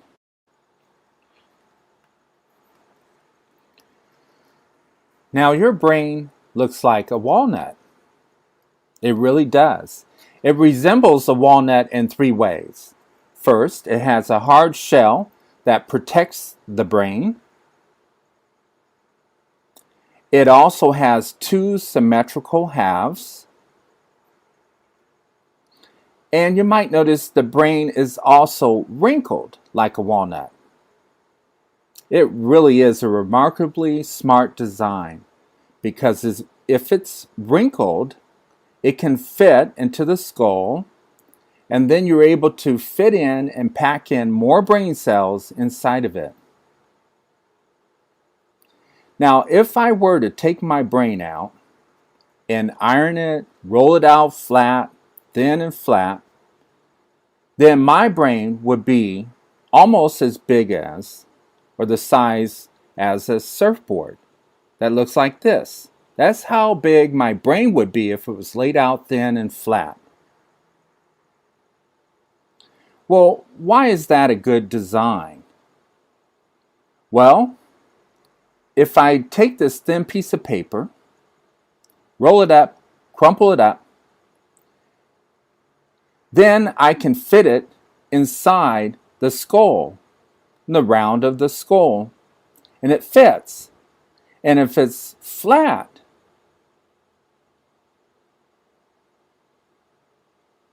then my head would be long, flat, and that would be tough. It would look like this. It'd be really hard to keep your balance and to hold your head up. So, are you ready for a quiz? Maybe you can bring in your friends or your parents in to play. So we're going to play Whose Brain Is That? Does this brain in the picture belong to a rabbit, a chimpanzee, a dolphin, or a human?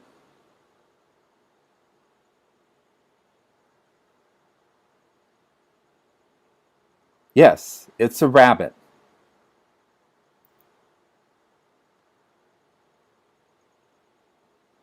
Well, what is that round thing in the front? That's called the olfactory bulb. And the rabbit has two olfactory bulbs that are very large for a small rabbit. And that explains why they can smell so well. Let's do another one. Is this the brain of a dog, dolphin, human, or chimpanzee?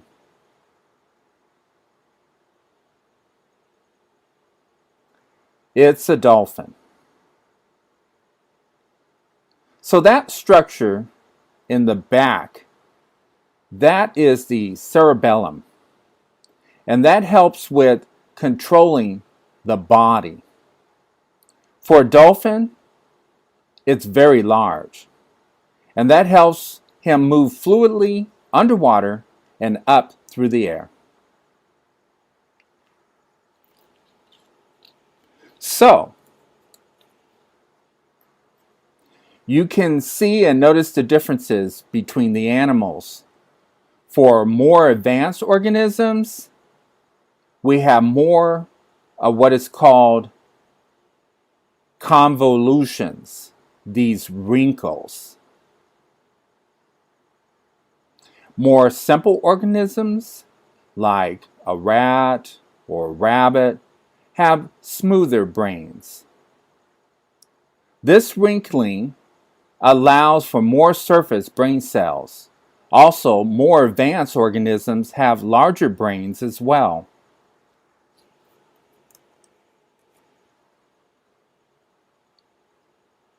So this is a real human brain, and it's from a real person who passed away and donated their brain to science so that we could study and learn from them.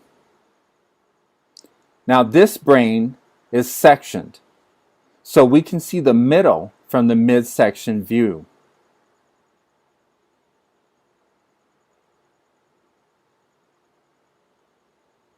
Now you see at the top, the large outer part, that is called the cerebral cortex. And all our higher functioning, like thinking, language, your thoughts, that all takes place in that area. Now in the back of the brain, you have the cerebellum, which is a dense round structure. And it looks very similar to what you see here on this model. That structure helps with movement. For example, if you want to become a proficient dancer, be able to control your body moves, or play basketball, or dribble a ball, that's where the cerebellum comes into play. Now lastly, we have the middle section, and it's attached to the spinal cord. This is the brainstem, and it helps with keeping us alive. It controls functions like breathing, keeping our heart beating, controlling our body temperature, controlling our sleep and wake cycles, and eating. That's the brainstem. Now, if you were to look at a brain from above, section the top off, you can see that you have two halves of the brain, and they're both independent from each other. Now, if one half is not fully developed or is surgically removed or missing, you can still survive with only one half. Of course, two is better than one, but it is possible to survive with just half a brain. The two hemispheres communicate with each other through many cell fibers. And that area or region of the brain where the communication happens is called the corpus callosum. So now, what is in your brain? Well, let's say you want to bake a cake. What would you put in the cake? You must have your dry ingredients like flour, and then also your wet ingredients like milk for the cake to be just right. If not, the cake wouldn't turn out right or taste good. It's the same way with the brain. It must have the right ingredients for it to function well. So first we have the brain cells that do all the thinking, and they're in the cerebral cortex, full of brain cells. Then we have the support cells that give your brain structure. And if you didn't have the support cells, then your brain would collapse or fall apart. So the support cells provide that foundation that holds the brain together, very much like glue. Then the brain produces certain chemicals that I refer to as NT for short. That's neural transmitters that the brain makes.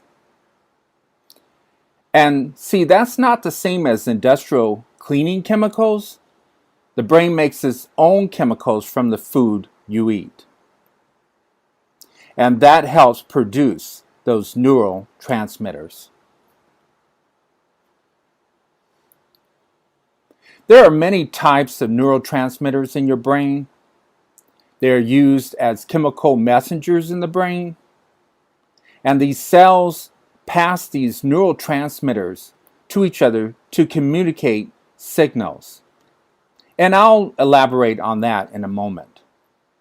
Also, the brain needs food or nutrients, and that's provided by the blood. The blood provides oxygen and also energy through sugar or glucose. And if the brain doesn't receive these, then the brain will die. So it must have that food or nutrients. Lastly, the brain also has cerebral spinal fluid, or CSF for short. And that also provides some nutrients and provides cushion. Your brain is in a hard skull and you are constantly moving. So if you move or jump, your brain is taking a beating. So the CSF provides cushion by allowing the brain to float in it. And that is very beneficial. And that helps you. Now, your brain cells are also called neurons. You have 85 billion brain cells. And wow, that's a lot. Your brain is packed full of these tiny cells. And we have different kinds of brain cells. Some have different jobs. There are three main kinds of cells. First, we have sensory neurons. These tell the brain what you are sensing, like touch, seeing, hearing, and each sensory cell has its own sensory job about the kind of information it transmits. Then we have motor neurons that tell the muscles to move, to contract, or to flex. And lastly, you have interneurons that transmit information between sensory and motor neurons. And if you were to see brain cells under a microscope, it would look like this.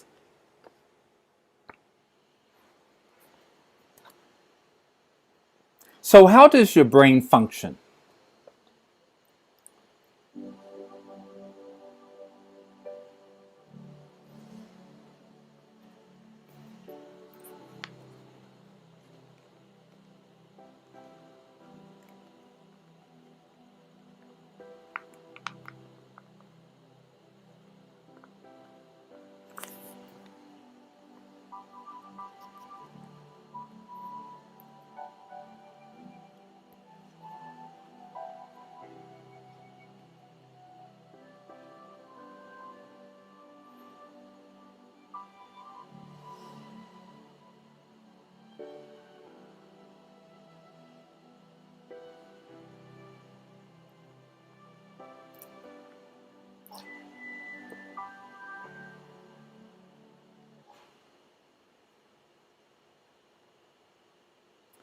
So that video you just saw shows what the brain looks like inside.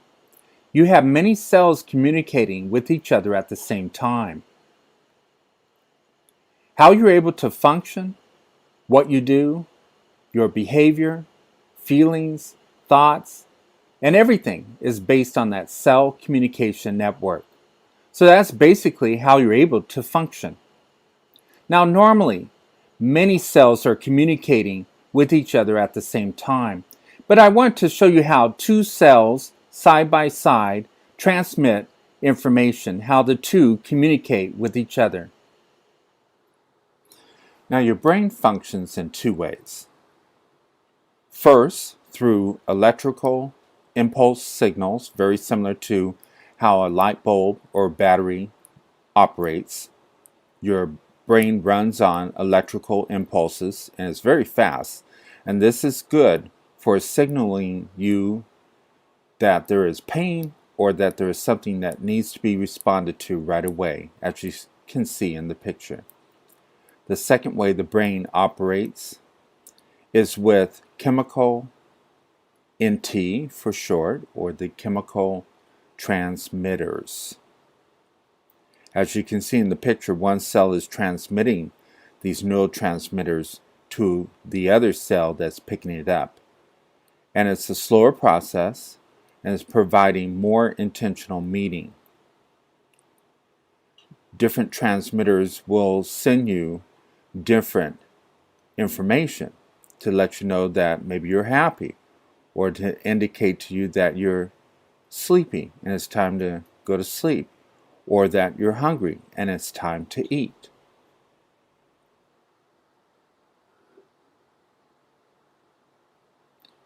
So you need the right amount of these chemical neurotransmitters to be emitted to another cell. You need the right amount. If you have the right amount, you'll feel happy and content. If there's too much or not enough, you might not feel good, or you might feel sad, like here in the picture. This is what happens when there's too much emitted or not enough emitted.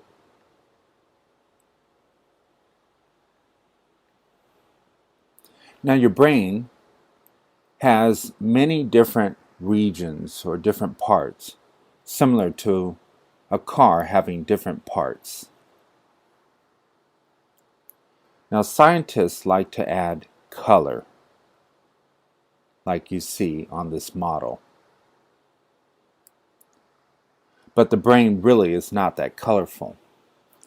It might be somewhat pink in color, but the colors are used to show anatomically distinct regions that are physically separated in the brain, like you see here on this model.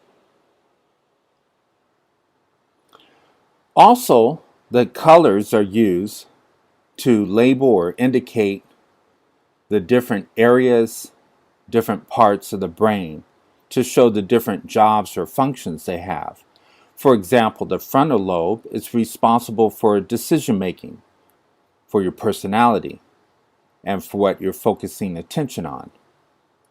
In the back of the brain, the red area, the occipital lobe, is responsible for vision and seeing.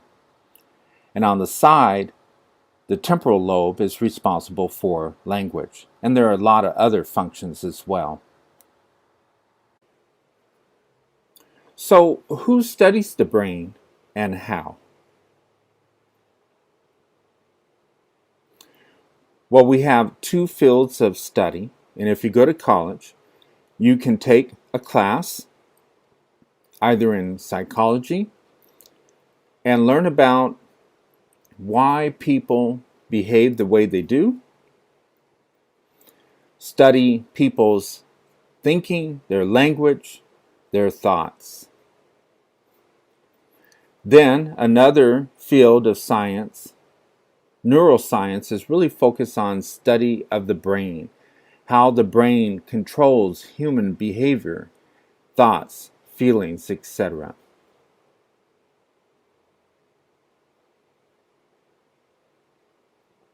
In psychology, some of the work is focused on helping individuals, and some of the work is focused on research.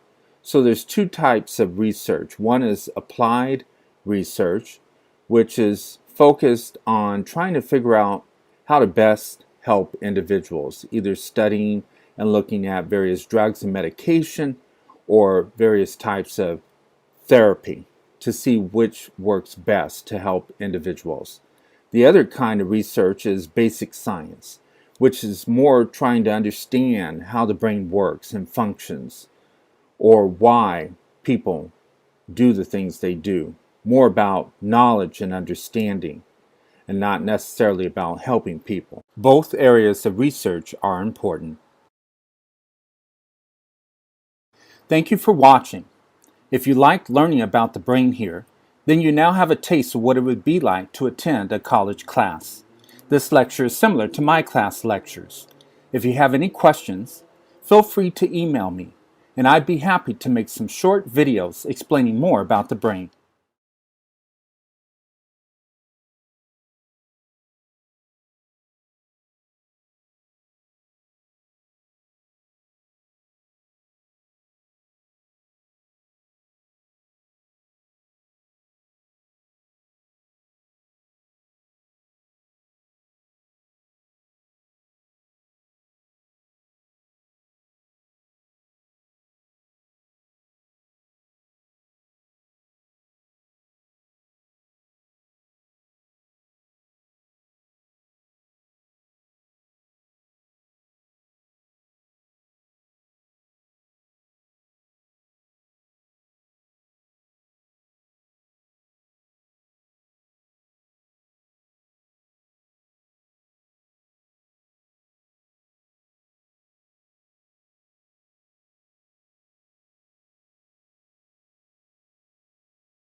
At RIT's National Technical Institute for the Deaf, we are scientists, innovators, athletes, problem solvers, performers, researchers, creators, doers, and makers.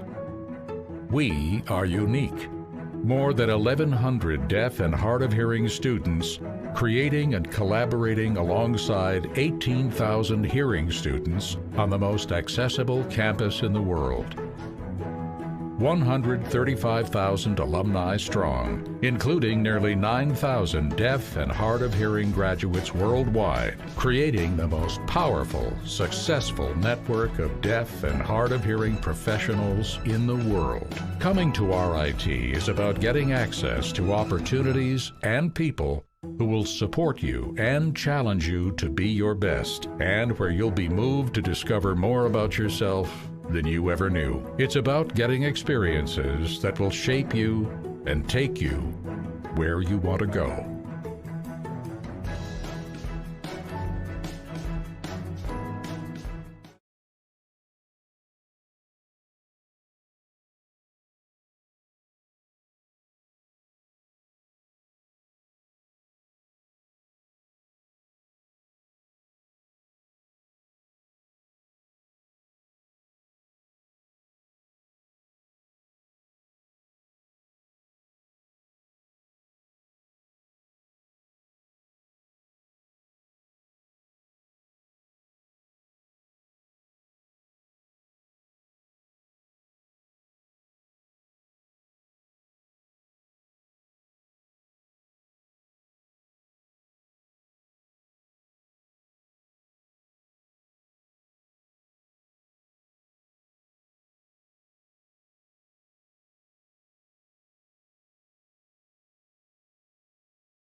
Hi, my name is Tory Sampson. This is my name sign. I'm excited because I'll be signing 2 stories to you. One of them is a book and one is a horror story, so I'm very excited to do this. The first story is very important to me, so I'll be signing it so you can understand why. Okay? So the book title is The Stick by Clay Rice.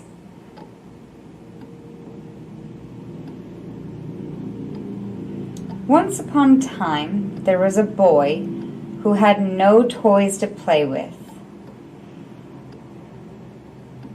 He saw other children gathering around at the park, and they had so many toys that they were playing with.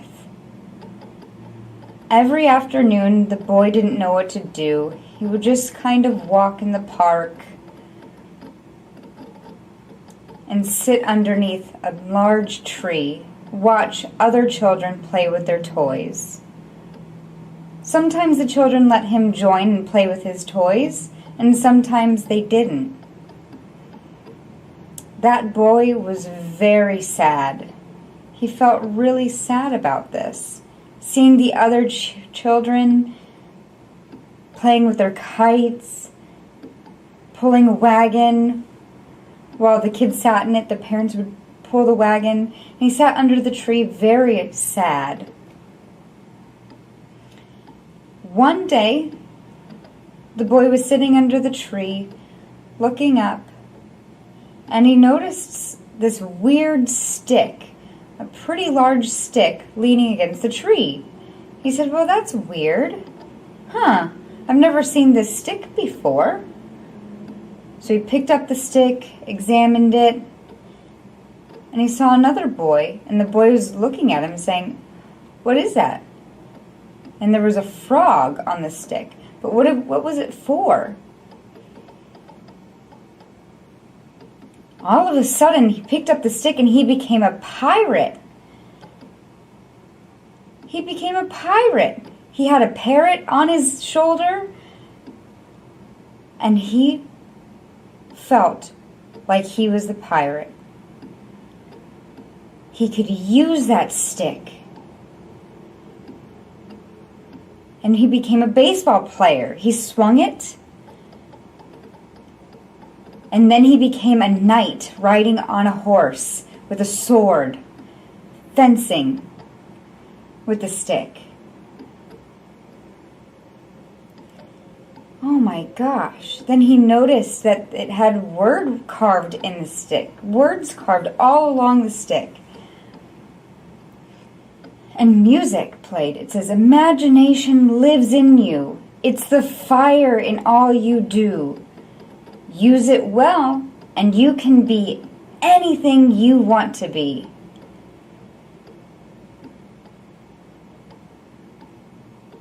So he had this stick.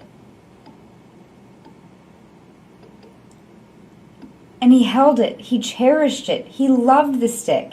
Everywhere he went, he made an adventure of it. He brought the stick with him everywhere he went. He could be anything he wanted to be. When he was at the beach, he could be a fisherman with the stick, using his imagination that he caught a fish on a hook. Then he went to a lake, and he imagined that he was rowing in a canoe. As the calm waters and the winds passed by him, he was riding in a canoe. He would go to the mountains, and he would hike. He became a hiker with the stick, trekking along. He used his imagination to its fullest.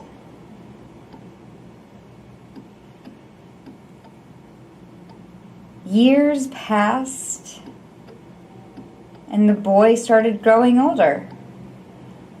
The stick that inspired him that he could be anything that he wanted to be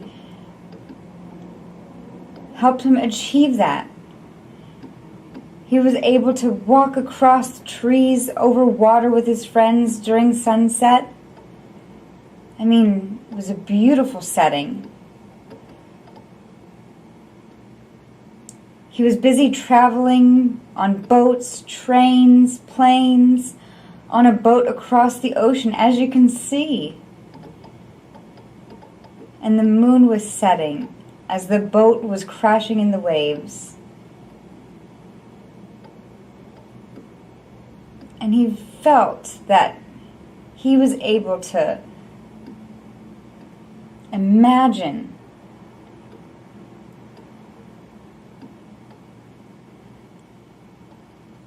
over hills where his home sat on the hill. He was able to overlook the valley, and he could see a big tree that he used to sit under.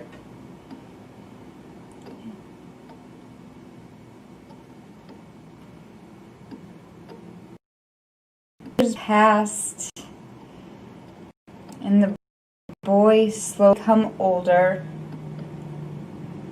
with no teeth, and he still used that stick for walking. He went to the park, he sat on a bench with his stick. You can see it in this picture with the old man. That's the same stick, and the tree that he once was a boy and sat under. He was thinking where he found that stick. He sat and he looked and he watched the children play.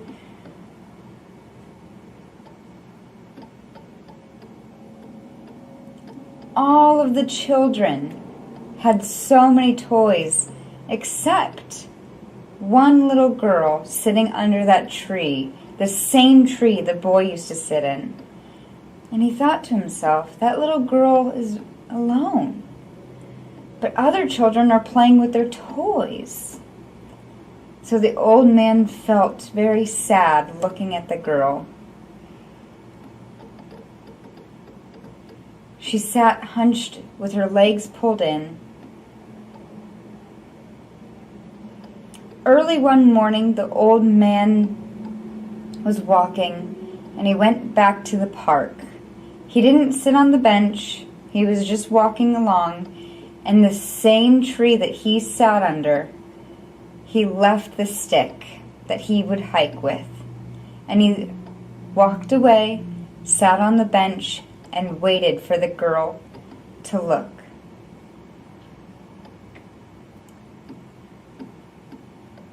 Soon after, children started coming and playing with their toys. The man saw the girl who was alone walking to the tree and asked, "What is this stick?" She saw the stick. And the girl said, picked it up, and she said, "Oh, this is so weird." And she became a princess with her stick and a wand, and she had a dress with a tiara, and she became a princess. Next, she became a fencer and would fight with it. Then next, she became a surfer with waves crashing over, and she could surf the waves with a stick. And she picked up the stick, she used it, and she noticed on the stick it had words carved in it. It said, she danced with the stick. Imagination lives in you. It's the fire in all you do. Use it well, and you can be anything you want to be.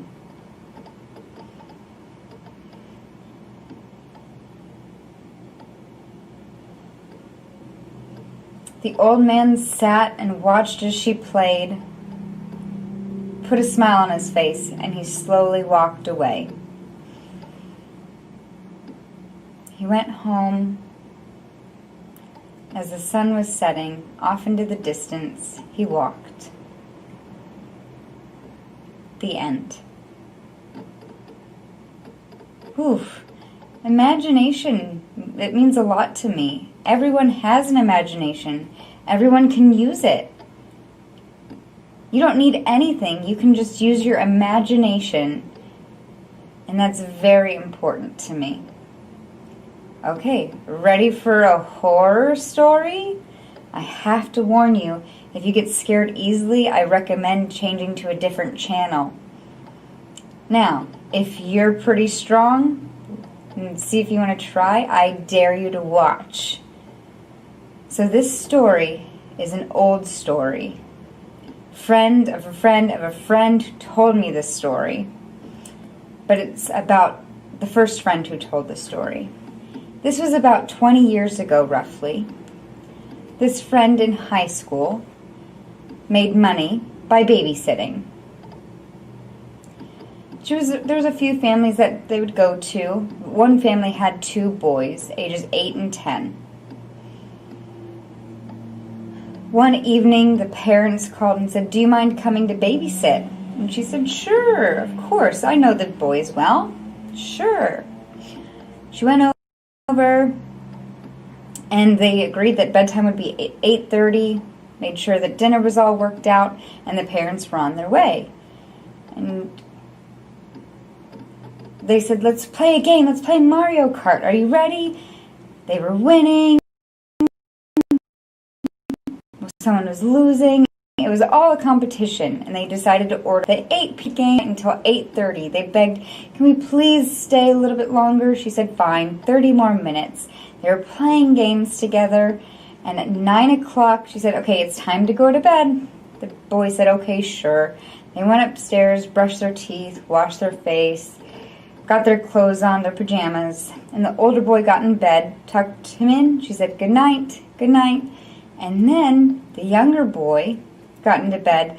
She said, "Good night." "Oh, what's wrong?" And the boy said, "I'm scared."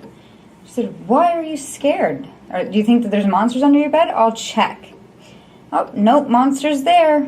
No monsters under your bed." "Are you scared of the dark? Just close your eyes and I'll put the nightlight on." And the boy said, "Sure, please put it on."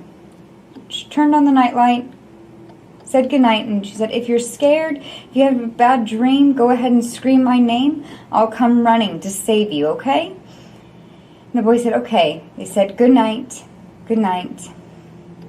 She went downstairs. Both boys were asleep. The babysitter went into the living room to watch TV. That's a typical thing of what she would do. So the TV in the living room, all of a sudden, it looked like a museum with books all along the bookshelf, art all along the wall, sculptures, plants hanging down, and pictures. It was very, very decorated. She sat down, turned on the TV, and Friends, the TV show, was on. So she decided to watch it, and it was a commercial break. So she didn't know what to do. She was looking around the room, just kind of looking around, and noticed something. This is something new, a new sculpture. That's interesting. It was a green and red eyeshadow, and it looked like a clown. It's pretty small, maybe 4 feet. So she thought that was interesting, an interesting choice for a sculpture. The commercial break was over. She decided to watch Friends again, the TV show. And then the parents arrived, and she turned off the TV. They talked for a little bit. She said both the boys did great. We got pizza, gave them money, and she was on her merry way. About a month later, again, those same parents asked, "Can you come babysit so we can go on a date?" She said, "Oh, sure." Came over, same old thing, had the discussion about what to eat, gave money, and bedtime was 8:30. They went on their date. The kids were playing games. They played Mario Kart, Guitar Hero. And they were playing around, and they ordered pizza. They were having fun, got ice cream. And at 8:30, the boy said, "Please, please, please, can we stay awake a little bit longer?" She said, "Sure." Only until 9. They played more Guitar Hero. And at 9 o'clock, they said, "Please, more time." She said, "Okay, fine." only until 9:30. They played and played and played, and both boys at 9:30 agreed to brushing their teeth, washing their face, putting on their pajamas, and going to bed. The older boy went to bed, tucked him in, and said goodnight, and he said, "I'm scared."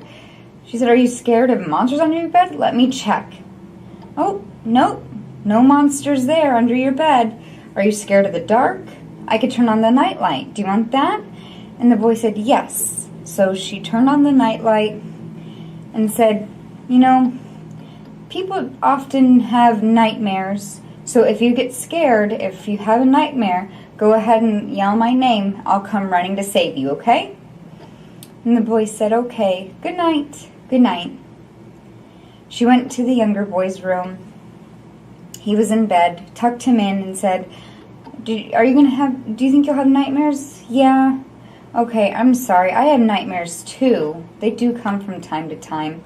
If you get scared or have a nightmare, just call my name and I'll come running to you, okay?" "Okay, good night. Good night." And the same thing, she walked into the living room, sat down. She didn't know what to do that night. And she thought, I'll turn the TV on. I mean, there's no Friends TV show to watch, so she found a comedy show.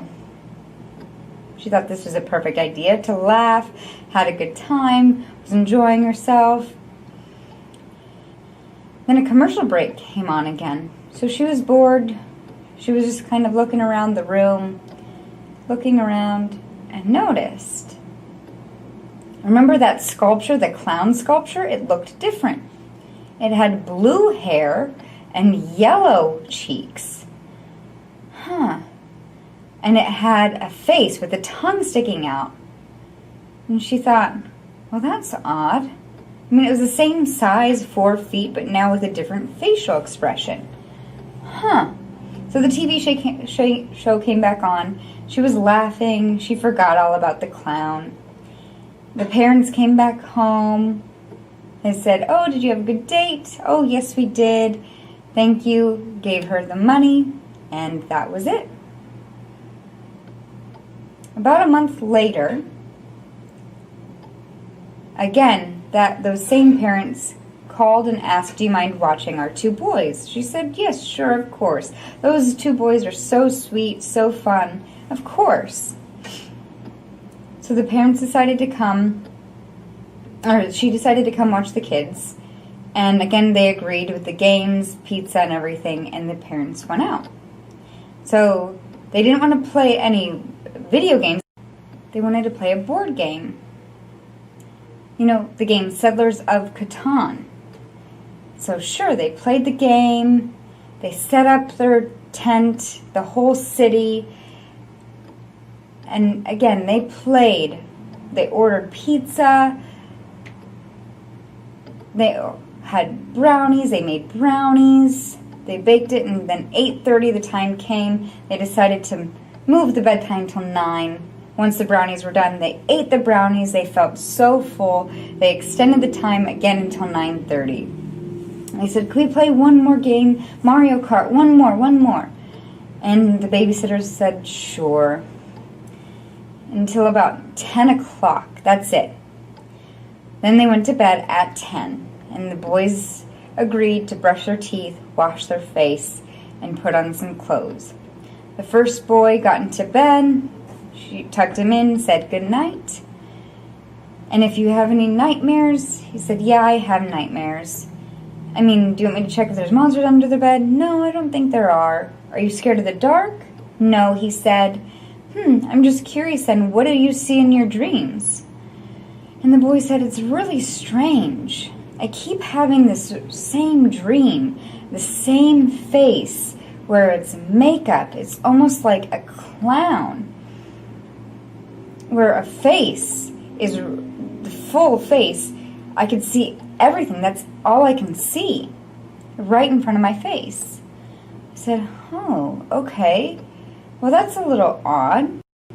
I mean, I'm sorry that you're having a nightmare about this. If you get scared or have a nightmare, call my name and I'll come running down. And I'll keep an eye on the bedroom door, okay?" And the boy said, "Okay, thank you. Good night." The babysitter went into the other boy's room, tucked him in, and said goodnight. And he said, I'm scared. And the baby, oh, I'm sorry, do you think that there's monsters under your bed? He said, no. Are you scared of